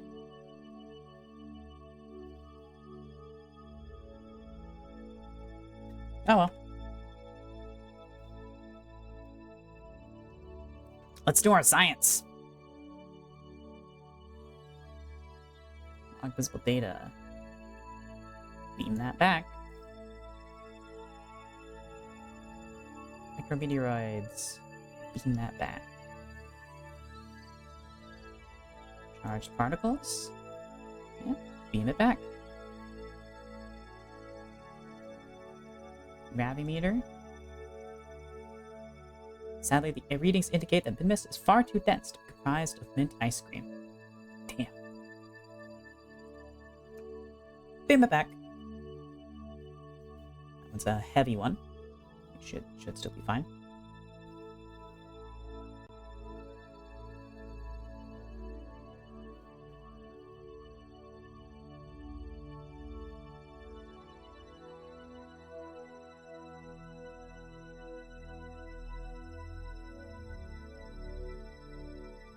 Meowdy.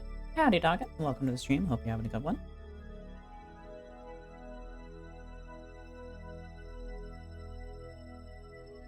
Cosmic ray detector. Is this a high battery power one? Let's see. Nope. Okay. Alright, well. Measure the interaction between the solar wind and the magnetic field of this body. Detects charged particles. Beam that back. Nope, that's a big one. Never mind.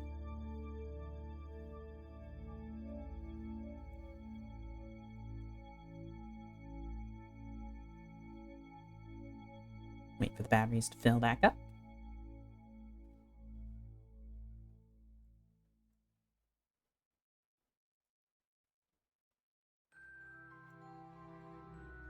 New data, transmit.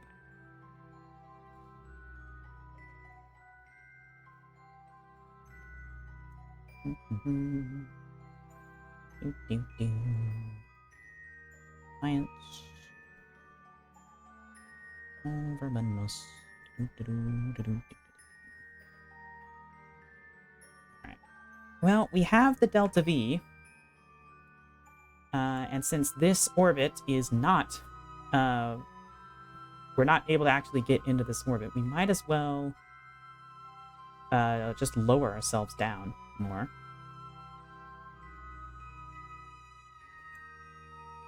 So what's considered low space? ASP low over minus. How low is that?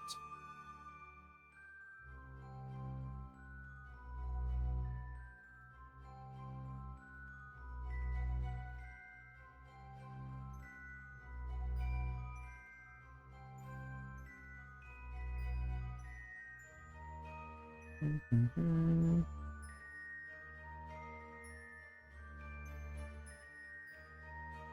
30 kilometers.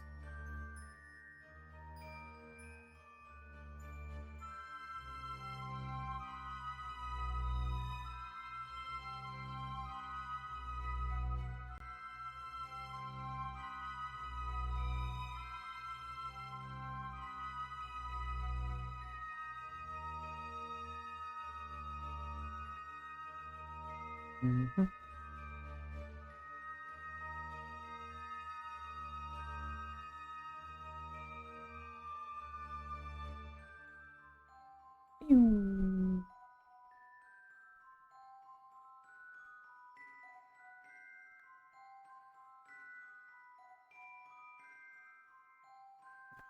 We won't reject this contract. We'll have to send another satellite over. But yeah, we can keep them both open. All right. At T-minus 13 seconds, we begin burning.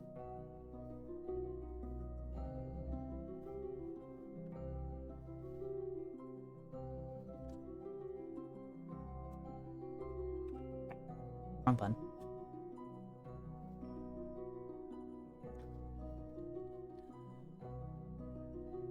Yeah, plenty of Delta V for this. Minmus doesn't have a very big gravity well, so it doesn't take a ton of Delta V to adjust your orbit around it. Very forgiving.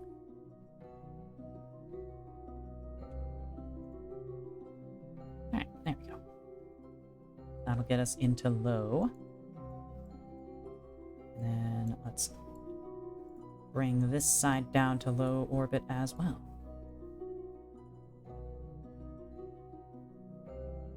Yeah.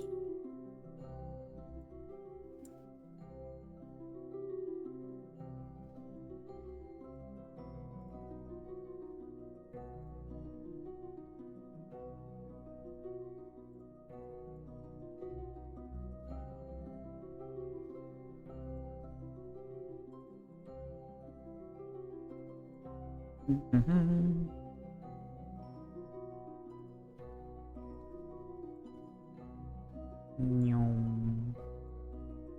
Miss.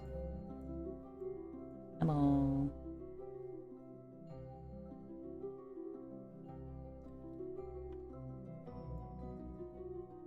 T-minus 15 seconds, we begin burning.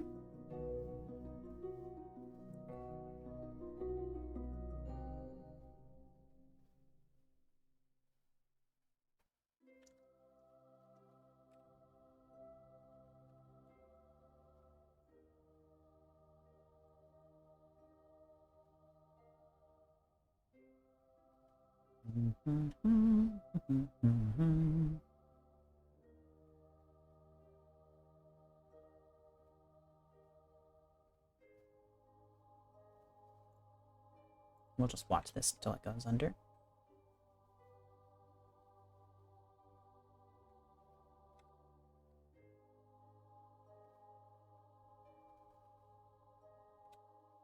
There we go. We are now at low over Minmus. Let's point our solar panels.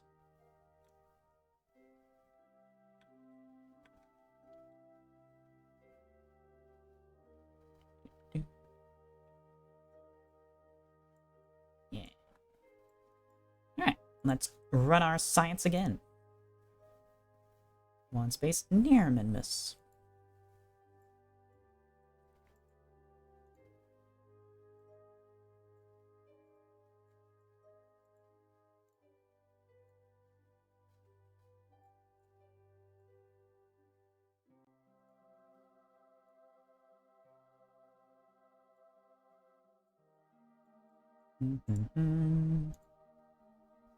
Oh.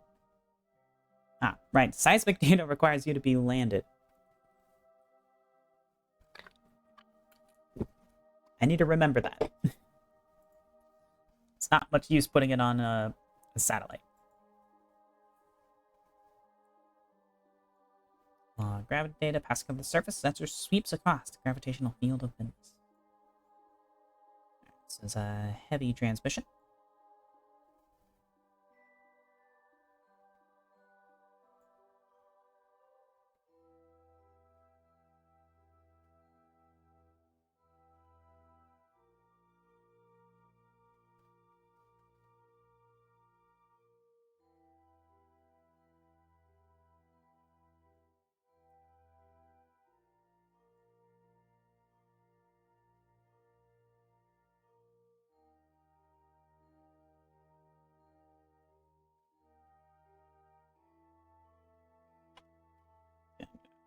Screenshot for posterity.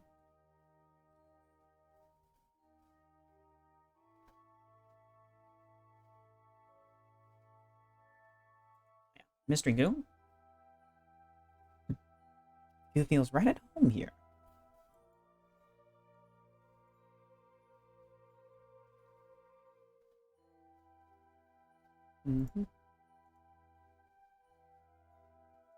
Yep, and no point doing the second one because we can't recover it. Okay. Let's run our Science Junior. Conduct materials study. Open up. A high radiation environment caused a few of the samples to glow.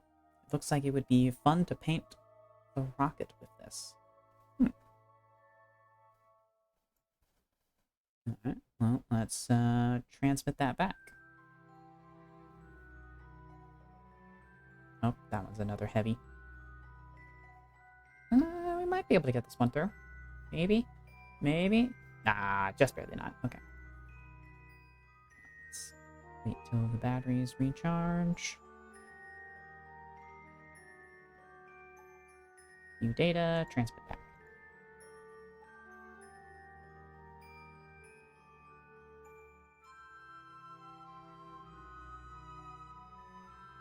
Nice. And then hit this guy.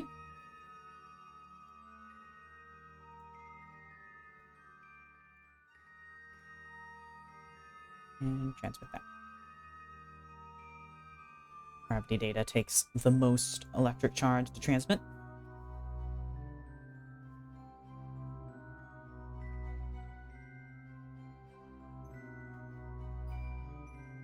So I'm gonna take this off. Getting a little toasty in here. And it's been a good while. Alright. Lovely. We have completed our science that we can do with Minhart 2.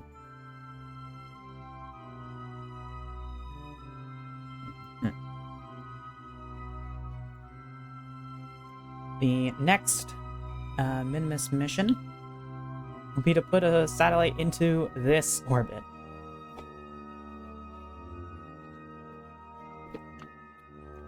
Which is going to require more Delta V. I don't know how much more Delta V is the problem. So I don't know. We'll have to figure that out.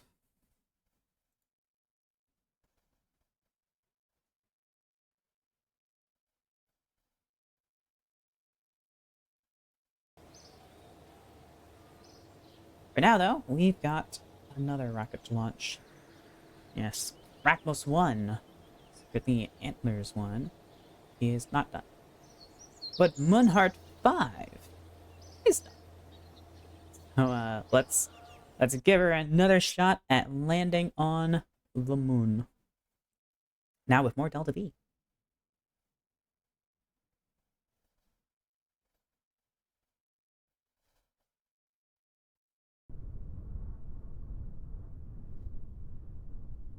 Alrighty.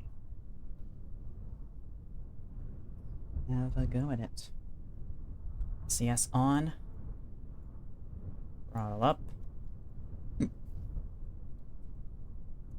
Hope this is the one. Ready in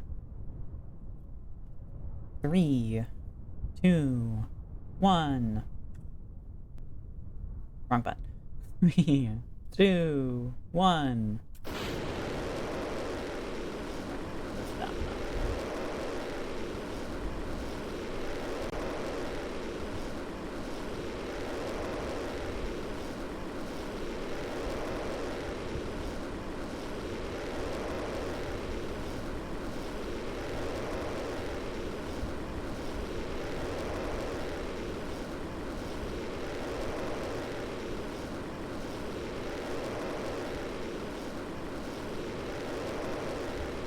Yep.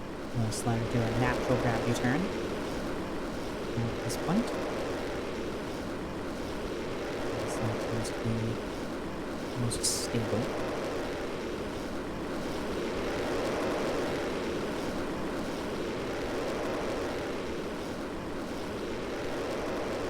A different measure.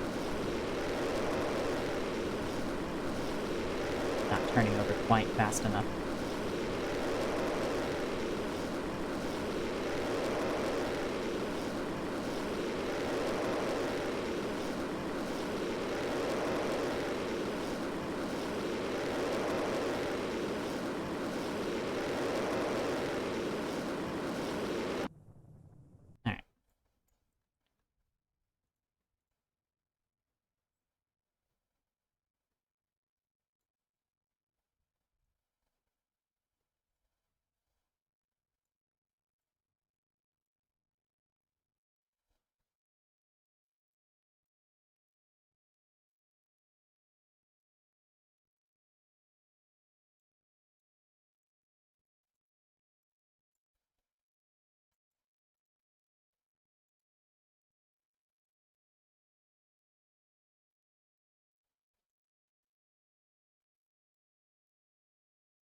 Align ourselves.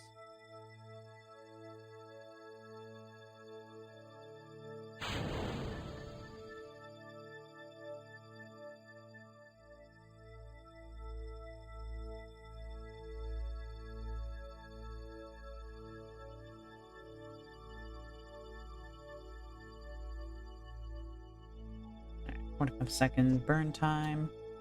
So we'll start at now.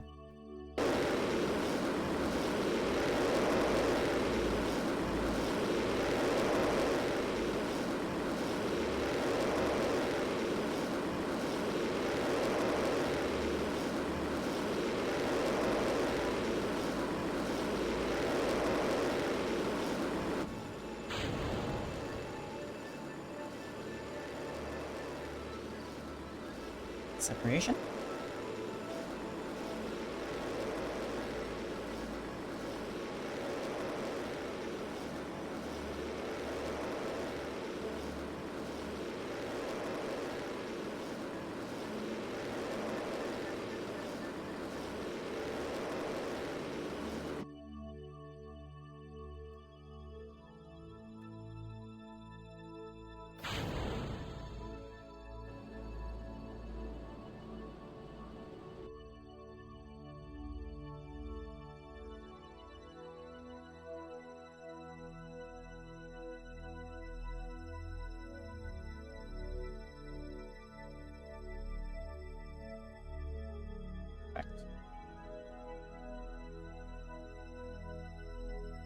Alright. Heart 5. We had a good get into orbit. Nice and efficient with the amount of fuel that we packed up.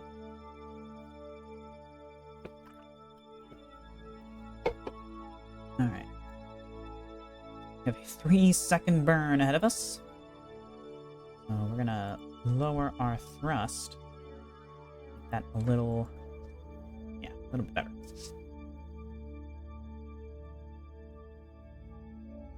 So at T-minus 22 seconds, we begin burning.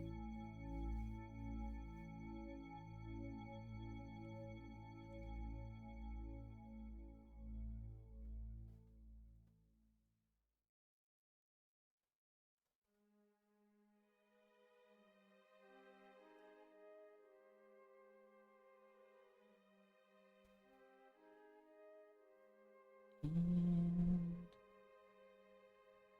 burn.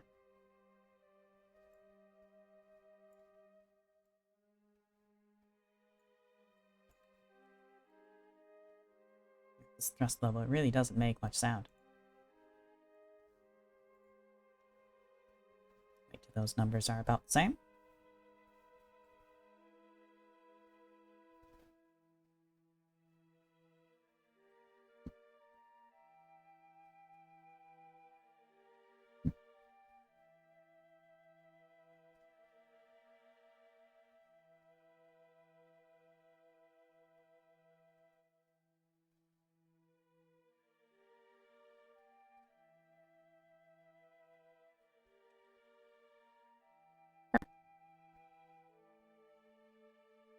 Alright.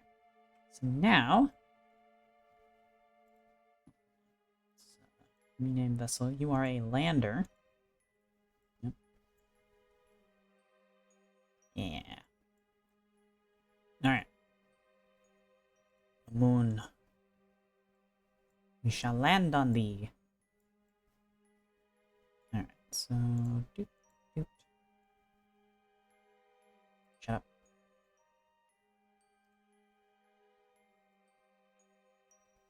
There we go.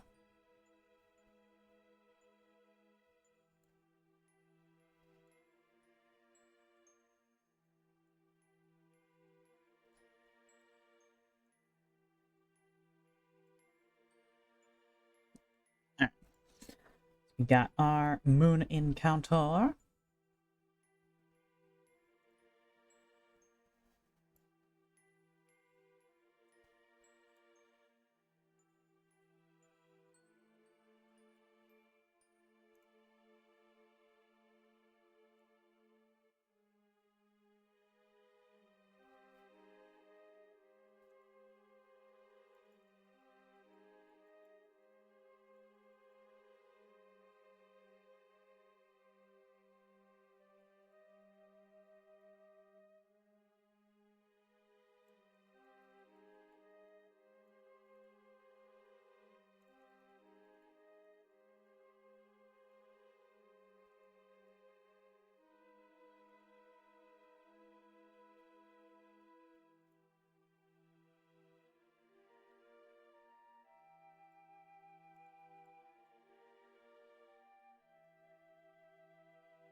looks good. You know what? Let's actually decrease the amount of delta V that we're using.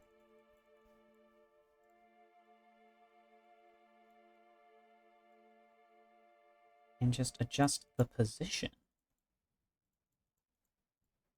So we have even more delta V to spare. Okay. We found how much. So that's as close as we're going to be getting. That's as efficient of a transfer as we're getting. Yeah.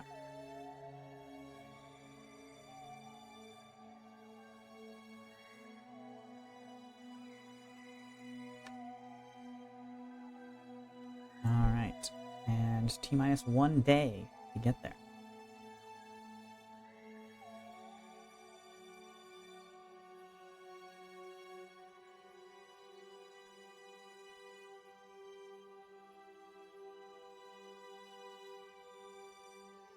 Why can't I fast forward to this node?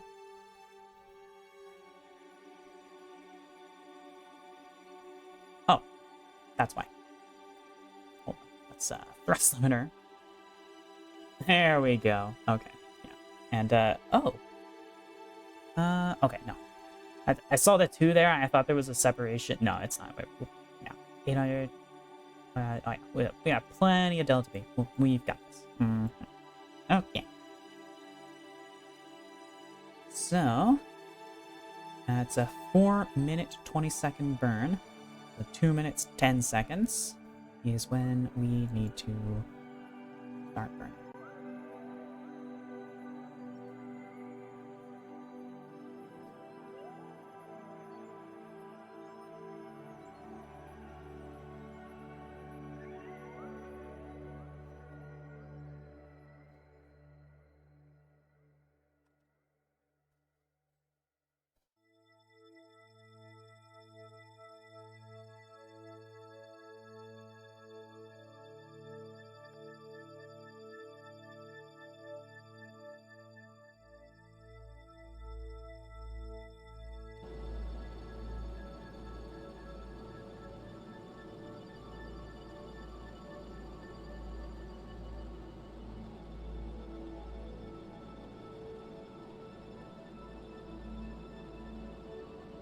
All right.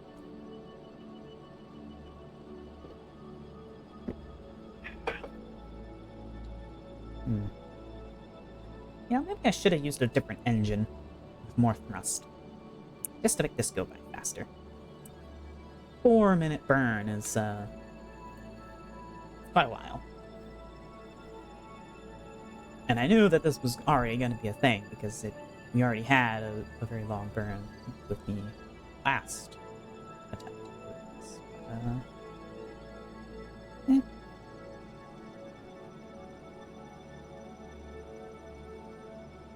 The engine's efficient. It's well tested, so we know it's reliable. As we do have EVA repairs installed, so we do have to worry about untested engines being less reliable. I have the settings set pretty leniently for how likely an engine is to fail, but, you know, you still can. An untested engine starts with 80% reliability, so there's a 2 in 10 chance, a 1 in 5 chance that the engine just won't work. That's basic. Yeah, 80% is, 20% is 2 in 10. Yeah. Why was I even second guessing? Yeah. So, 1 in 5 chance of failure is not great. So, engine works. We'll use it.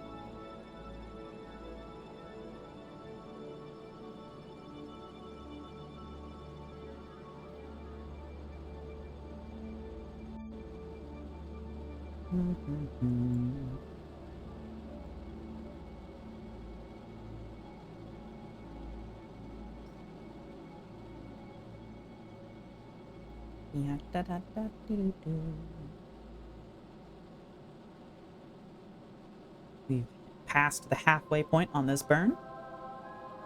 Very nice.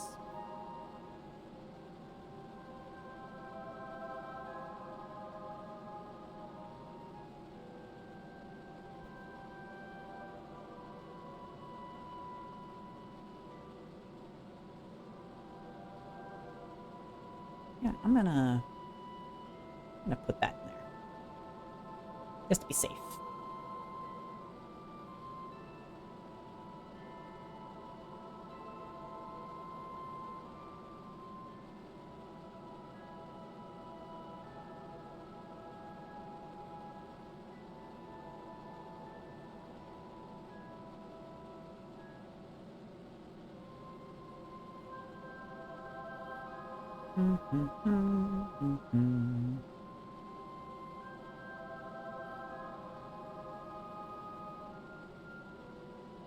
Yeah, I think the next probe we send out to either of the moons, we're putting a more powerful engine on the transfer stage.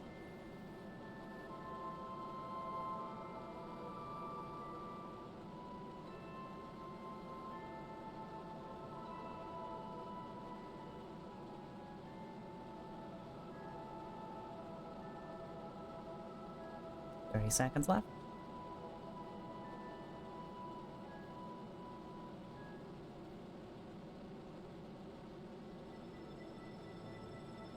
Seconds left.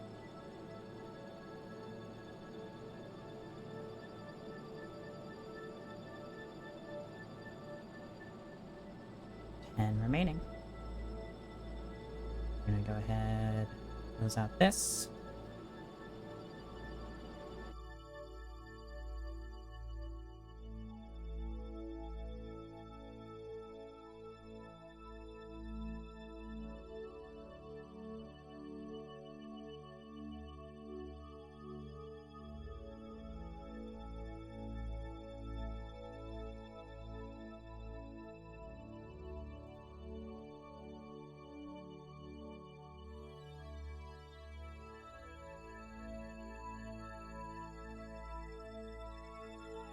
All right. We've done it. You want to get closer? Let's get closer.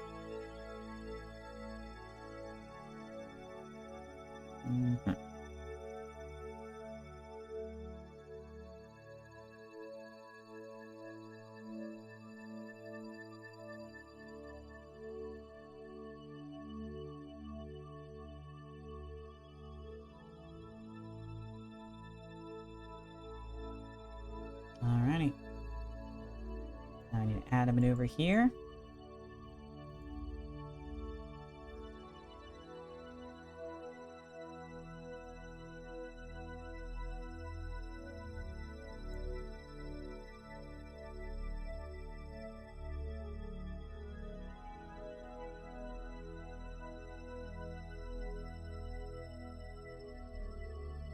Alright.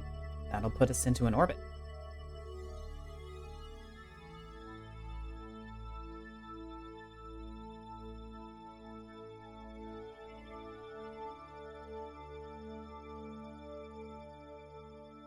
Actually, let's not point at that. Let's point towards the sun.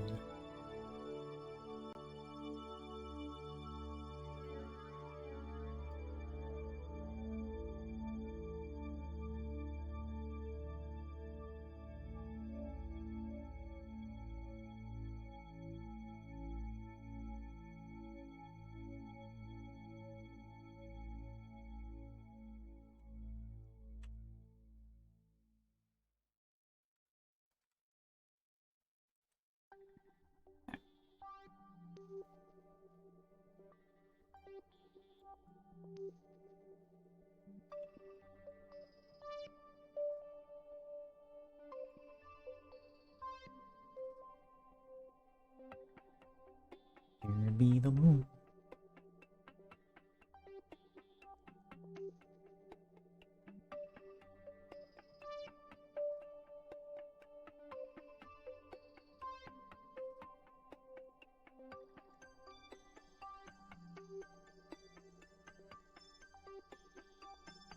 About to enter sphere of influence of the moon.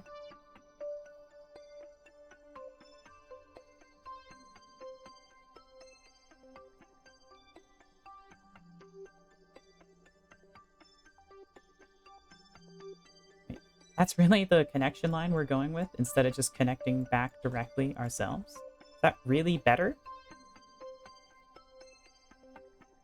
Okay. Now we're just connected back, yeah. Yeah, that seems much better.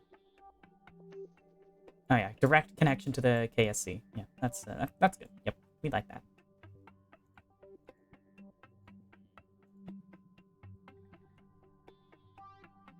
All right.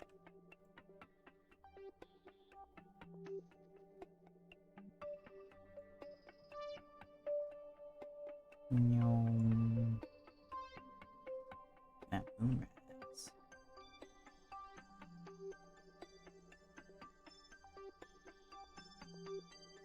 All right.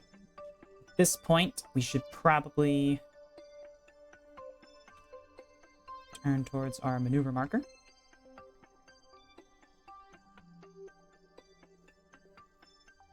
All right. We are burning for 1 minute 5 seconds. So 30 at 32 seconds we begin burn.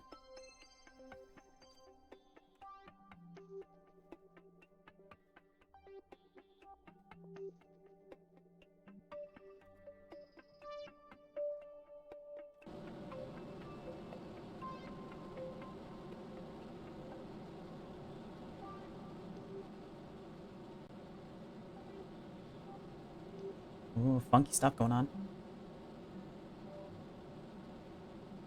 Like, those are... If we were to stop burning, we would exit out and then come back around into a second encounter with the moon is what I think that those flashes are. Alright, here we've got it.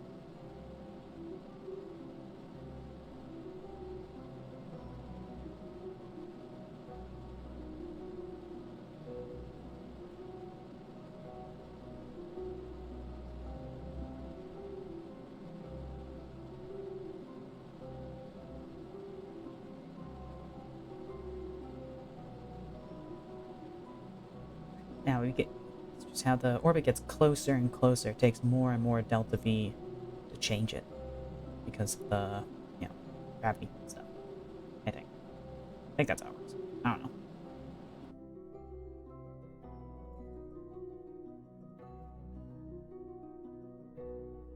All right. So now we can go ahead and choose our landing location. Now, ideally, we would land both in the sun and with direct connection to Kerbal overhead. So really what we need to do is wait until the moon is, like, just further along in its orbit before we do our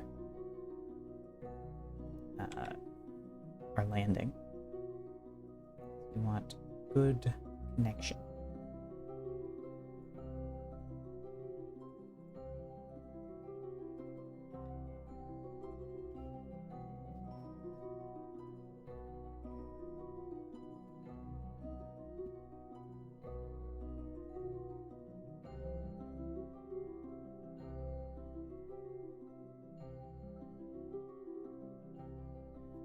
Alright.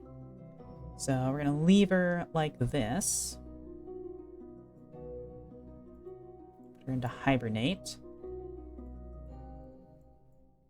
And we're gonna wait until the moon is around here-ish.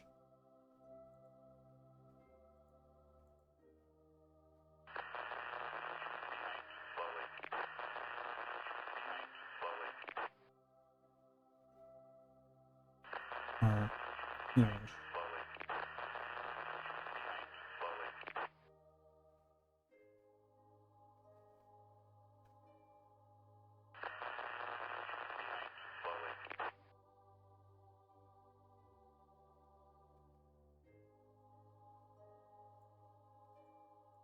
Alright.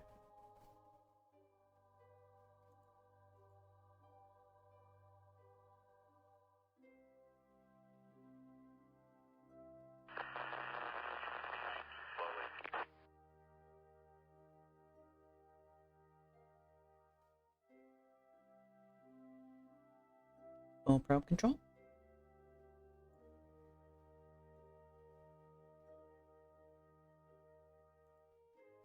We have 99 signal strength. Why do I have limited probe control? Come on.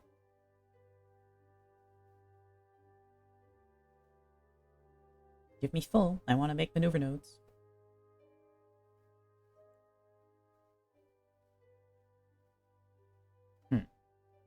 This could be an issue.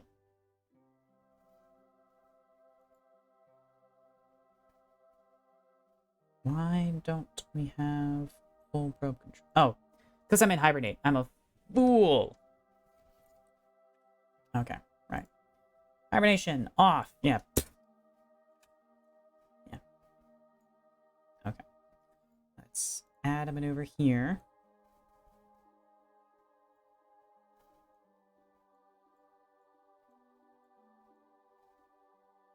I don't know what the best angle of attack is for this.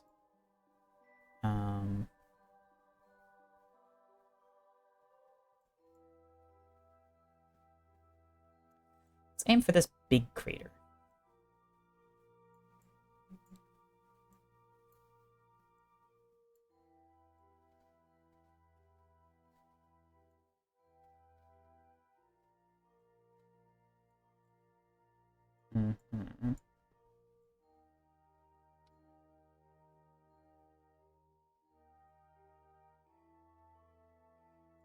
Gonna try and aim for right there as our landing spot.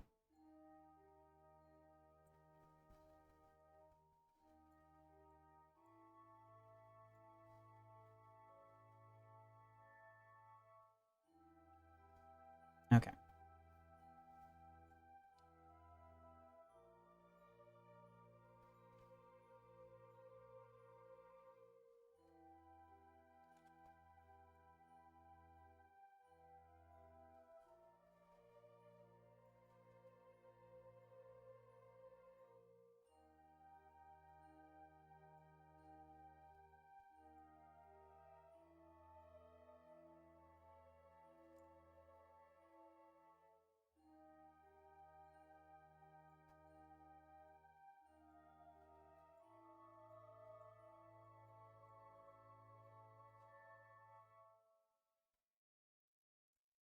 .29 seconds, so T-minus 15, we begin burn.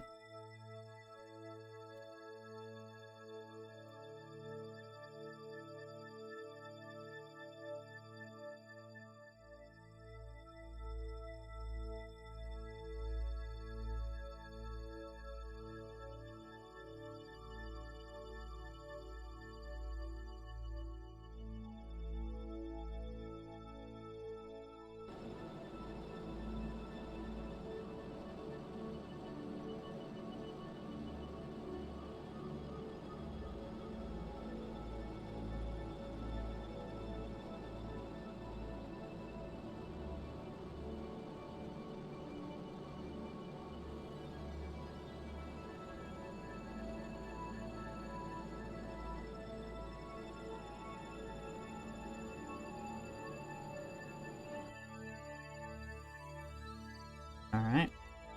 We should have both good... Yep. We even have Moonheart 2 overhead, giving us a signal boost. Very nice. Alright. We're heading in.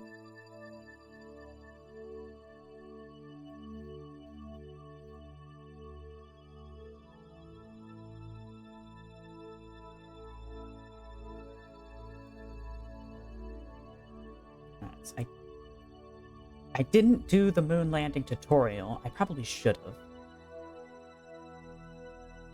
Sick. Yeah. In there. But, yeah, let's go ahead.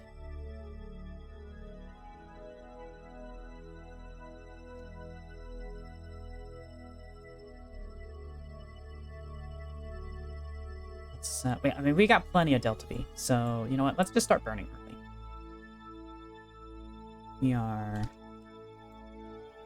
We'll wait a little bit longer. So we're nice and over the flatter bits of the big crater. And let's start burning. We want to try and kill our sideways velocity.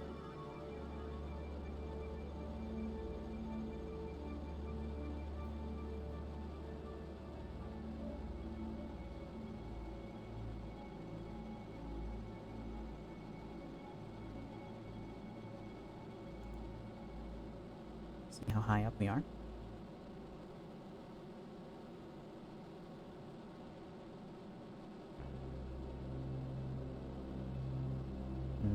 Feel like I might have pushed a little late on this burn. No, never mind. I think we're good.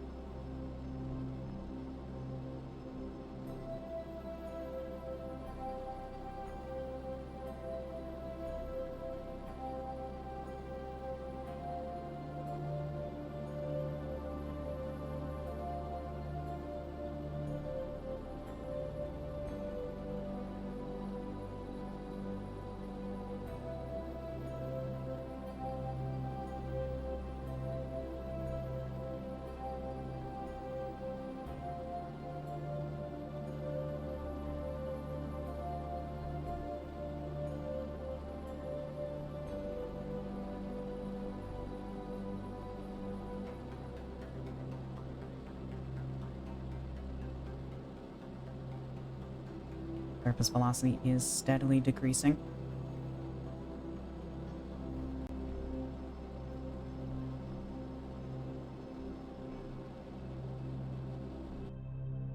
Alright. This is it. Attach.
We've done it! We have landed on the moon. Yippee! It's, yeah. Gauge parking brake. There she is. Moonheart 5. Successfully touched down on the surface of the moon. Lovely. There's Moonheart 2 flying overhead. Alright. Well. Now that we're here, let's do our science. Yes. Oh, I probably should have extended that a long while ago, huh? Alright. Well then. Mystery goo. Observe. Moon's east crater. Goo appears to be in the same state of awe as you are. Excellent.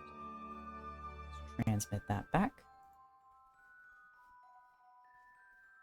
Excellent. Let's do a temperature scan. Thermometer can't seem to make up its mind whether it's hot or cold here. Interesting. Transmit that data back. barometer, log pressure data. They say insanity is doing the same thing multiple times and expecting a different result. You check the atmospheric pressure again anyways. Alright, send that data back. Let's do the micrometeorite detector. Registered account. Back. Cosmic ray detector. They've been analyzed. Send the data. Seismic data. What do we got?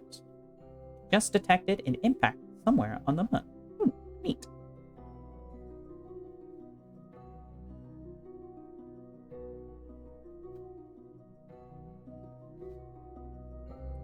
Bigger one.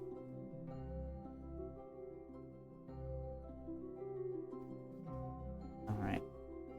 Now this last one, we're gonna wait for our batteries to refill before we do this. Actually, let's log the data right now.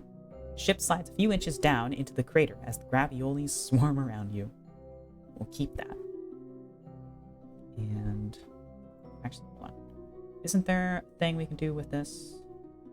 Doesn't this have its own?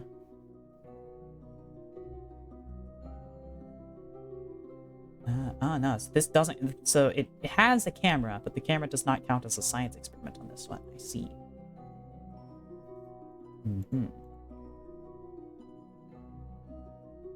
Yes. Okay. Well, good to know.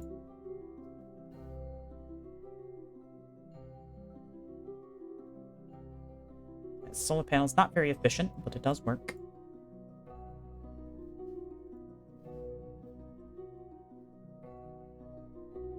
Alright. Review the gravity meter, and we're going to transmit that back. We should have just enough power to make this transmission.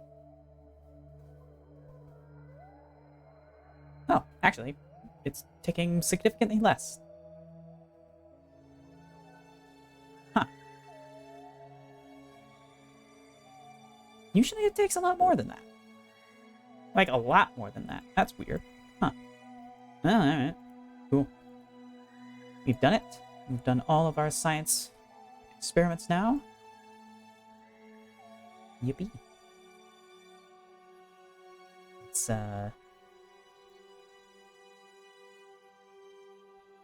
see. You see carbon? Yep, there it is. Overhead.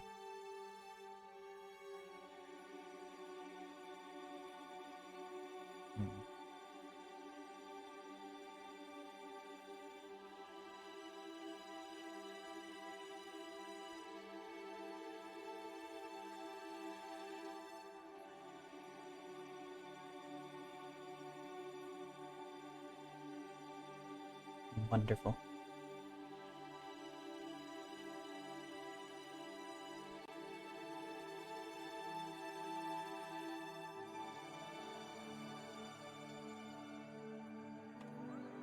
And get a screenshot. That's it too.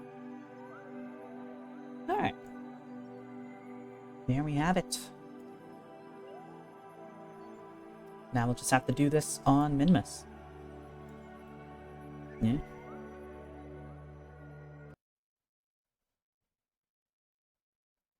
Head back to the Space Center.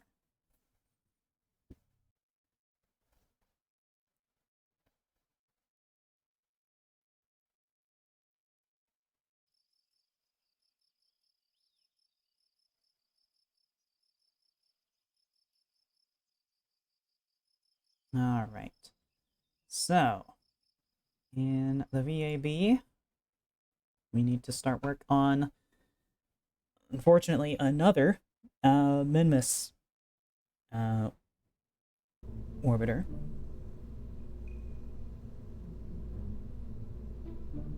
So let's open up Minhart 2. So we need to do in a reverse orbit this guy. And I want a more powerful stage. So first of all, we're going to take this out.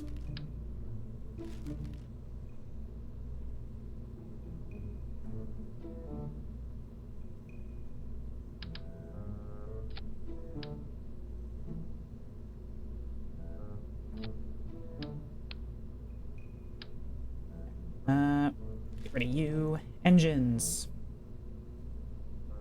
Alright, so let's see here. So...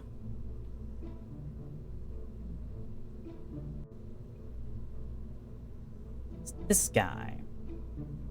What's your ISP? 250. Thrust 10.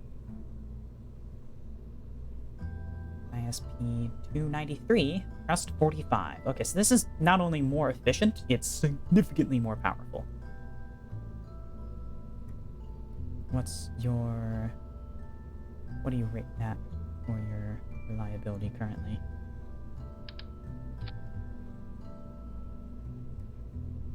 Uh, 95. Okay. Yeah, because we have actually launched some rockets using this guy. Alright, yeah. Now, do I want to make it...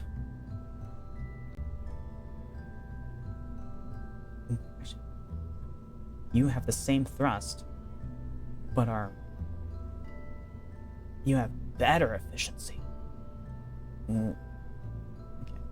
We go for this guy instead. Doesn't look as cool, but, you know. More efficient.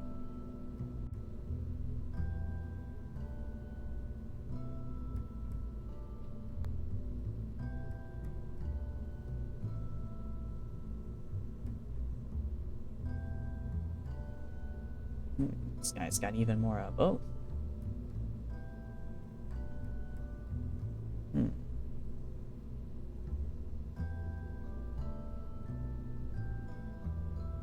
He's quite expensive.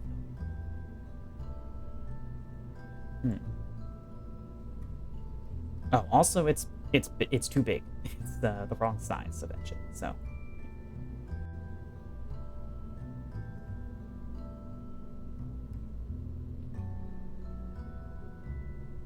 Hmm.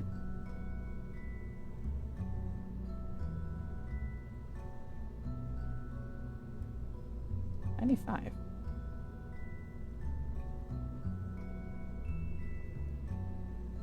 I haven't flown this, though. So it should be at 80. Are my settings... oh, you know what it is? It's because I think I have it set to, as you get better tech, reliability increases. I should probably turn that off. It'd be more fun to have that turned off.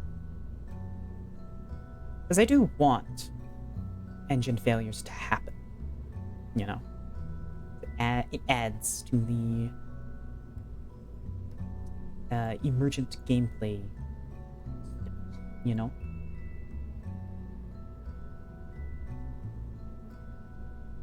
Minheart 3.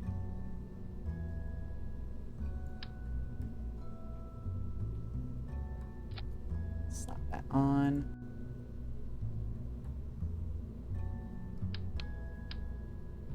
No, we'll slap that.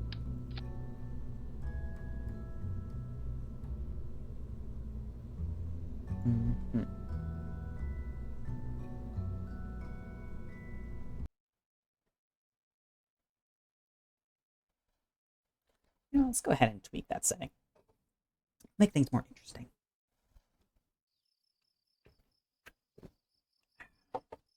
Alright,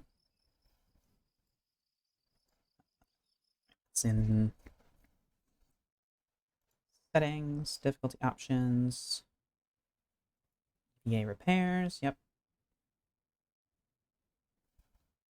Maybe I should lower this.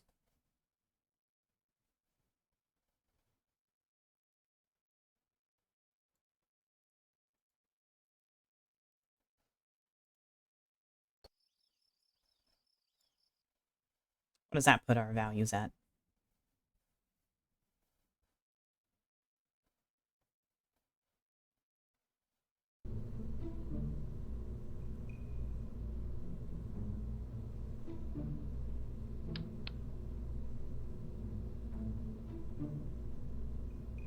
%.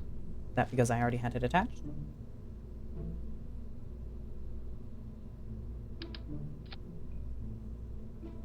25%. Hmm.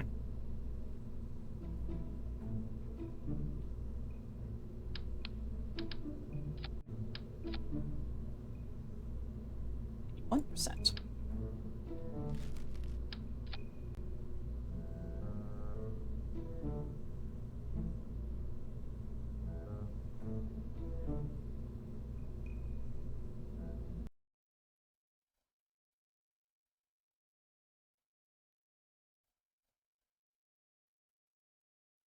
Yeah. What does it have by default? I fiddled with it, and I'm starting to think I shouldn't have fiddled with it. I think it was just. I think it was it was at 60 by default. Oh, 55.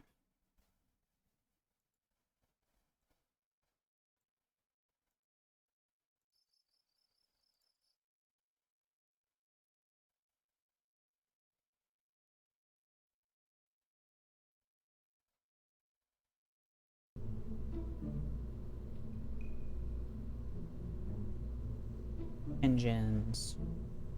You know what? Let's get a brand new one.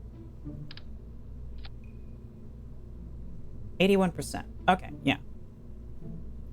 I think that's better for where we are in the game currently. And we'll be using this later on. This is the Soyuz LOK engine, so we'll need that for later. As our next crewed missions will be Soyuz missions, or at least our next crewed orbital missions will be Soyuz. We do have some suborbital missions planned for the future as well. And open, don't save. Part 3, yep.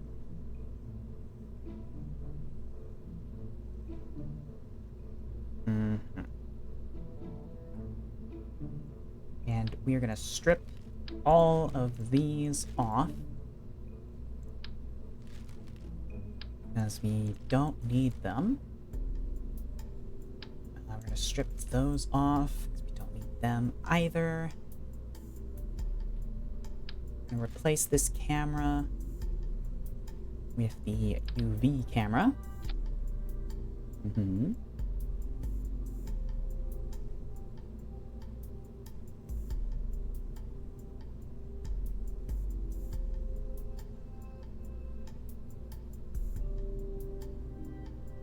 gonna ditch those as well.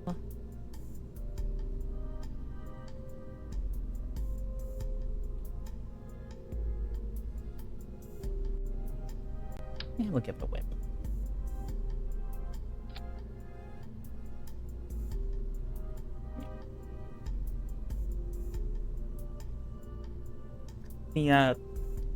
The direct antennas provide better transfer rates.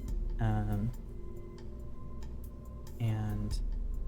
oh, wait a minute.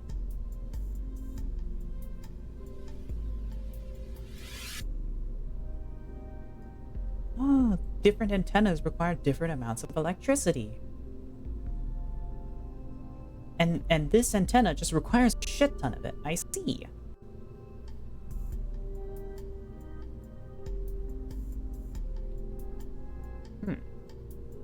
Do all relay antennas require just a bunch more? No, this one's cheap, pretty low. But it has really low bandwidth. Interesting. Okay. Yeah, so having multiple antenna options probably not a bad thing.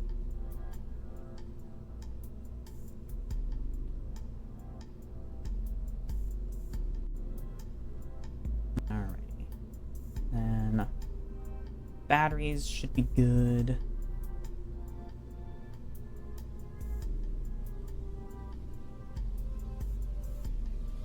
These holds 200. Yeah, that's way more than enough, probably.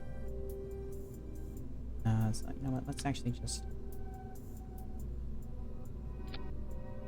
give her 2 batteries. That's all she needs.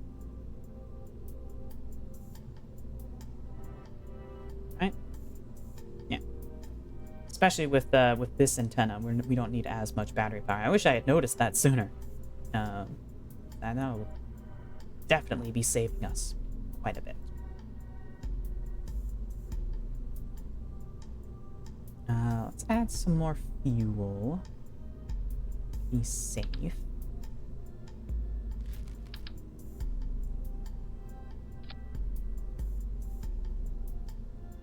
Mm-hmm.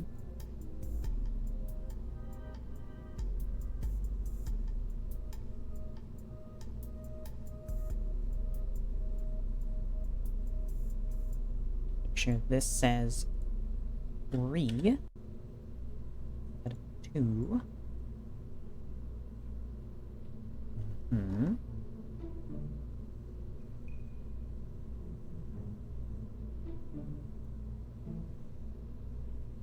And you know what? I don't like that being bold.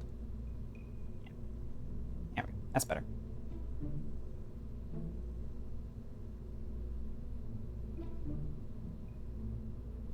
And that tank we're gonna drop down. This tank we're gonna drop down.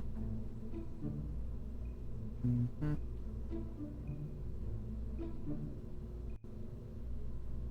So it'll be more efficient.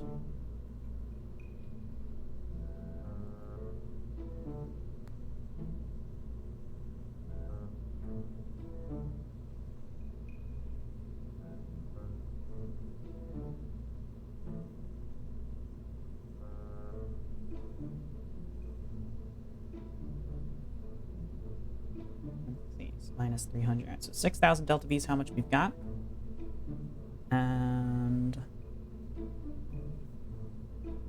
that should be enough. Probably. Yeah. Okay. So with that, I think Moonheart 3 is good to go.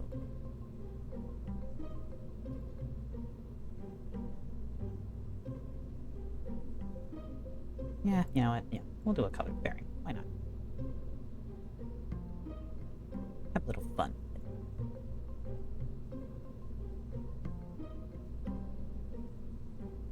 Add that to the build list.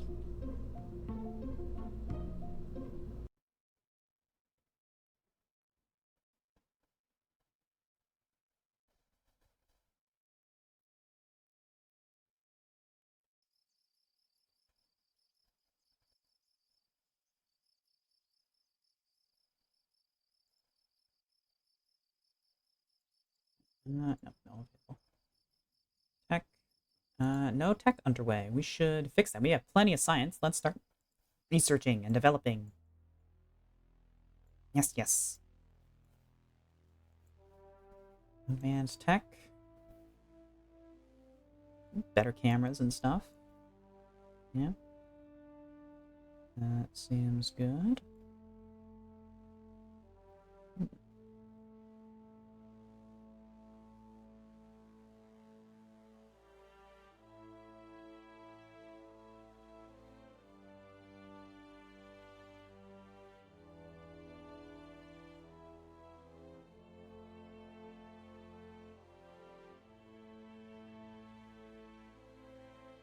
What is this? It's an SES thing.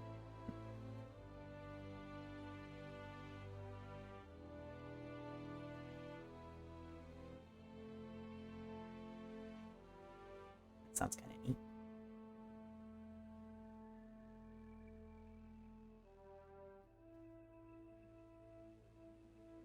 Might be good to get that. Yeah. Better engine sounds good.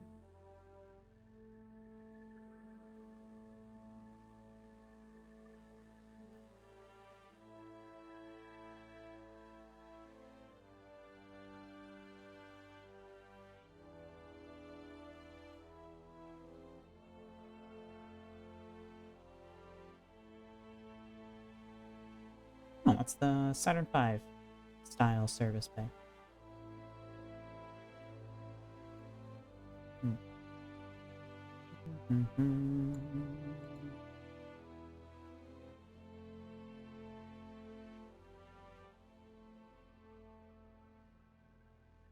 Structural fuselage bits.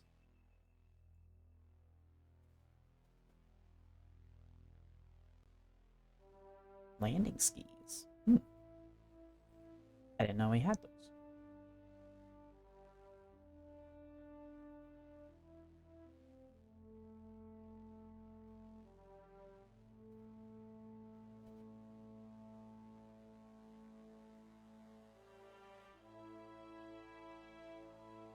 Yeah, probably worth getting that so we can get the rover wheels after it later on.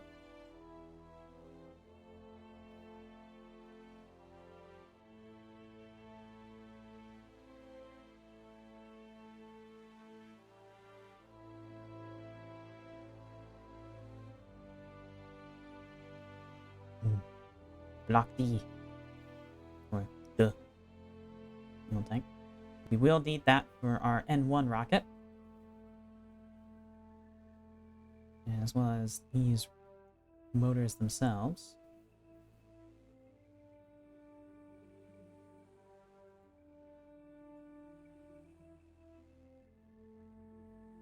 It's a lot of engines in Tantares. Tantares.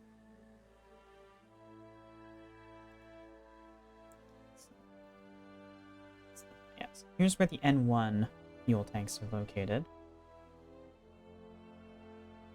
So we're not going to be able to get there for a while, but, you know, might as well.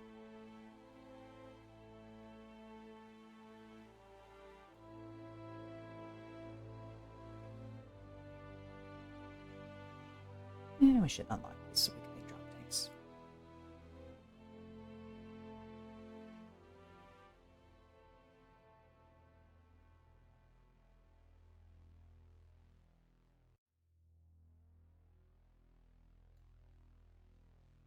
Saturn 5 parts in there.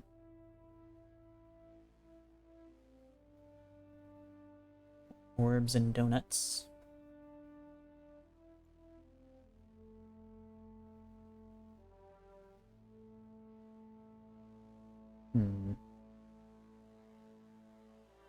Control panels.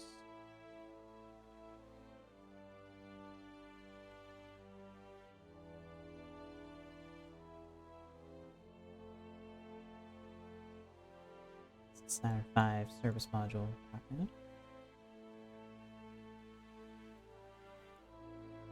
All the way out here.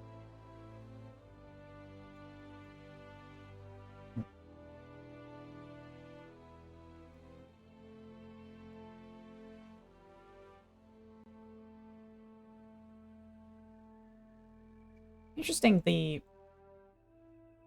get small 5 diameter here, the 5-meter diameter there, and then you get the 7.5 diameter here. And then most of the other 5-meter diameter stuff, and then all the way out here, the big 5-meter thing is locked all the way down there. Interesting.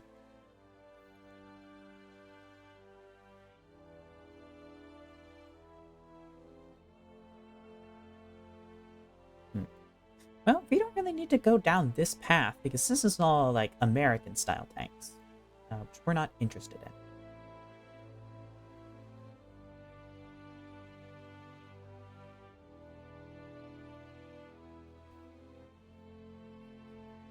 So, alright. I'm gonna leave it at there for now, or actually.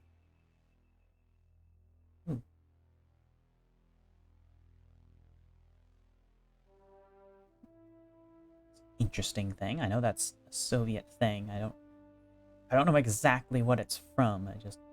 I can tell looking at it that it's Soviet. Also, it's out near Design Bureau, which is part of Tantares.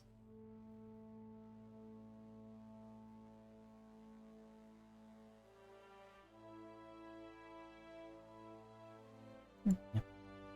Oh, not enough. Alright, well. We'll head out of there for now.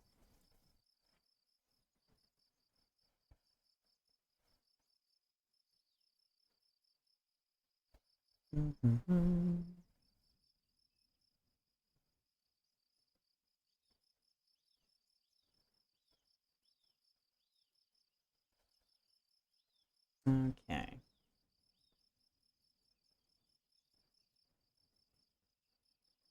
to sunrise.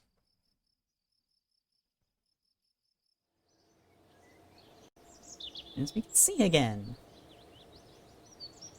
Ooh, we can upgrade the spaceplane hangar. The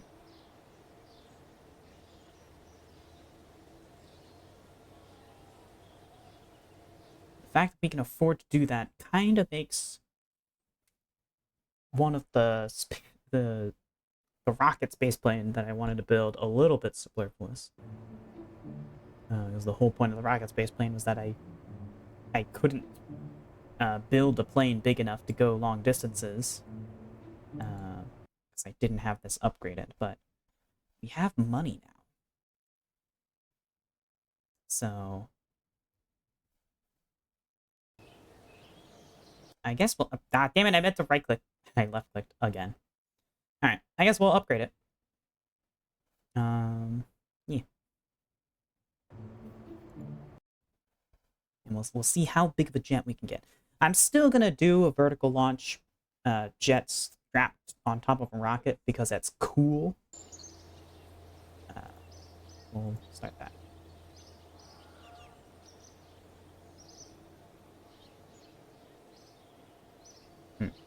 Well, our runway can't sustain the craft that I want to build anyways, and so I'm gonna leave it for now.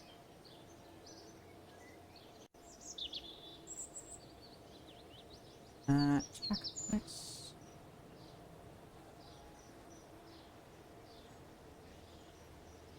There's no real purpose. We don't need to upgrade that at all until we're like just strapped with cash.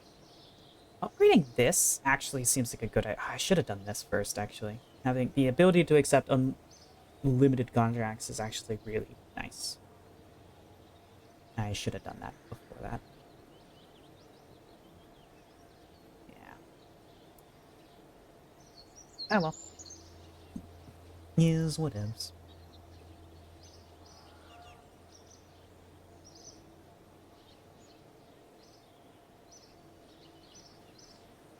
Few hours till our first spy sat is done.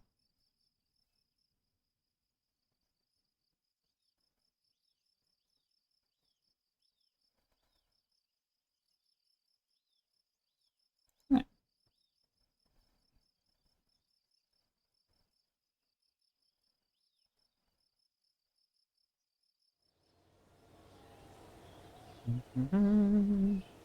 Alrighty. And let's launch her.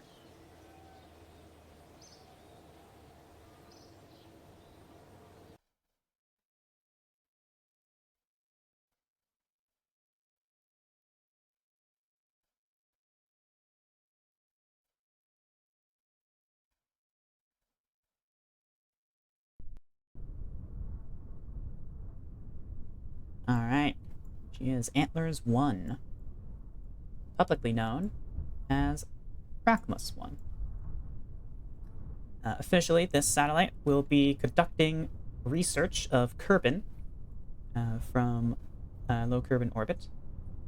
But it will be secretly taking photos of ATF military installations using a film camera over the course of several days before returning the film back to Kerbin safely. Let's double check our staging. We have 2 decouplers in here. What are we decoupling?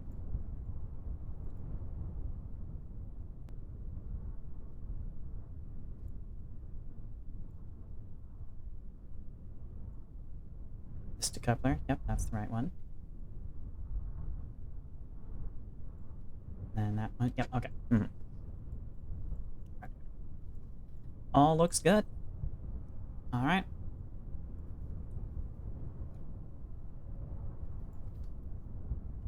Three, two, one.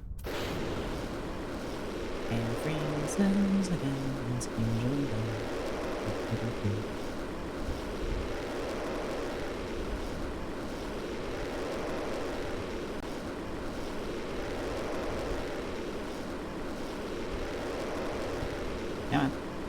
You can do it, game. I believe in you. And there she goes.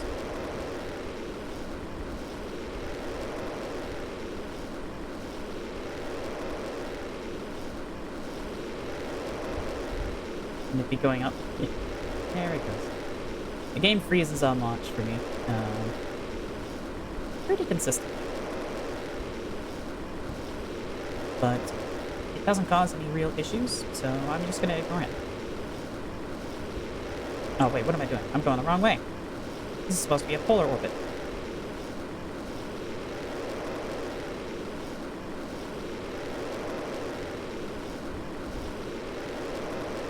The orbit could be at a slight angle. It's not that big a deal. But we do need to get...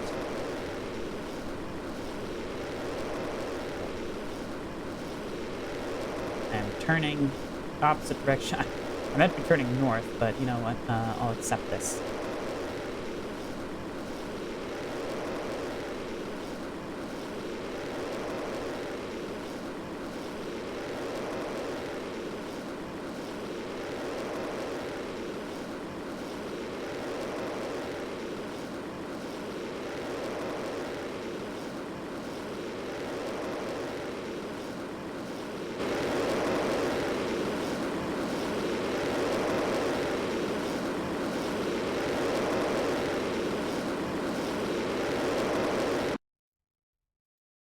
Okay.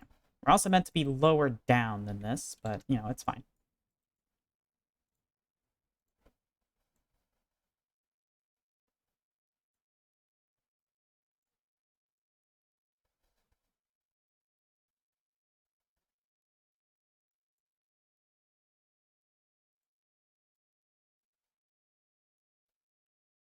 We don't have...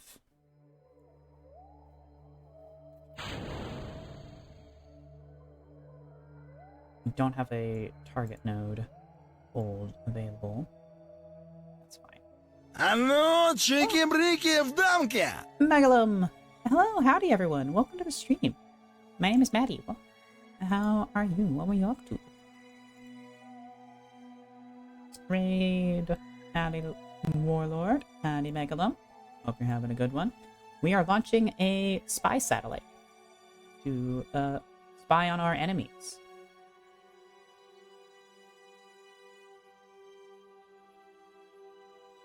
Let's... Oh boy.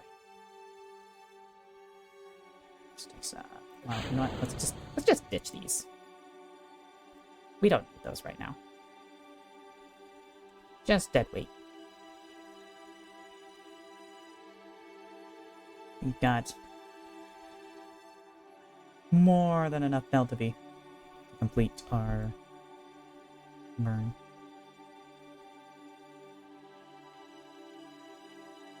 Oh boy.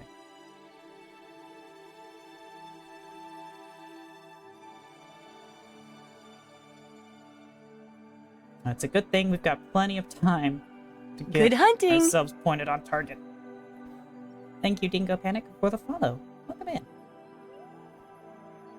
Got my hands at art. How's the Kerbal going? Oh, nice.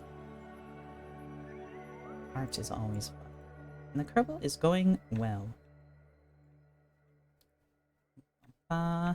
We successfully landed our first probe on the moon a little bit ago.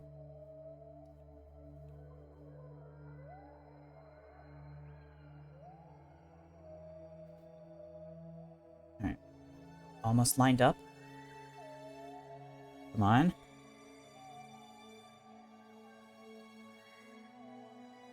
Yep, there we go.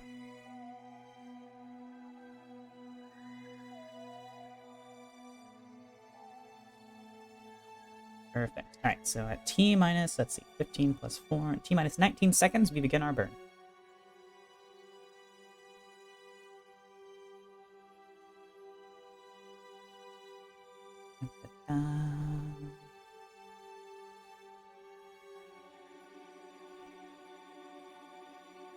Burn.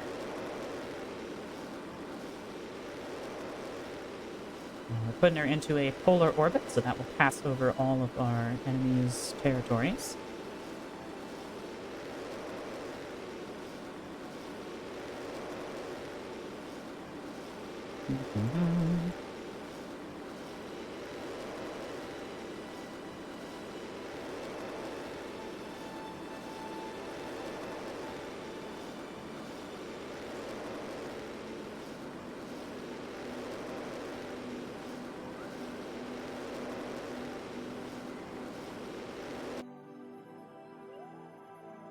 Lovely. Now from here, we are going to disconnect from our launch booster and continue firing. We need to raise our periaps. Actually, let's wait till we're here and then raise our periaps to nice and low. As a spy satellite, we need to be as close as we can get. We'll do...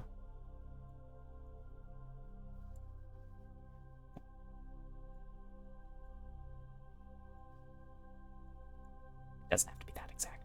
Alright. Now that we're separated from booster, we should have a much easier time rotating ourselves. Yep.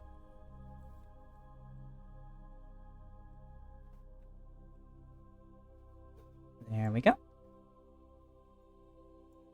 Let's see. We got our bowling ball here with our 3 cameras. And you know what? We're pointing towards the planet. Let's have a little look. Top camera left.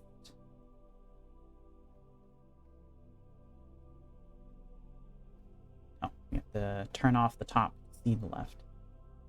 Oh, didn't mean to do that. No, we took one photo. Let's see this one. I don't know which of these corresponds to which field of view.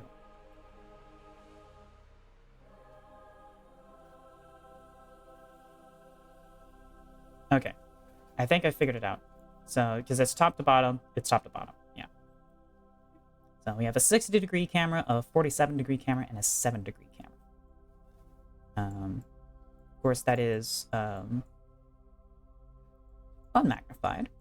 We do have a magnifying device that will be rotating into place in front of the cameras internally in order to get closer photos of the ground. Definitely. All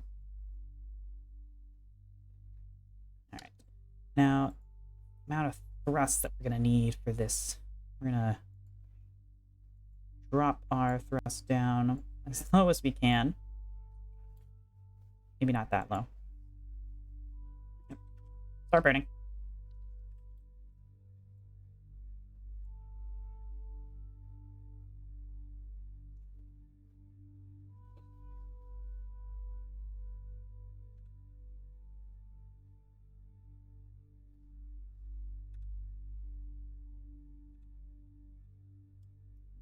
Clean. Add a maneuver here. And we're going to bring down our apoaps until it is also at 75. I don't want it to be at exactly 75,000 because then the apoaps and periaps start freaking out. So we're going to aim for 75,001.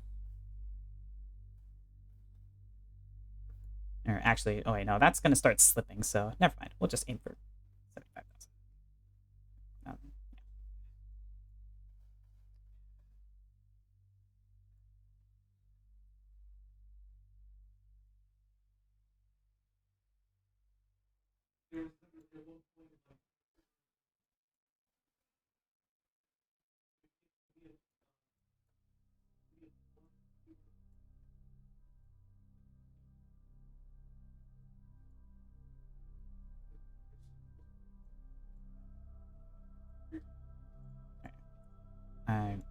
I bungled that one. Trying to get fancy with it. Just super simple.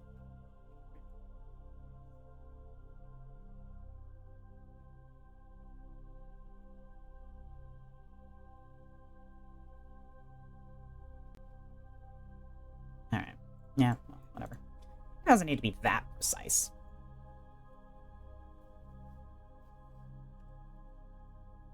Alright, that's pointer. Scoot. Alright. And...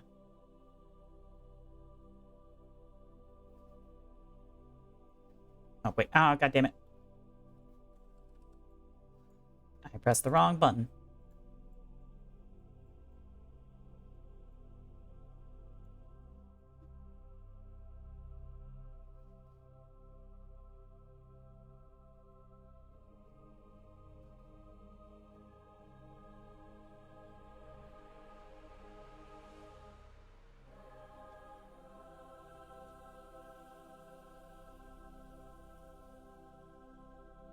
Okay. So now we can up our thrust. There we go. At T minus 11 seconds, we'll start burning again.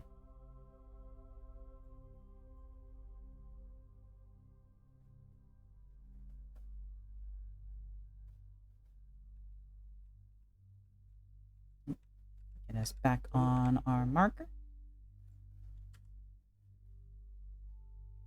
Fast forward.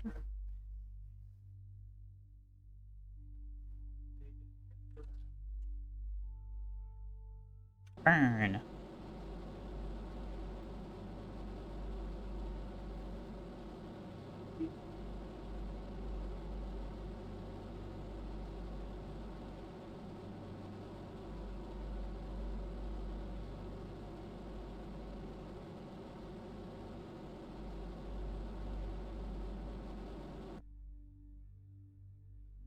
Alright, perfect. Okay, so this satellite will continue to go around Kerbin in its polar orbit over the next several days, taking photos of the ground with its film cameras. After it has completed its mission, taken photos of all the places we want it, we will deorbit and recover the cameras along with their film canisters. So let me make sure it's pointed at the ground. Why is this so dark?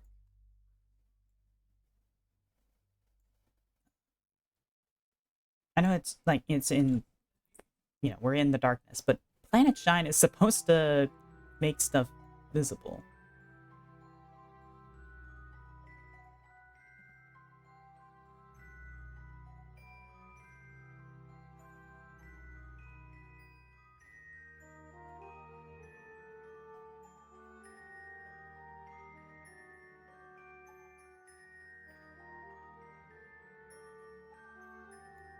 Yeah, Planet Shine's not working for some reason.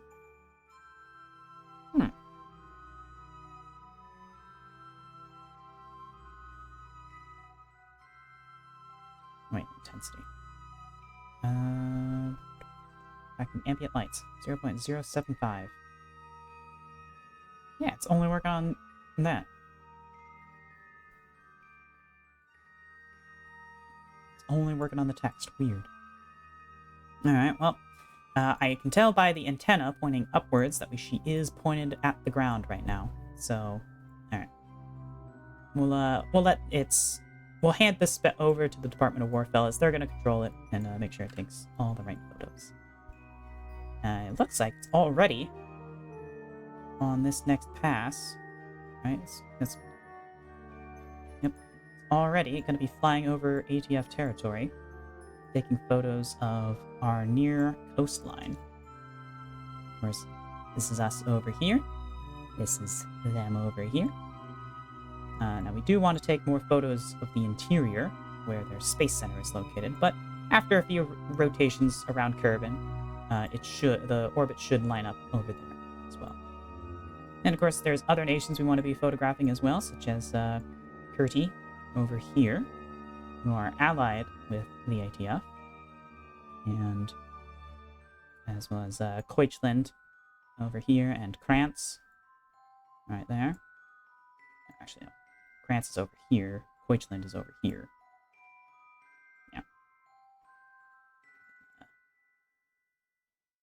Great Britain down here as well. So, we'll be taking photos all over.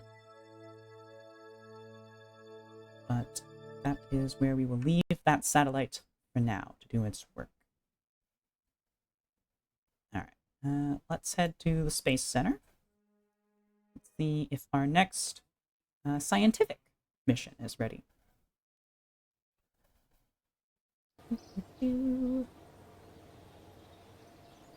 Not quite. Okay. Thank you for your contribution, Comrade Director. My top generals tell me that this will improve our strategic readiness by an order of magnitude.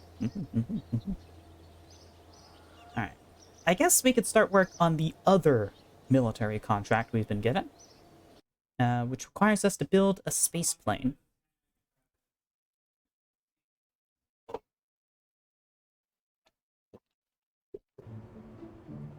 So, Fidel Kerman has asked, well, not us, they've asked the Soviet government for a technology demonstration.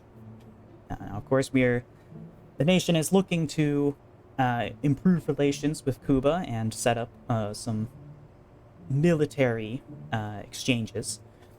And so we want to make sure that we, put on a good show for our friends down south.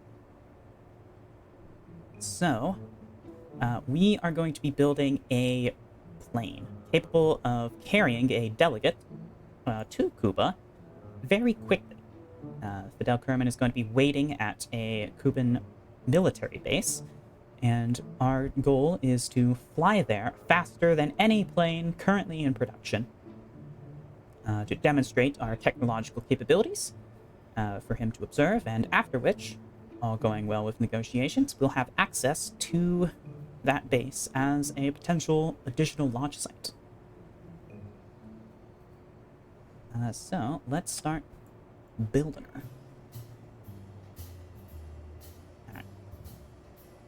Alright. Actually, we're not going to start with this. We need to start with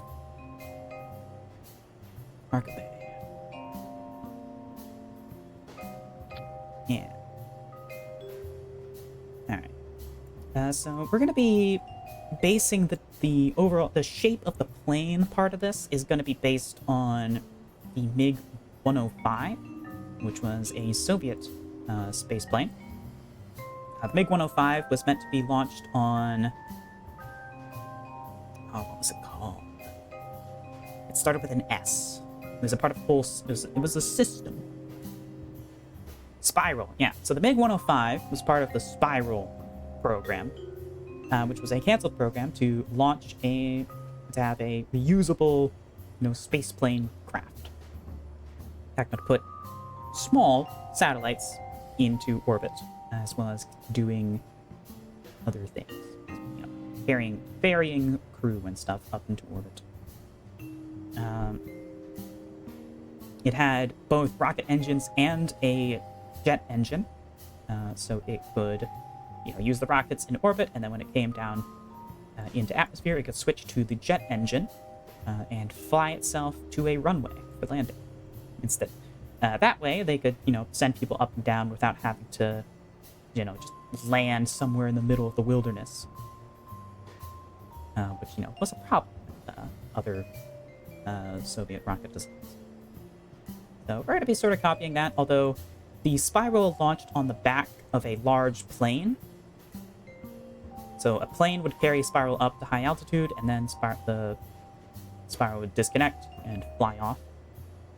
We are instead going to be taking a page out of the American Dinosaur program and strapping the plane to the top of a rocket for a vertical launch, because that looks cool. So we're going to start with this guy. And this guy. Totally misheard Spiral as Spiral.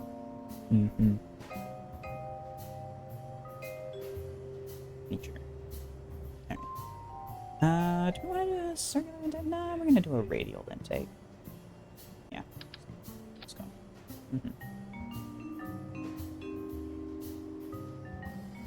Alright, so now we're gonna grab our cockpit and we're gonna attach it radially.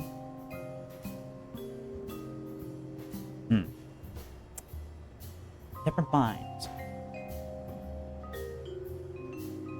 Really? Okay. We're gonna use some shenanigans to connect this. Structural.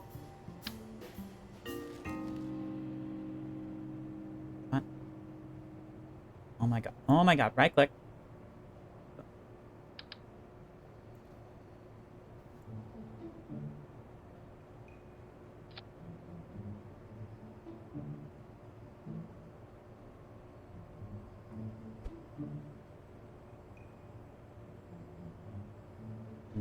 Want this to be... Okay, there we go. That there.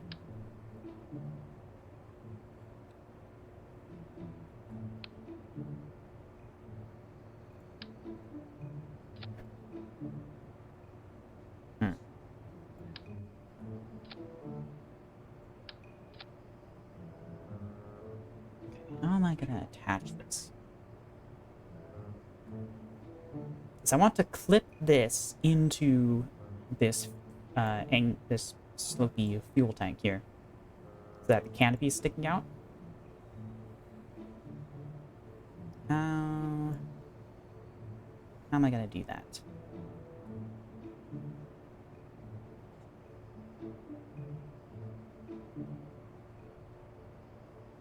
I also want to have a aerodynamic. Oh. Ah.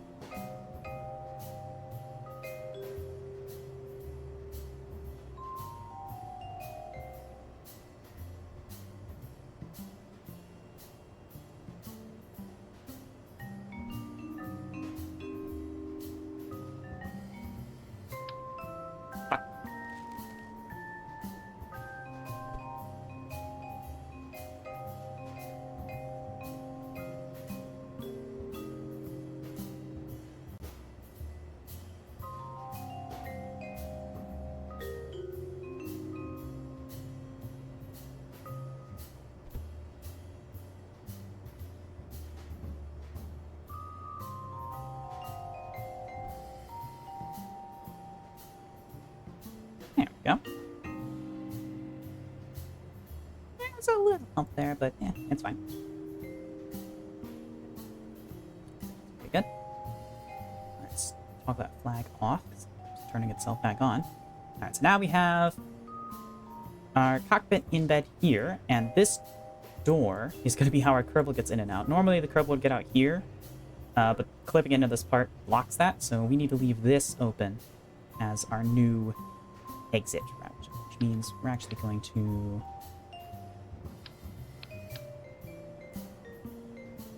rotate that, put it in like this. Yeah. So that way we can have a ladder going down and our Kerbal can climb out. Stream title totally ruins 420. Hey, the solid rocket motors are not, they're not a good hit. Alright, trust me.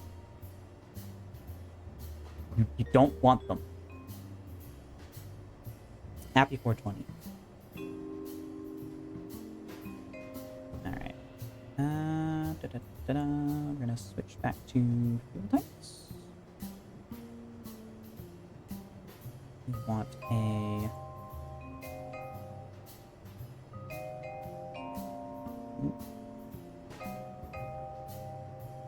We want a... Let's see, not the bicoupler. Rocket fuel. No. Liquid fuel. Yes.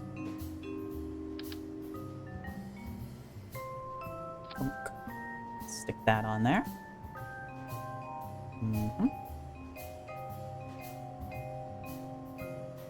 Kerbal smoke solid rocket. for 55 years and died at the ripe age of 26. Died of old age, doctor said. I see.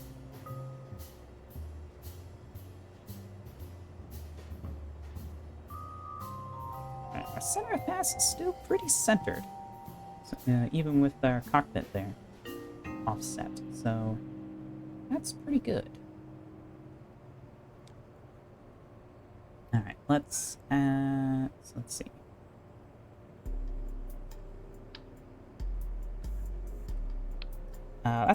Let's fill up this bay.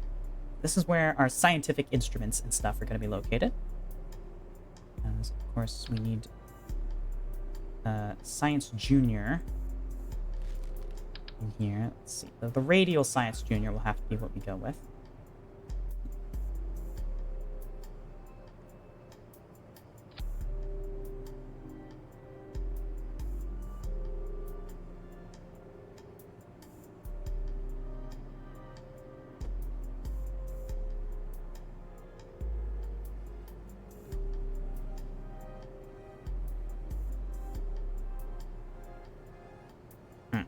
Okay, never mind. The Radial Science Junior does not fit.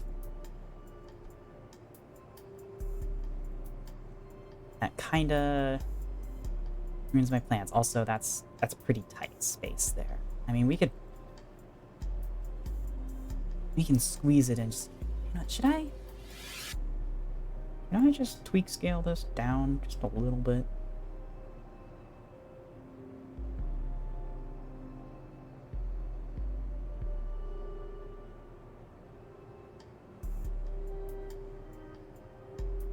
Just a little. Okay. I'm gonna move you in.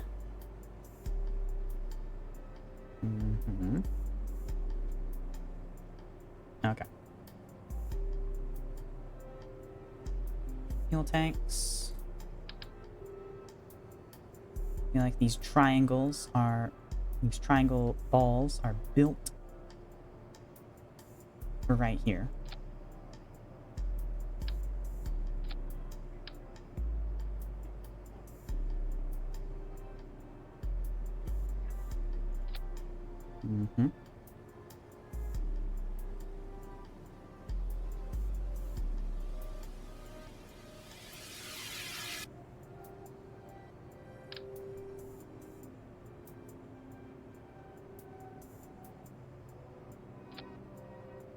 Yep. Some more balls there. So that'll be our rocket fuel.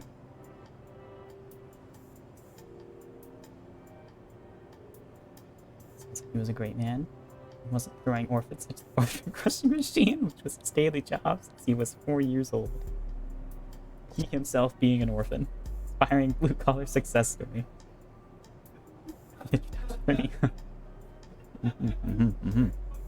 Estrom froze? It's on my end?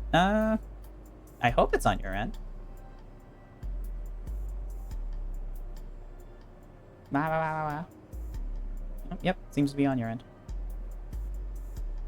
My stream preview is still functioning. Yep. Try refreshing. He can't hear me.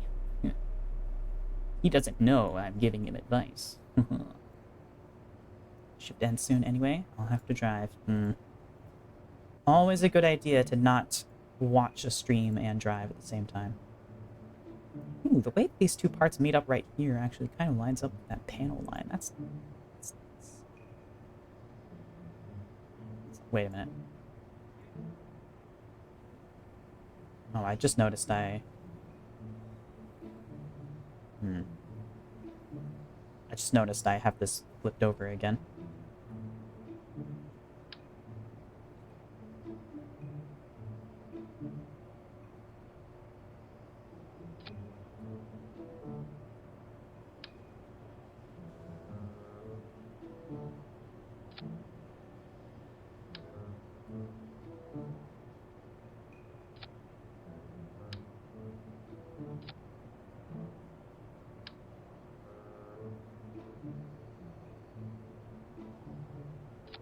Good hunting! Why are these black texture's not flipping? How strange. And thank you for the follow, Stickbug.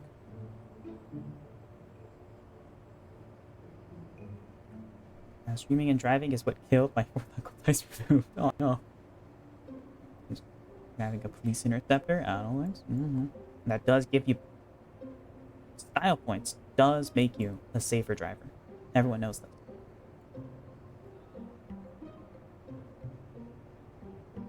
It's why if you put flames in your car, you can drive faster. That's because the style makes it safer. Okay, let's get a let's put a landing gear on here. We get an idea of what that's gonna our height off the ground is gonna be. That should be enough for a Kerbal to fit under there. Let's go ahead and throw in a ladder.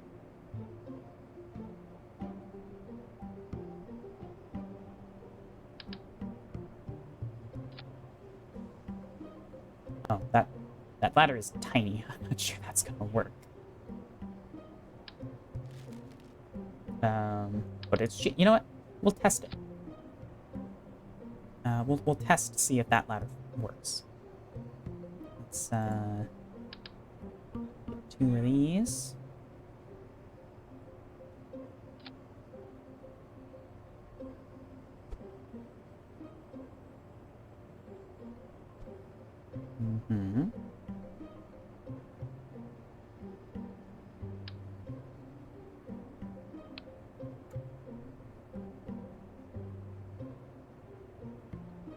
Jab in. Run a sim.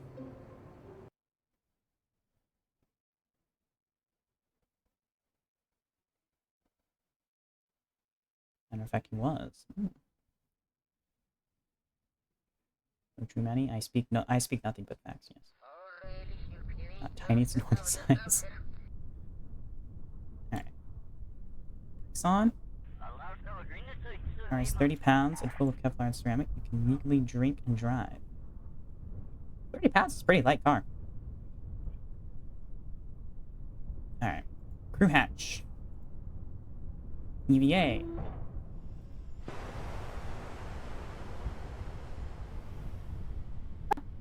It works. Oh, wait. Uh-oh. We can't reach the hatch. The ladder's not high enough. Okay. Terminate simulation. Anyway, we gotta go. Drive safe.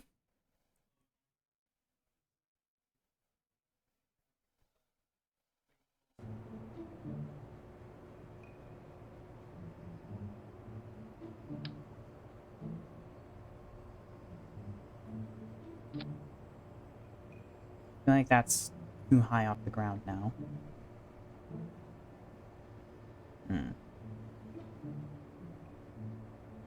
Well, let's try it. If he has to jump to hit the ladder, that's fine. As long as it's usable. We don't need to disembark and re-embark from these planes too frequently. Building in science mode because I can't be bothered to deal with reputation and funds. That's a cool mod. Add medals and ribbons for the Kerbals to earn. Oh, that's neat. Alright. EVA. Up. Oh. Doesn't even need to jump. You can just grab it. And... Huh? Really? It's lined up. Come on. Alright. Get on up, Jeb.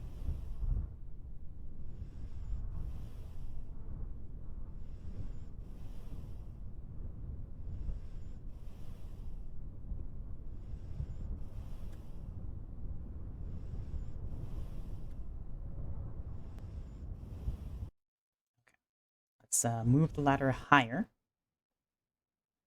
And try again.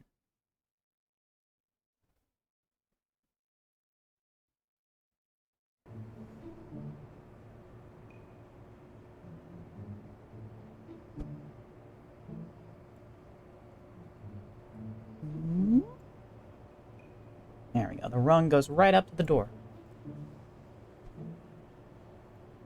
You can't complain this time, Jeb. You got full access there.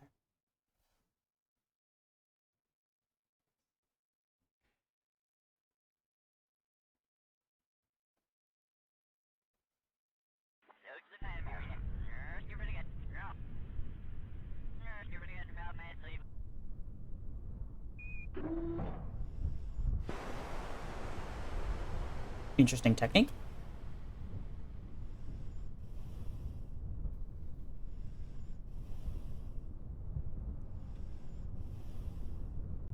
Okay, so it's officially high enough now that he has to jump to reach it.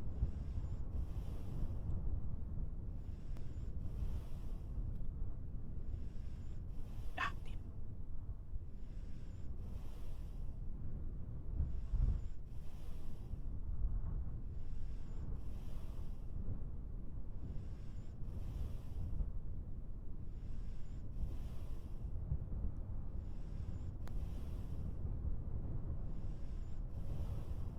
Yep, we got it.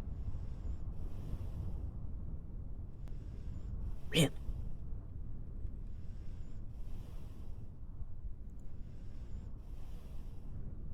Okay.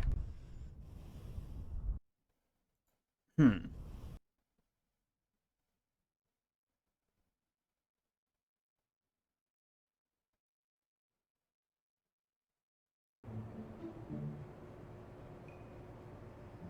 Is it even possible to re-enter through this door?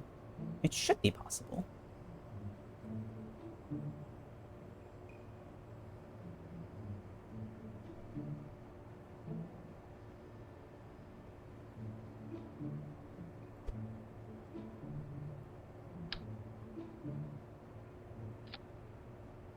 Put a ladder directly on the door. Let's see if that works.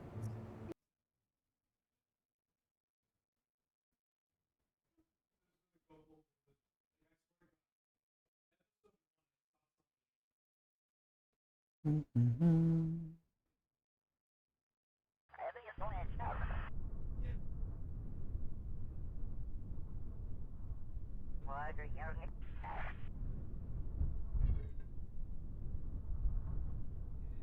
Nope, nope, that ladder is now obstructing the door. Okay. Well, hmm.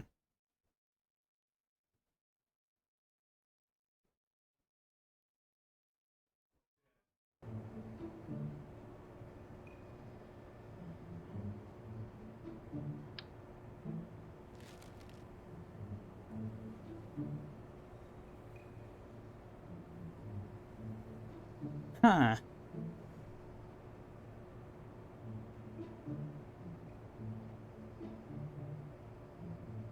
I'm a bit stumped. Okay, hold on. We remove Jeb, put in our good old boy Bob, right? And then we run a sim.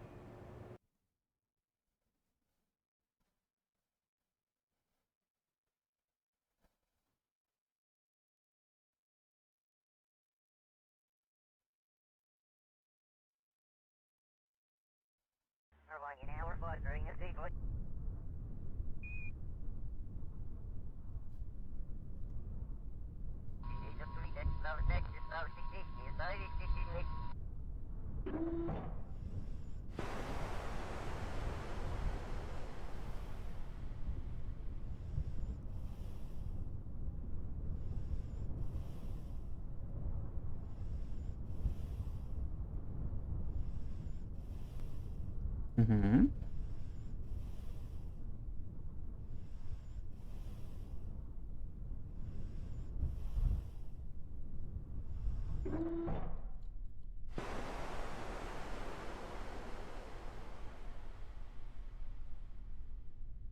Oh, there's the... That's neat.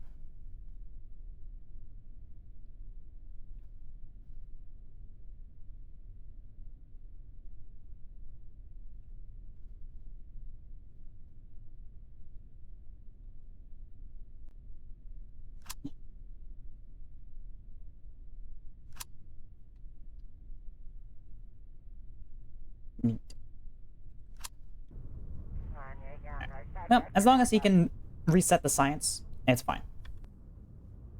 He doesn't actually need to be able to get on and off the ladder. Realistically, you should be able to. And that's good enough for me. Alright. Let's flip her upside down again and continue working.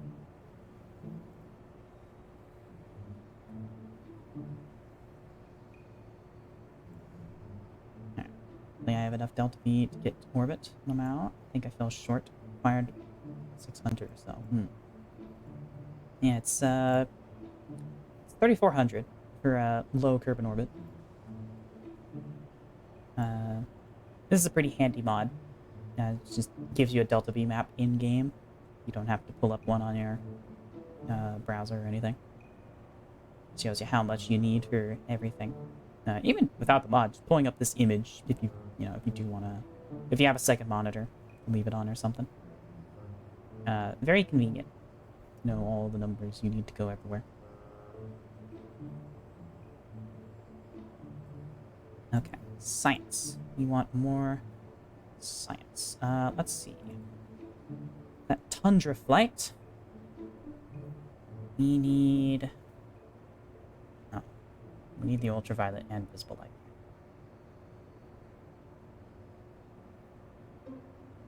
I didn't account for having anywhere to put these in on this. So, it's gonna be a bit of an issue. Okay. Structural. These bad boys. Yeah.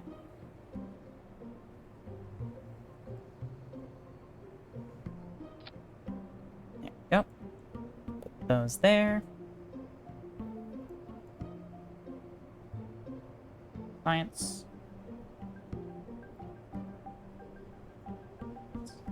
Go ahead and move these into position. Yep, perfect. And we're going to remove from symmetry. We'll have this guy there, and it doesn't matter that they are inside the bay, pointing at the wall. They can still collect data. We could pretend that these cameras can just, like, point downwards, you know? Yeah. We'll just pretend they point downwards. Okay. So, cameras, done. Ion trap. Boom. Cosmic ray detection. Boom. Crew report. Yep. Temperature scan. Yeet.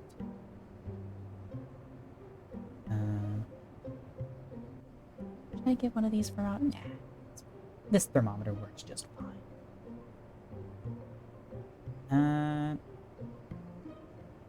And it looks more unique. Micrometeoroid detector. It's a micrometeoroid detector. Temperature scan. Report cameras. Ion trap. Cosmic rays. Okay, so that's the tundra. Mountains. What do we need? Mystery goo. Materials study. Yep. Temperature scan. Yep. Atmospheric pressure scan. Pressure. Yep.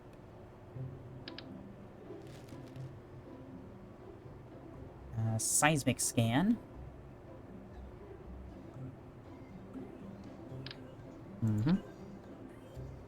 Gravity scan.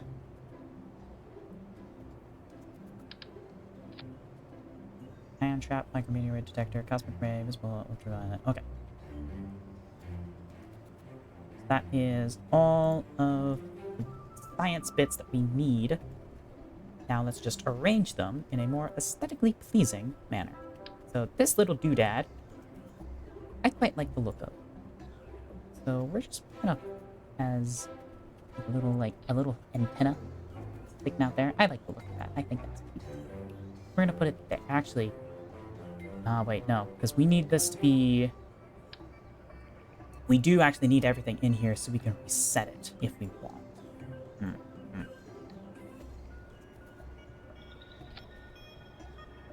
Okay. We can stick stuff onto the science junior.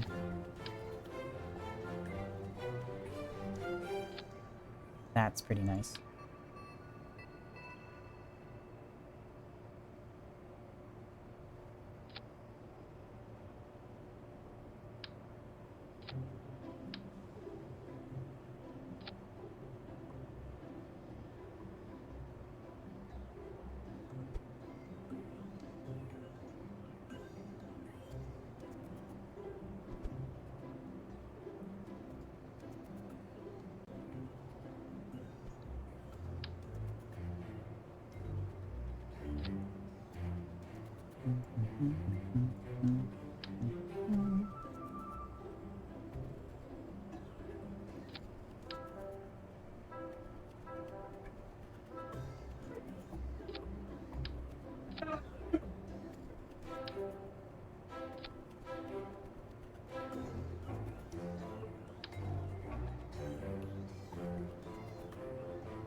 Mm-hmm.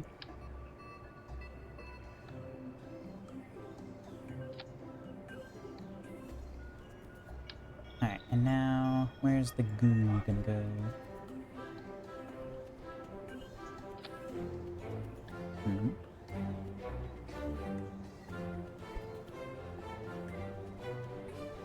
Actually, let's do 2 of these. It's gonna be symmetrical, and also because mystery goos, you know, we have to do quite a few of those to get our full science.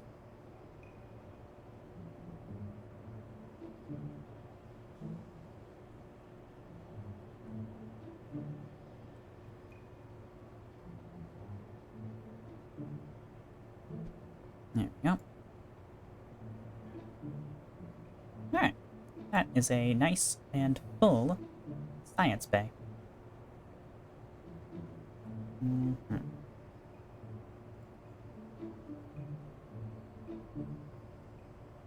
Close the door.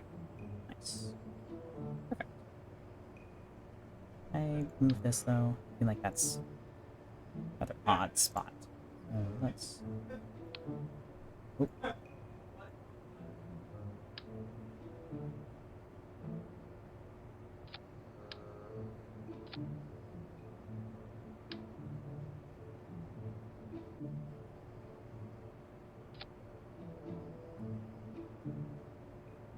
Oh, right. You can switch between radial and mirror mode. I forgot about that.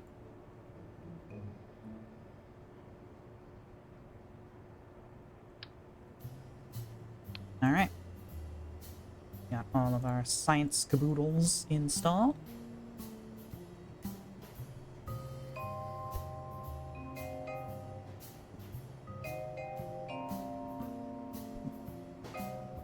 Alright.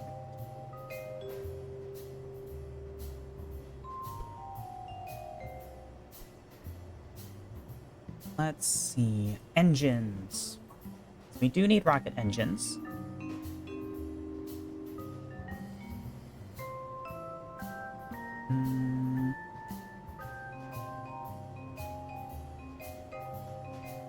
Some Twitch engines are probably going to be good.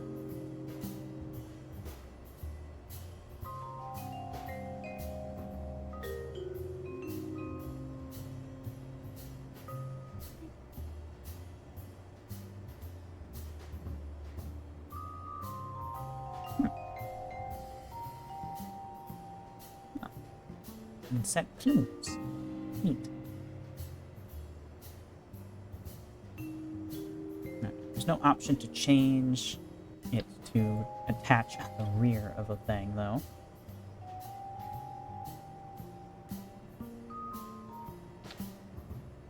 Let's just do this. There we go.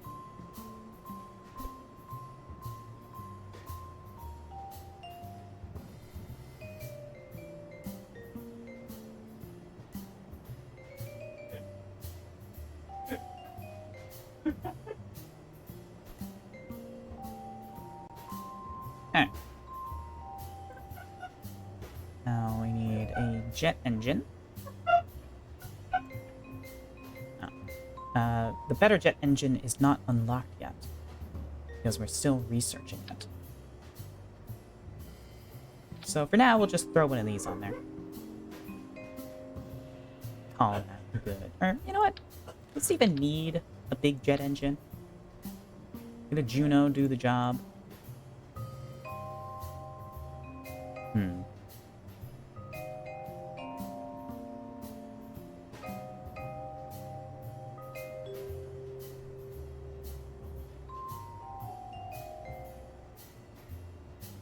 Nah. We want a bigger engine. Yeah. Let's get our aerodynamics. We need an air intake.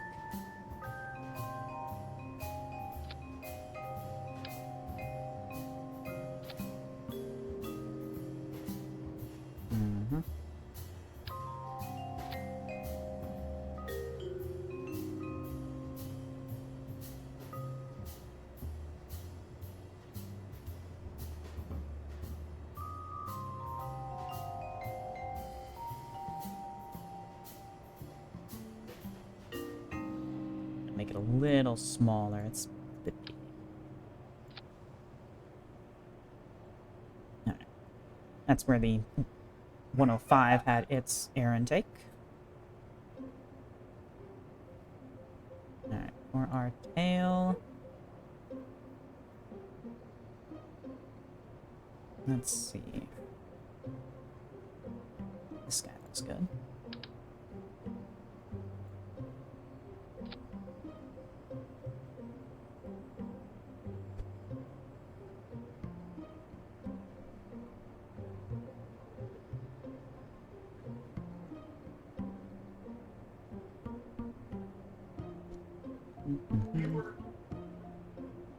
There we go.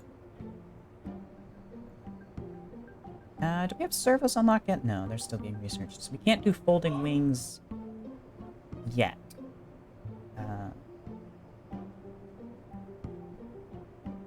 So let's just go ahead. Stay there.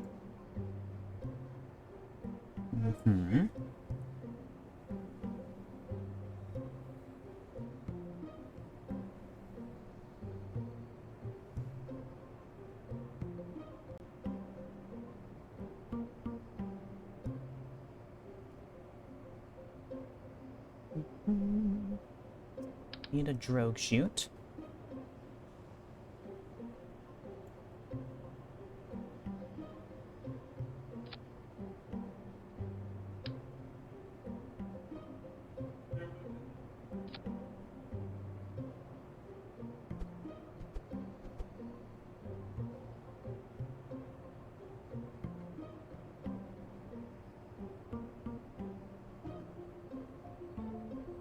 That should be good. Probably. We'll do a simulation to make sure everything is functional before we hit build.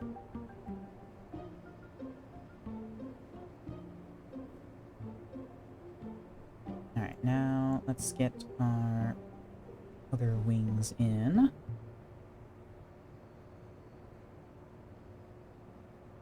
Let's see. Let's go ahead and give this thing a name.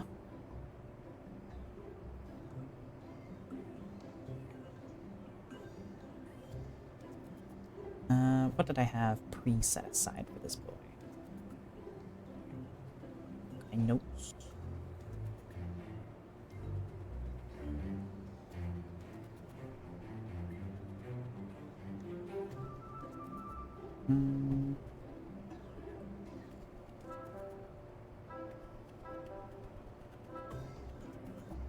I didn't have anything playing off of the spiral name.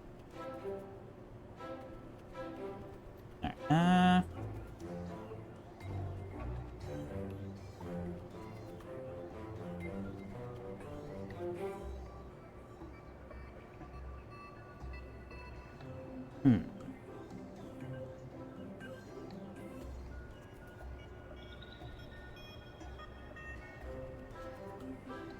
let's see.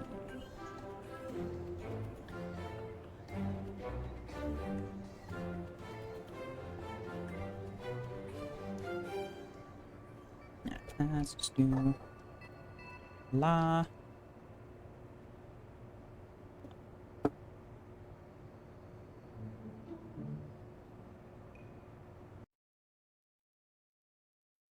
I want to see what wings and stuff we have that we're gonna unlock with the next research node. 'Cause it might be worth waiting until that's done. So first, although we do have 38 days before that shit's done. It is quite a while. Wait.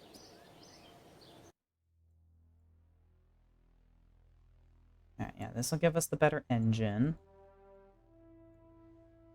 No wings in there that we're looking at.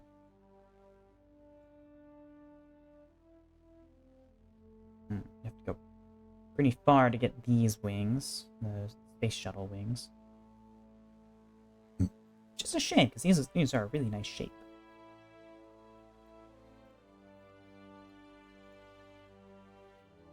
Okay. You know what? Yeah. Okay. Though the where's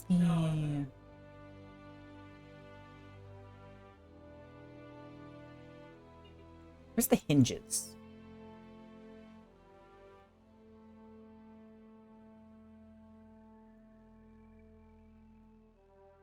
Oh. These already got unlocked.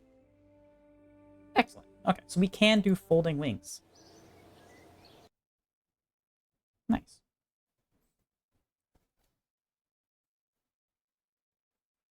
That'll look cool.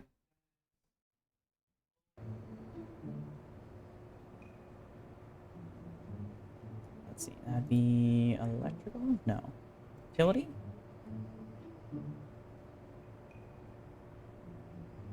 No. Oh, right, robotics. Whole thing.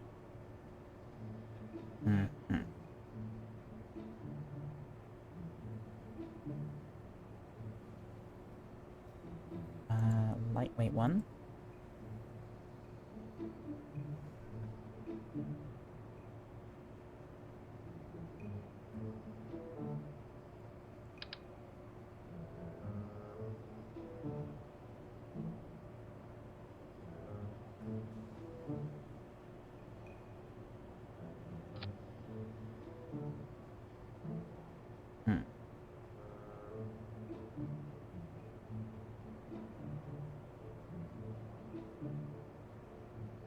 Looks good. And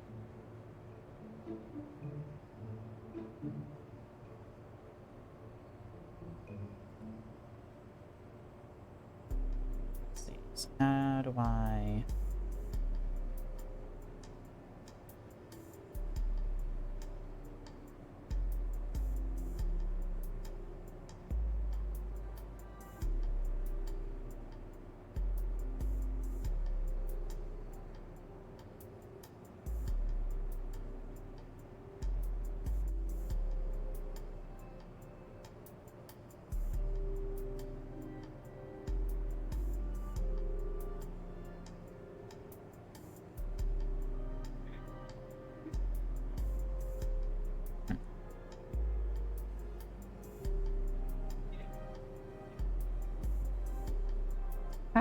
how do I set, like...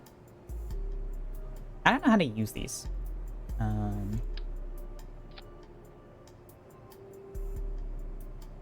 Let's just move these down. So...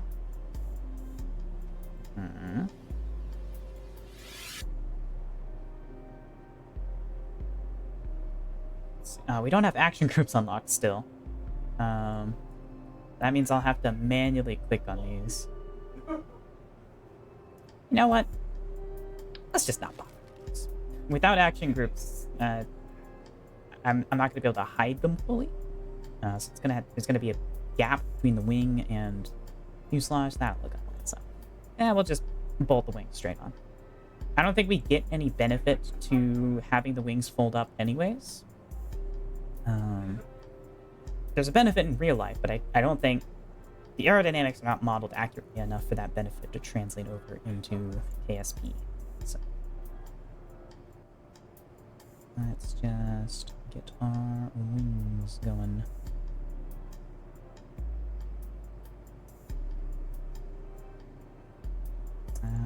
Deltas. These are much bigger than I thought.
Let's get our control surfaces.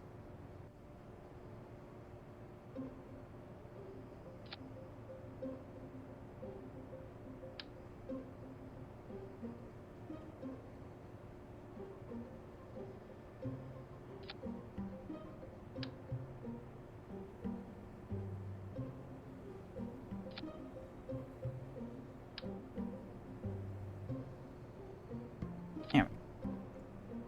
Turn on that mode again. Right. Let's rotate this up.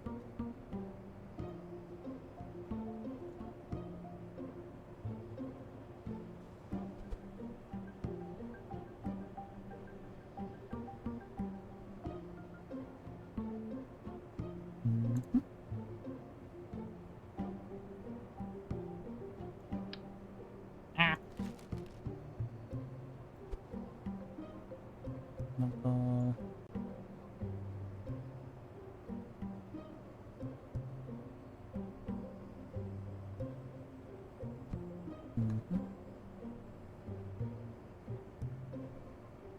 I think that shape looks good. Let's see.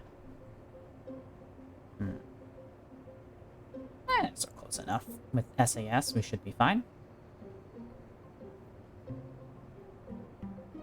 Ignore the fact that it points downwards. I don't know why. Does that mean it?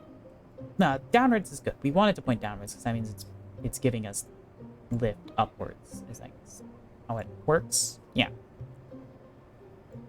Okay. Let's go ahead and run a simulation. Sure. Yep. Simulation. Start. Make sure that this thing is controllable.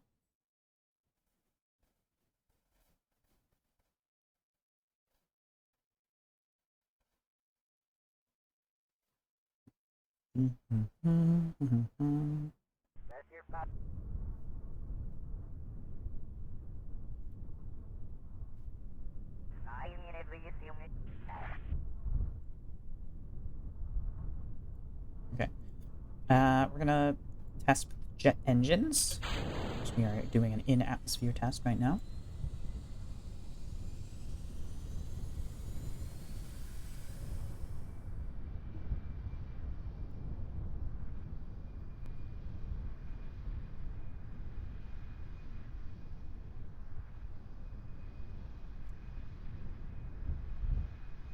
She is lighty.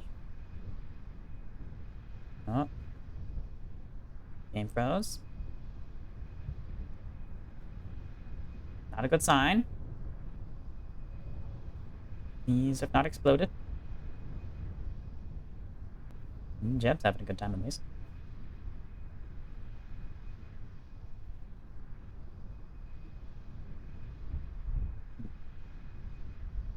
Oh, okay.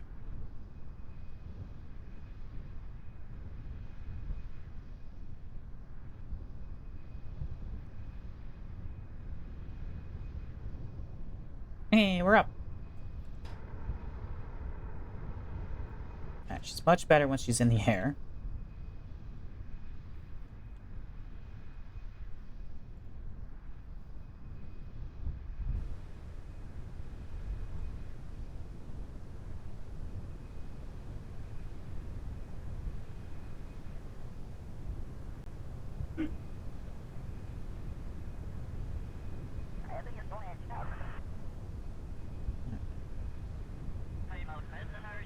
She's able to climb just fine.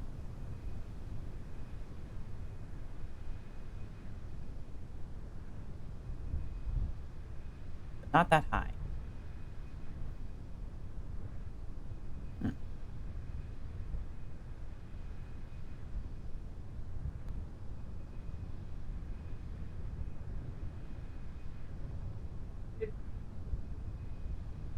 Alright, so this jet engine's not that great, so we're definitely going to be swapping this out once we get the better engine. Because, yeah, the service ceiling on this is not ideal. But, you know, hey. It's working. Let's go ahead and turn her around.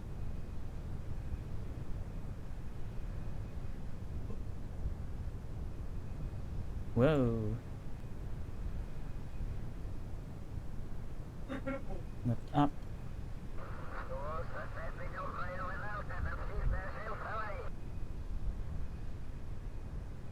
Turn around to land back at the runway. And we'll test the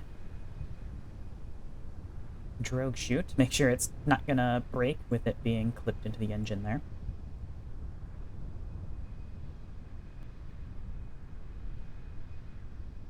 You know what? We're not gonna aim for the... We're just gonna aim for the flats.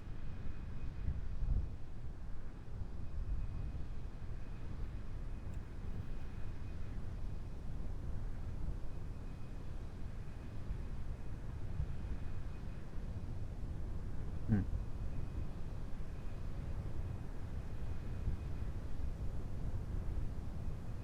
You have to keep the nose up quite a bit to maintain level flight as well. That's not great.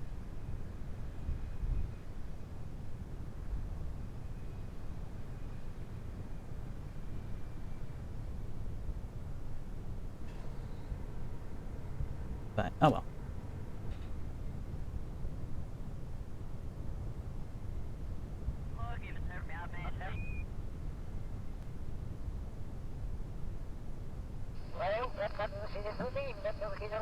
Anti-res rocket engine maintenance. Where? I'm assuming that must be an engine somewhere off in space that is not doing so hot right now. Must be what it is.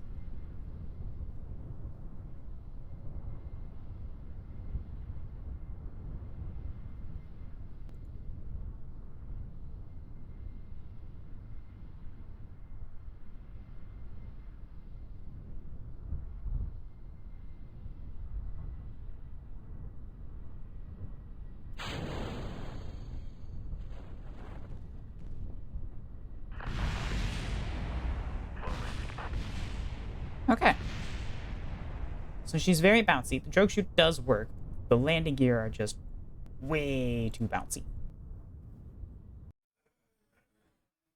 Hmm.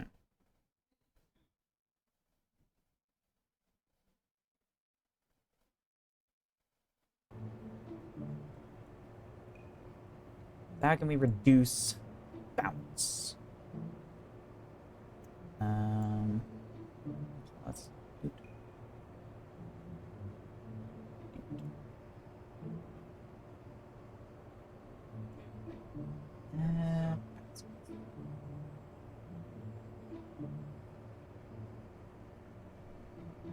Ring damper.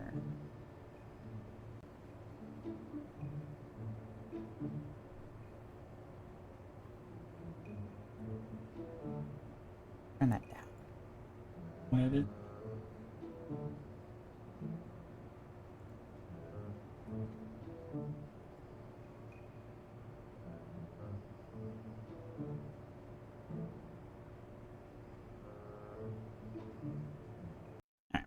We don't have to take off for this. We just have to see if she starts bouncing on the runway. That'll be a good enough indicator that shit's bad.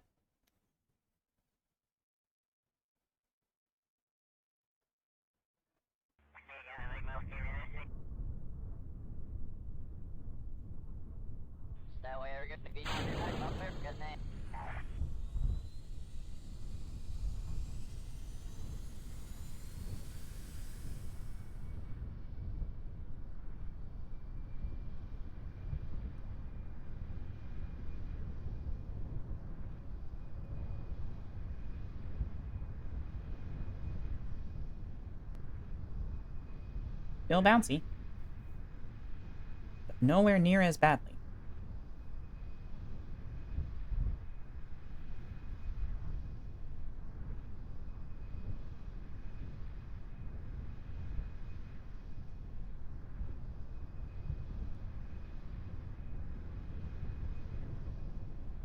Oh, dangerous.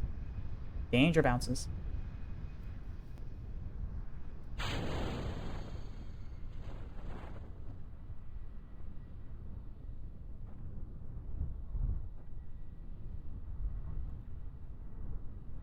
Brakes.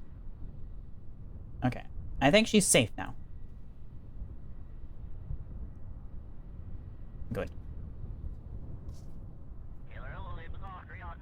Terminate simulation.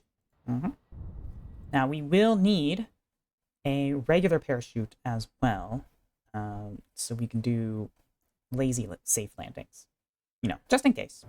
We'll have an emergency vertical drop parachute. So let's orientate to here. Utility, radial mount parachute. And right there.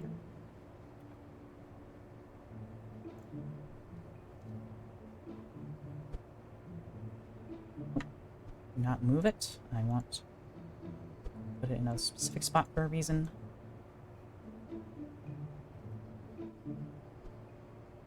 Alright, there we go. Yeah.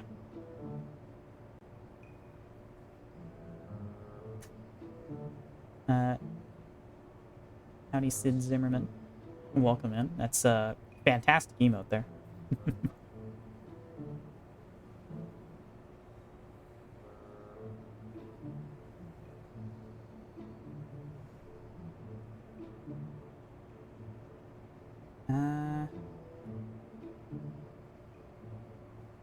There's no way to remove that from staging. Oh well.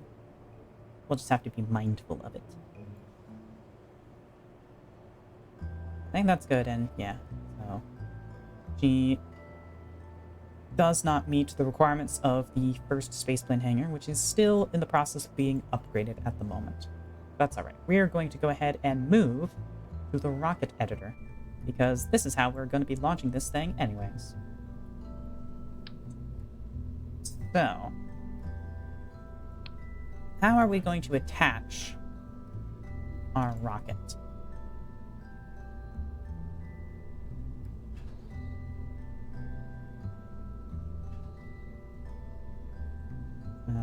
Let's see here. So the jet engines do not have rear connection points, I don't think. So I can't just stick a connection on there. So we're gonna have to find some other way to attach this thing.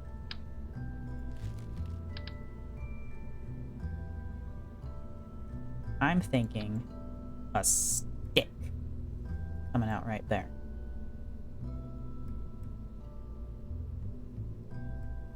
That's my best idea that I've got.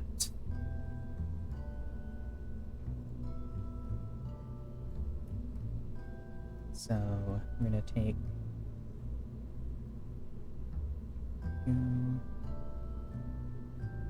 girders aren't very aerodynamic, so I like to avoid using them. We've got these radial half fuselages. Those might work.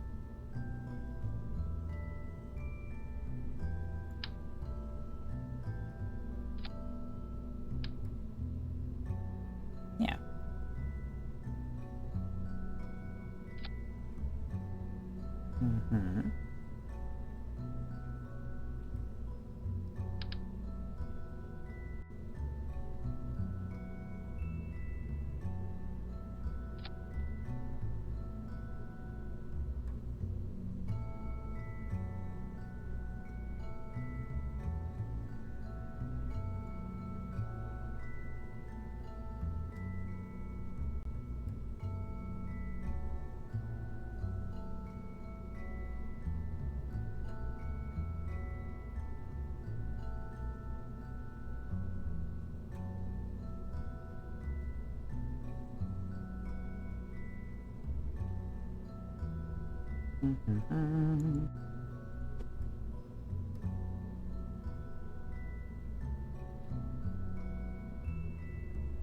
Hmm.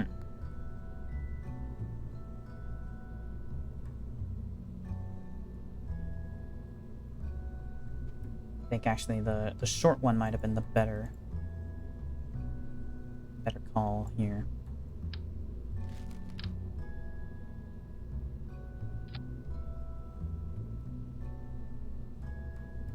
Actually, hold on, no.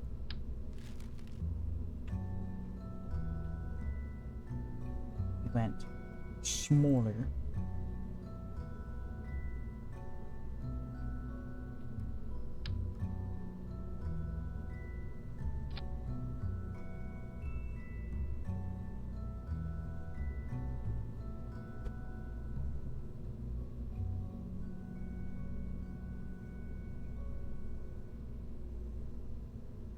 Okay, yeah.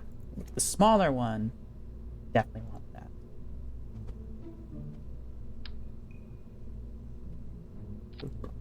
That there.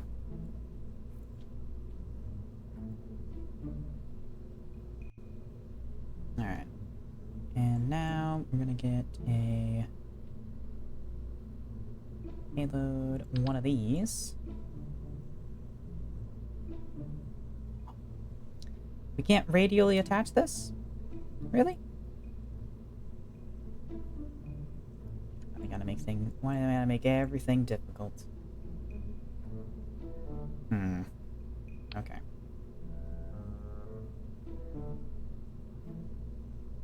Let's do structural again. One of these buoys.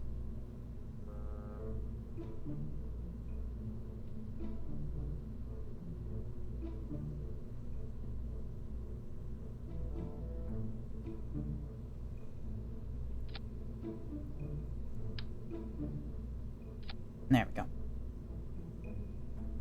Alright, so now we just have to move you.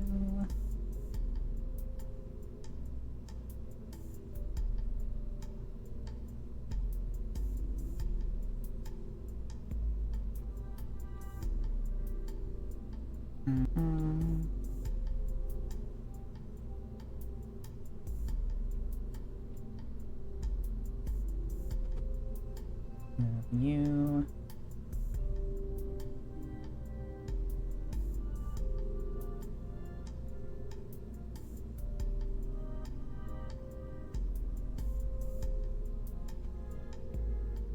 Close.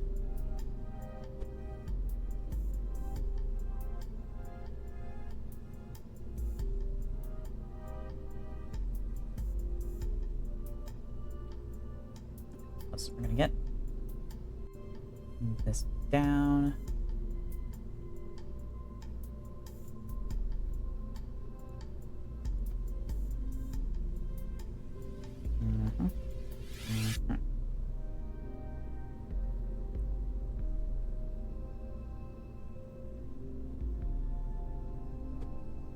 Okay, we're actually gonna move this in a little bit more. Not too much though.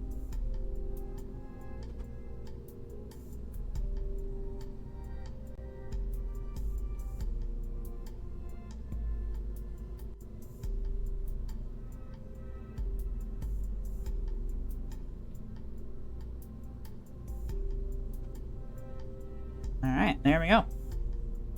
We have our attachment method. Now from here, go to our fuel tanks. Da, da, da. And put in one of these. Yeah. That was beautiful. Ideally, we would have a Mark II to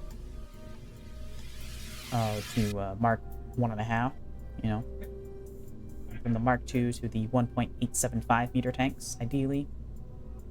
But this'll do.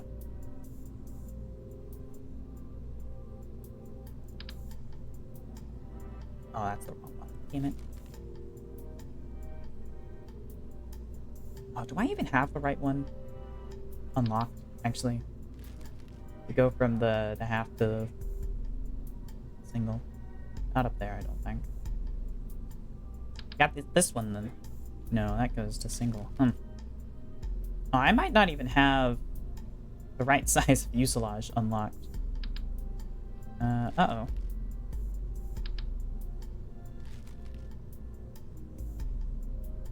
I didn't think about this. It's being a possibility.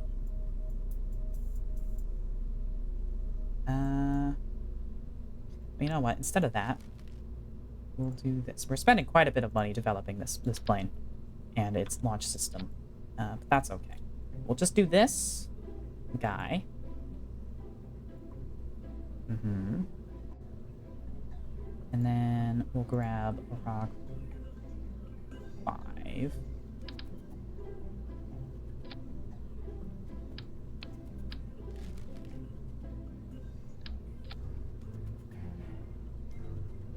We really don't need a whole upper stage here.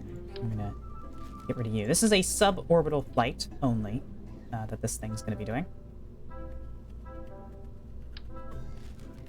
So we don't need to get super fancy.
There we go.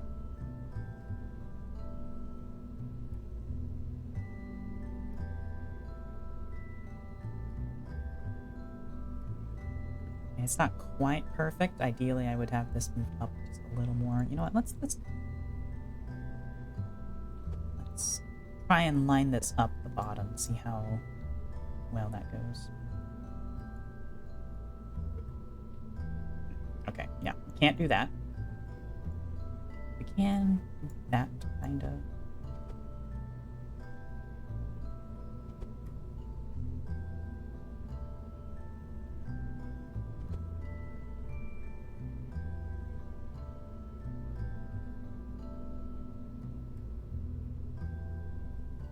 That's as high as we can get it. Okay. That's fine. Actually, no, I don't like how close that is. I have a feeling we're gonna bump this.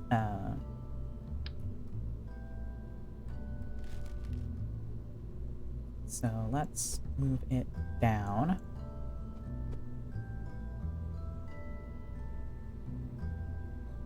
Yeah. Safety is a big concern with this thing.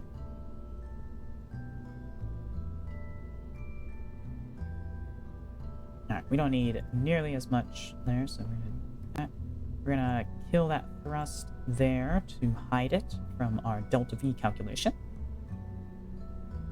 And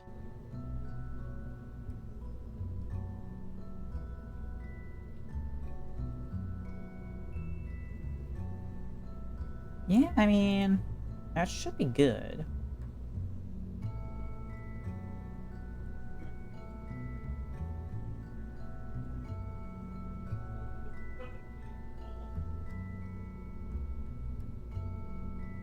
Hmm.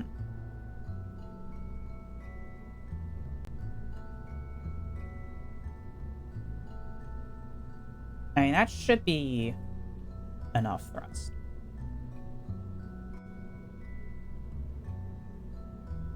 Right? Because we're only going suborbital with this guy.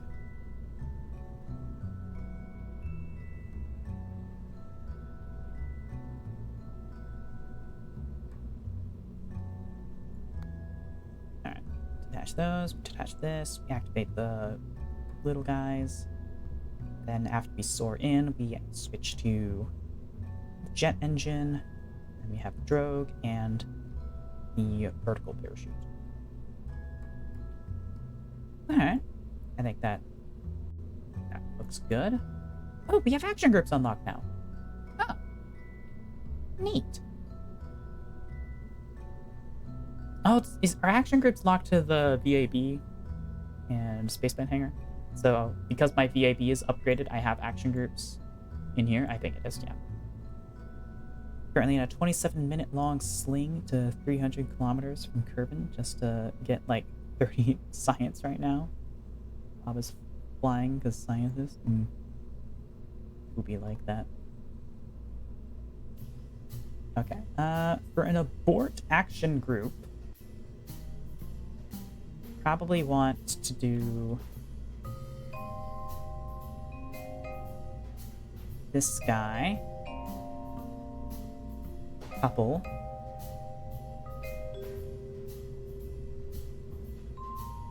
And we want to do these goobers. Activate engines.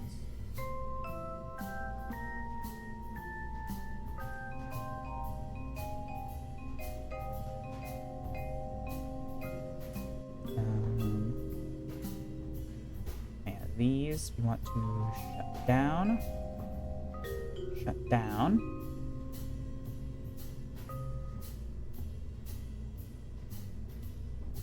Is there a max thrust option? Does not seem that there is. Well, whatever.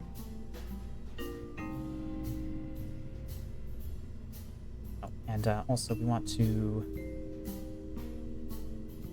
open the bay doors. Proceed.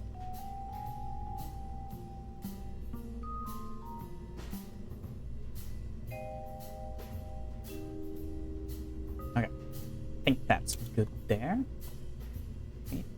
Who gave me 15 more science? Goo gave me 50 more science just for resetting it and doing it past 300 kilometers. Nice.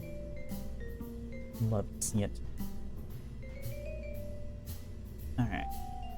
So I think this is good for the Law 1.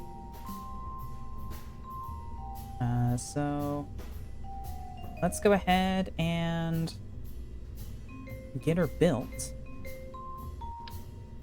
Oh.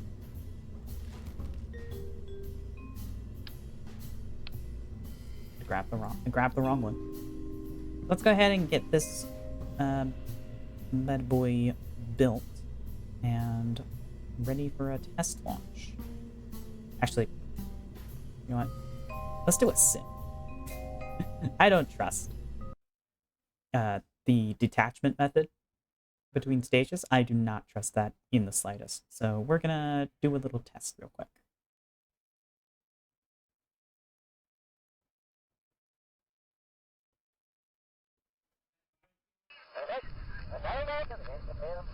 Right. I'm pretty confident that the abort system isn't going to work because those rockets do not have enough thrust to realistically move this thing in atmosphere, but you know, whatever. Let's just go ahead and do a quick test. Wait till we get up to some good speed.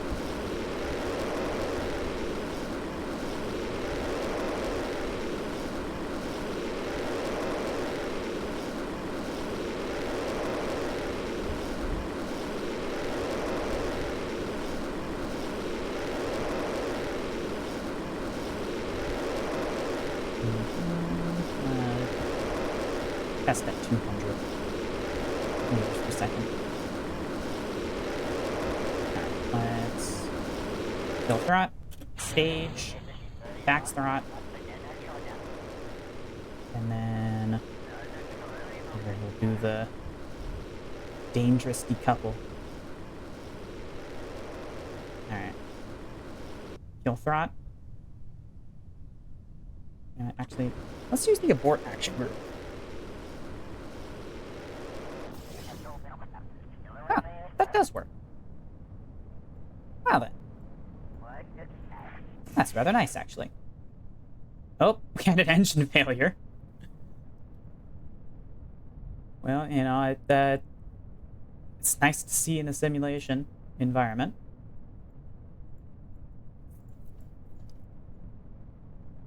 I guess we'll shut that one down as well.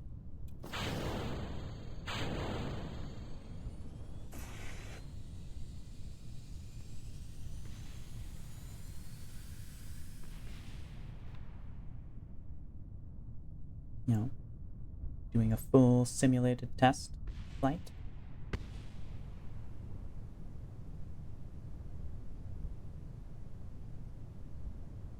What's the reliability of these at? 81%, yeah. That's just, got really unlucky with that one. Is the engine even working? No, because I forgot to reset the thrust limiter back to full. That's a good thing to catch before we start construction. Yeah.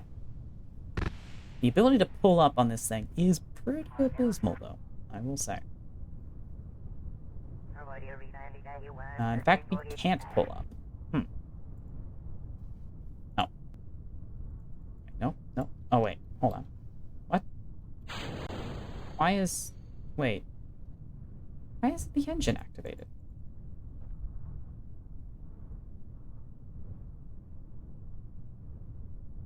Huh?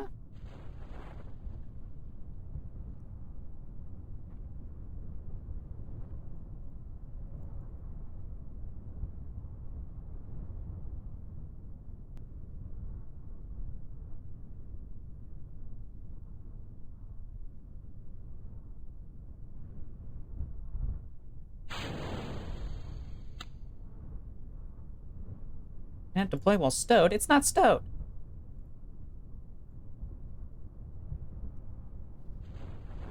Okay, so we have to open that to deploy the parachute, I guess. That's fine.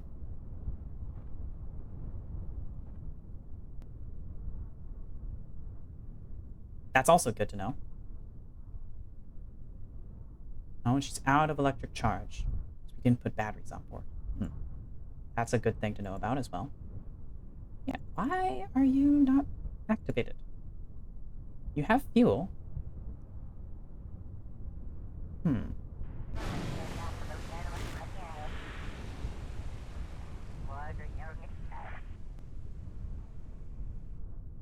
Oh, did the engine fail?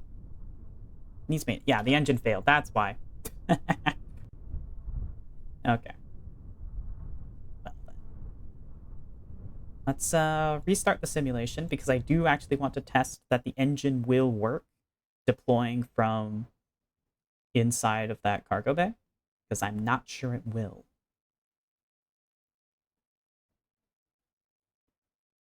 And you know what? We'll just hit the abort straight from the launch pad, see if that works. Max thrust. SAS on. Abort. No, it does not.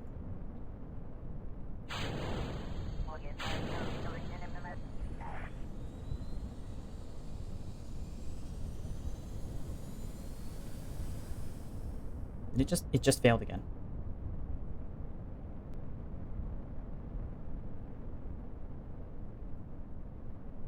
Donk.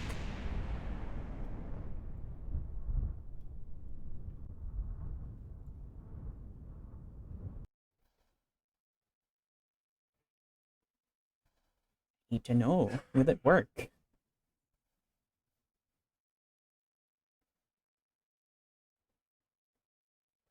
So the abort system does not work from a standstill, but we did establish with the previous test that it does work in motion.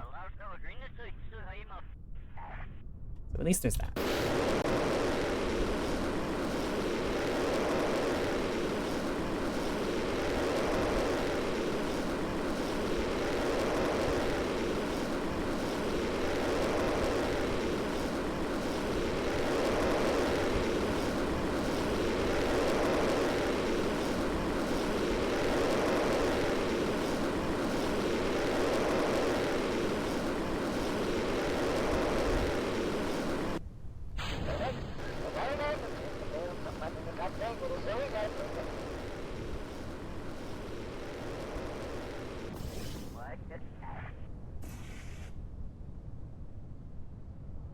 Are the failures pre-cached per simulation or something? No, because that one also failed.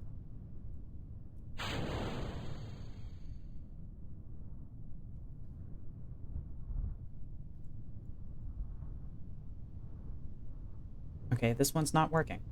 Oh, now it's working. Oh, it's because I'm not on the stage, actually.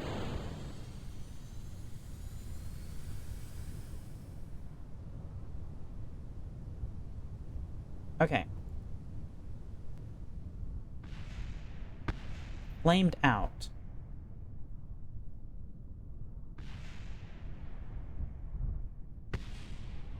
That is nominal.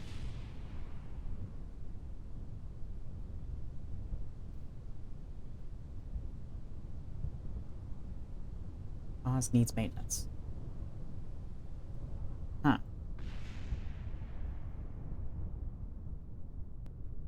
Okay, let's terminate the simulation. I think those are pre-cached per instant, per like flight. So like you can't just revert flight to fix it. So maybe maybe we have to start over here. Do a brand new simulation. But I'm not even gonna bother because we already established that it does work with that brief moment there. So that's good. We're going to unlimit the thrust, close you up, and yeah, it should be all good to go. Nice. Save that with the thrust fixed. It's in there actually. Yeah, save that again. And we'll start construction.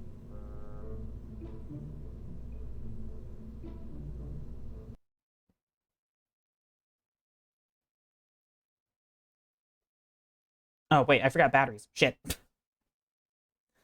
All right, we'll add those in. Boop. BAB law 1. Edit, please. We need to give this thing some batteries. It does not have any.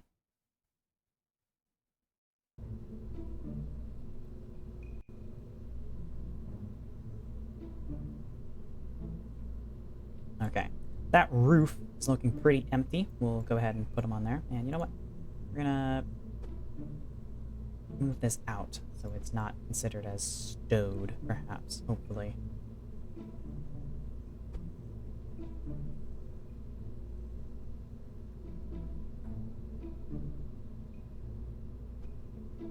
Yeah, that shouldn't be considered stowed, right? Yeah. And you know what? Having a little bump in front of your air intake, for some reason, that can be beneficial. I don't understand it, but that is a feature that I have seen on like actual like jets.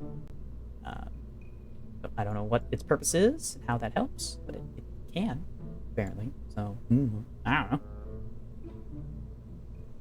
Alright, let's get some batteries.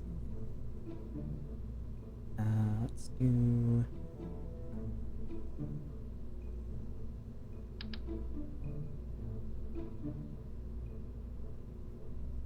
They're so ugly. I don't like... I'm doing handmills again. Yeah.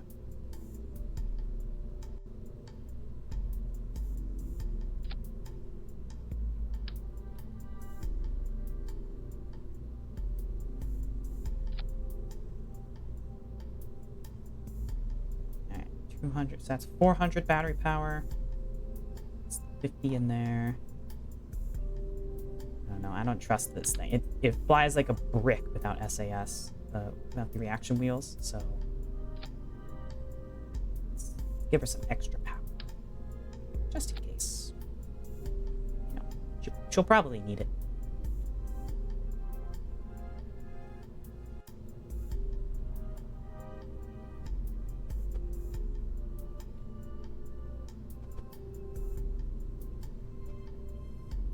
Move it down closer to the center of gravity. Okay. And yeah, I think that'll be good. Save. And save edits.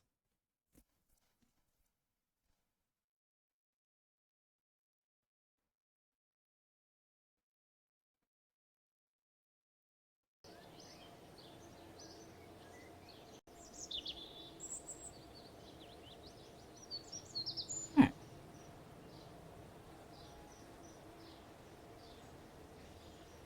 Okay.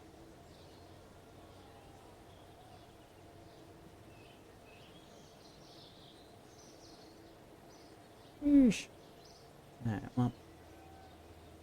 Do we have we have 4 upgrades. Let's upgrade our VAB build speeds. Boom. Boom. Boom, boom. Yeah. I like building 2 rockets at a time, so I think we'll, yeah. Yeah.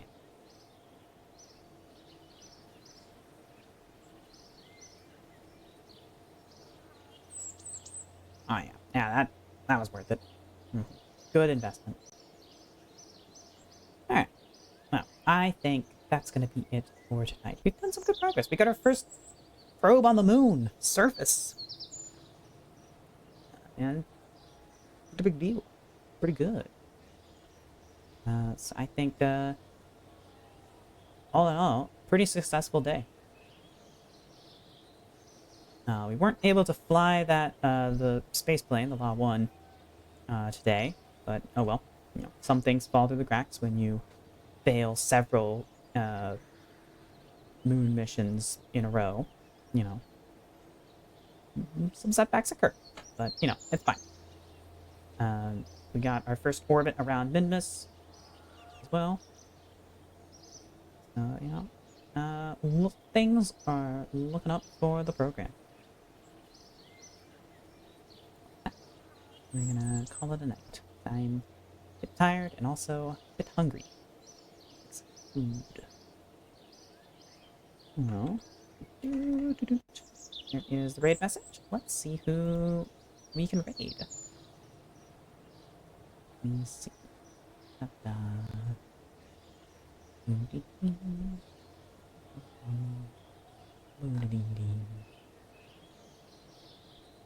Hmm.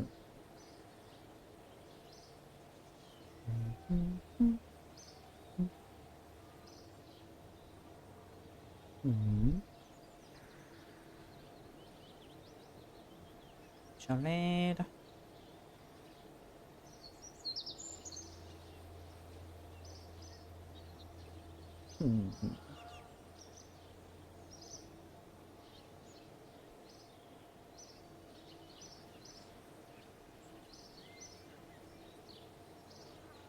Helm. Yeah.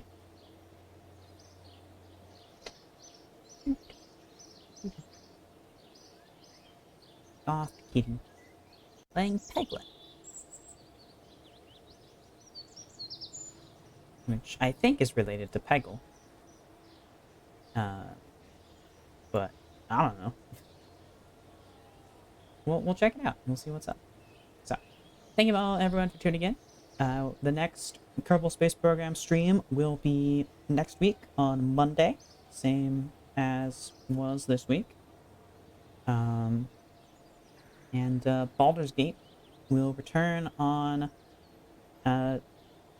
Saturday or Sunday, one or the other. So, I will see you all then. Thank you all for tuning in again. Thank you once again, for the raid earlier.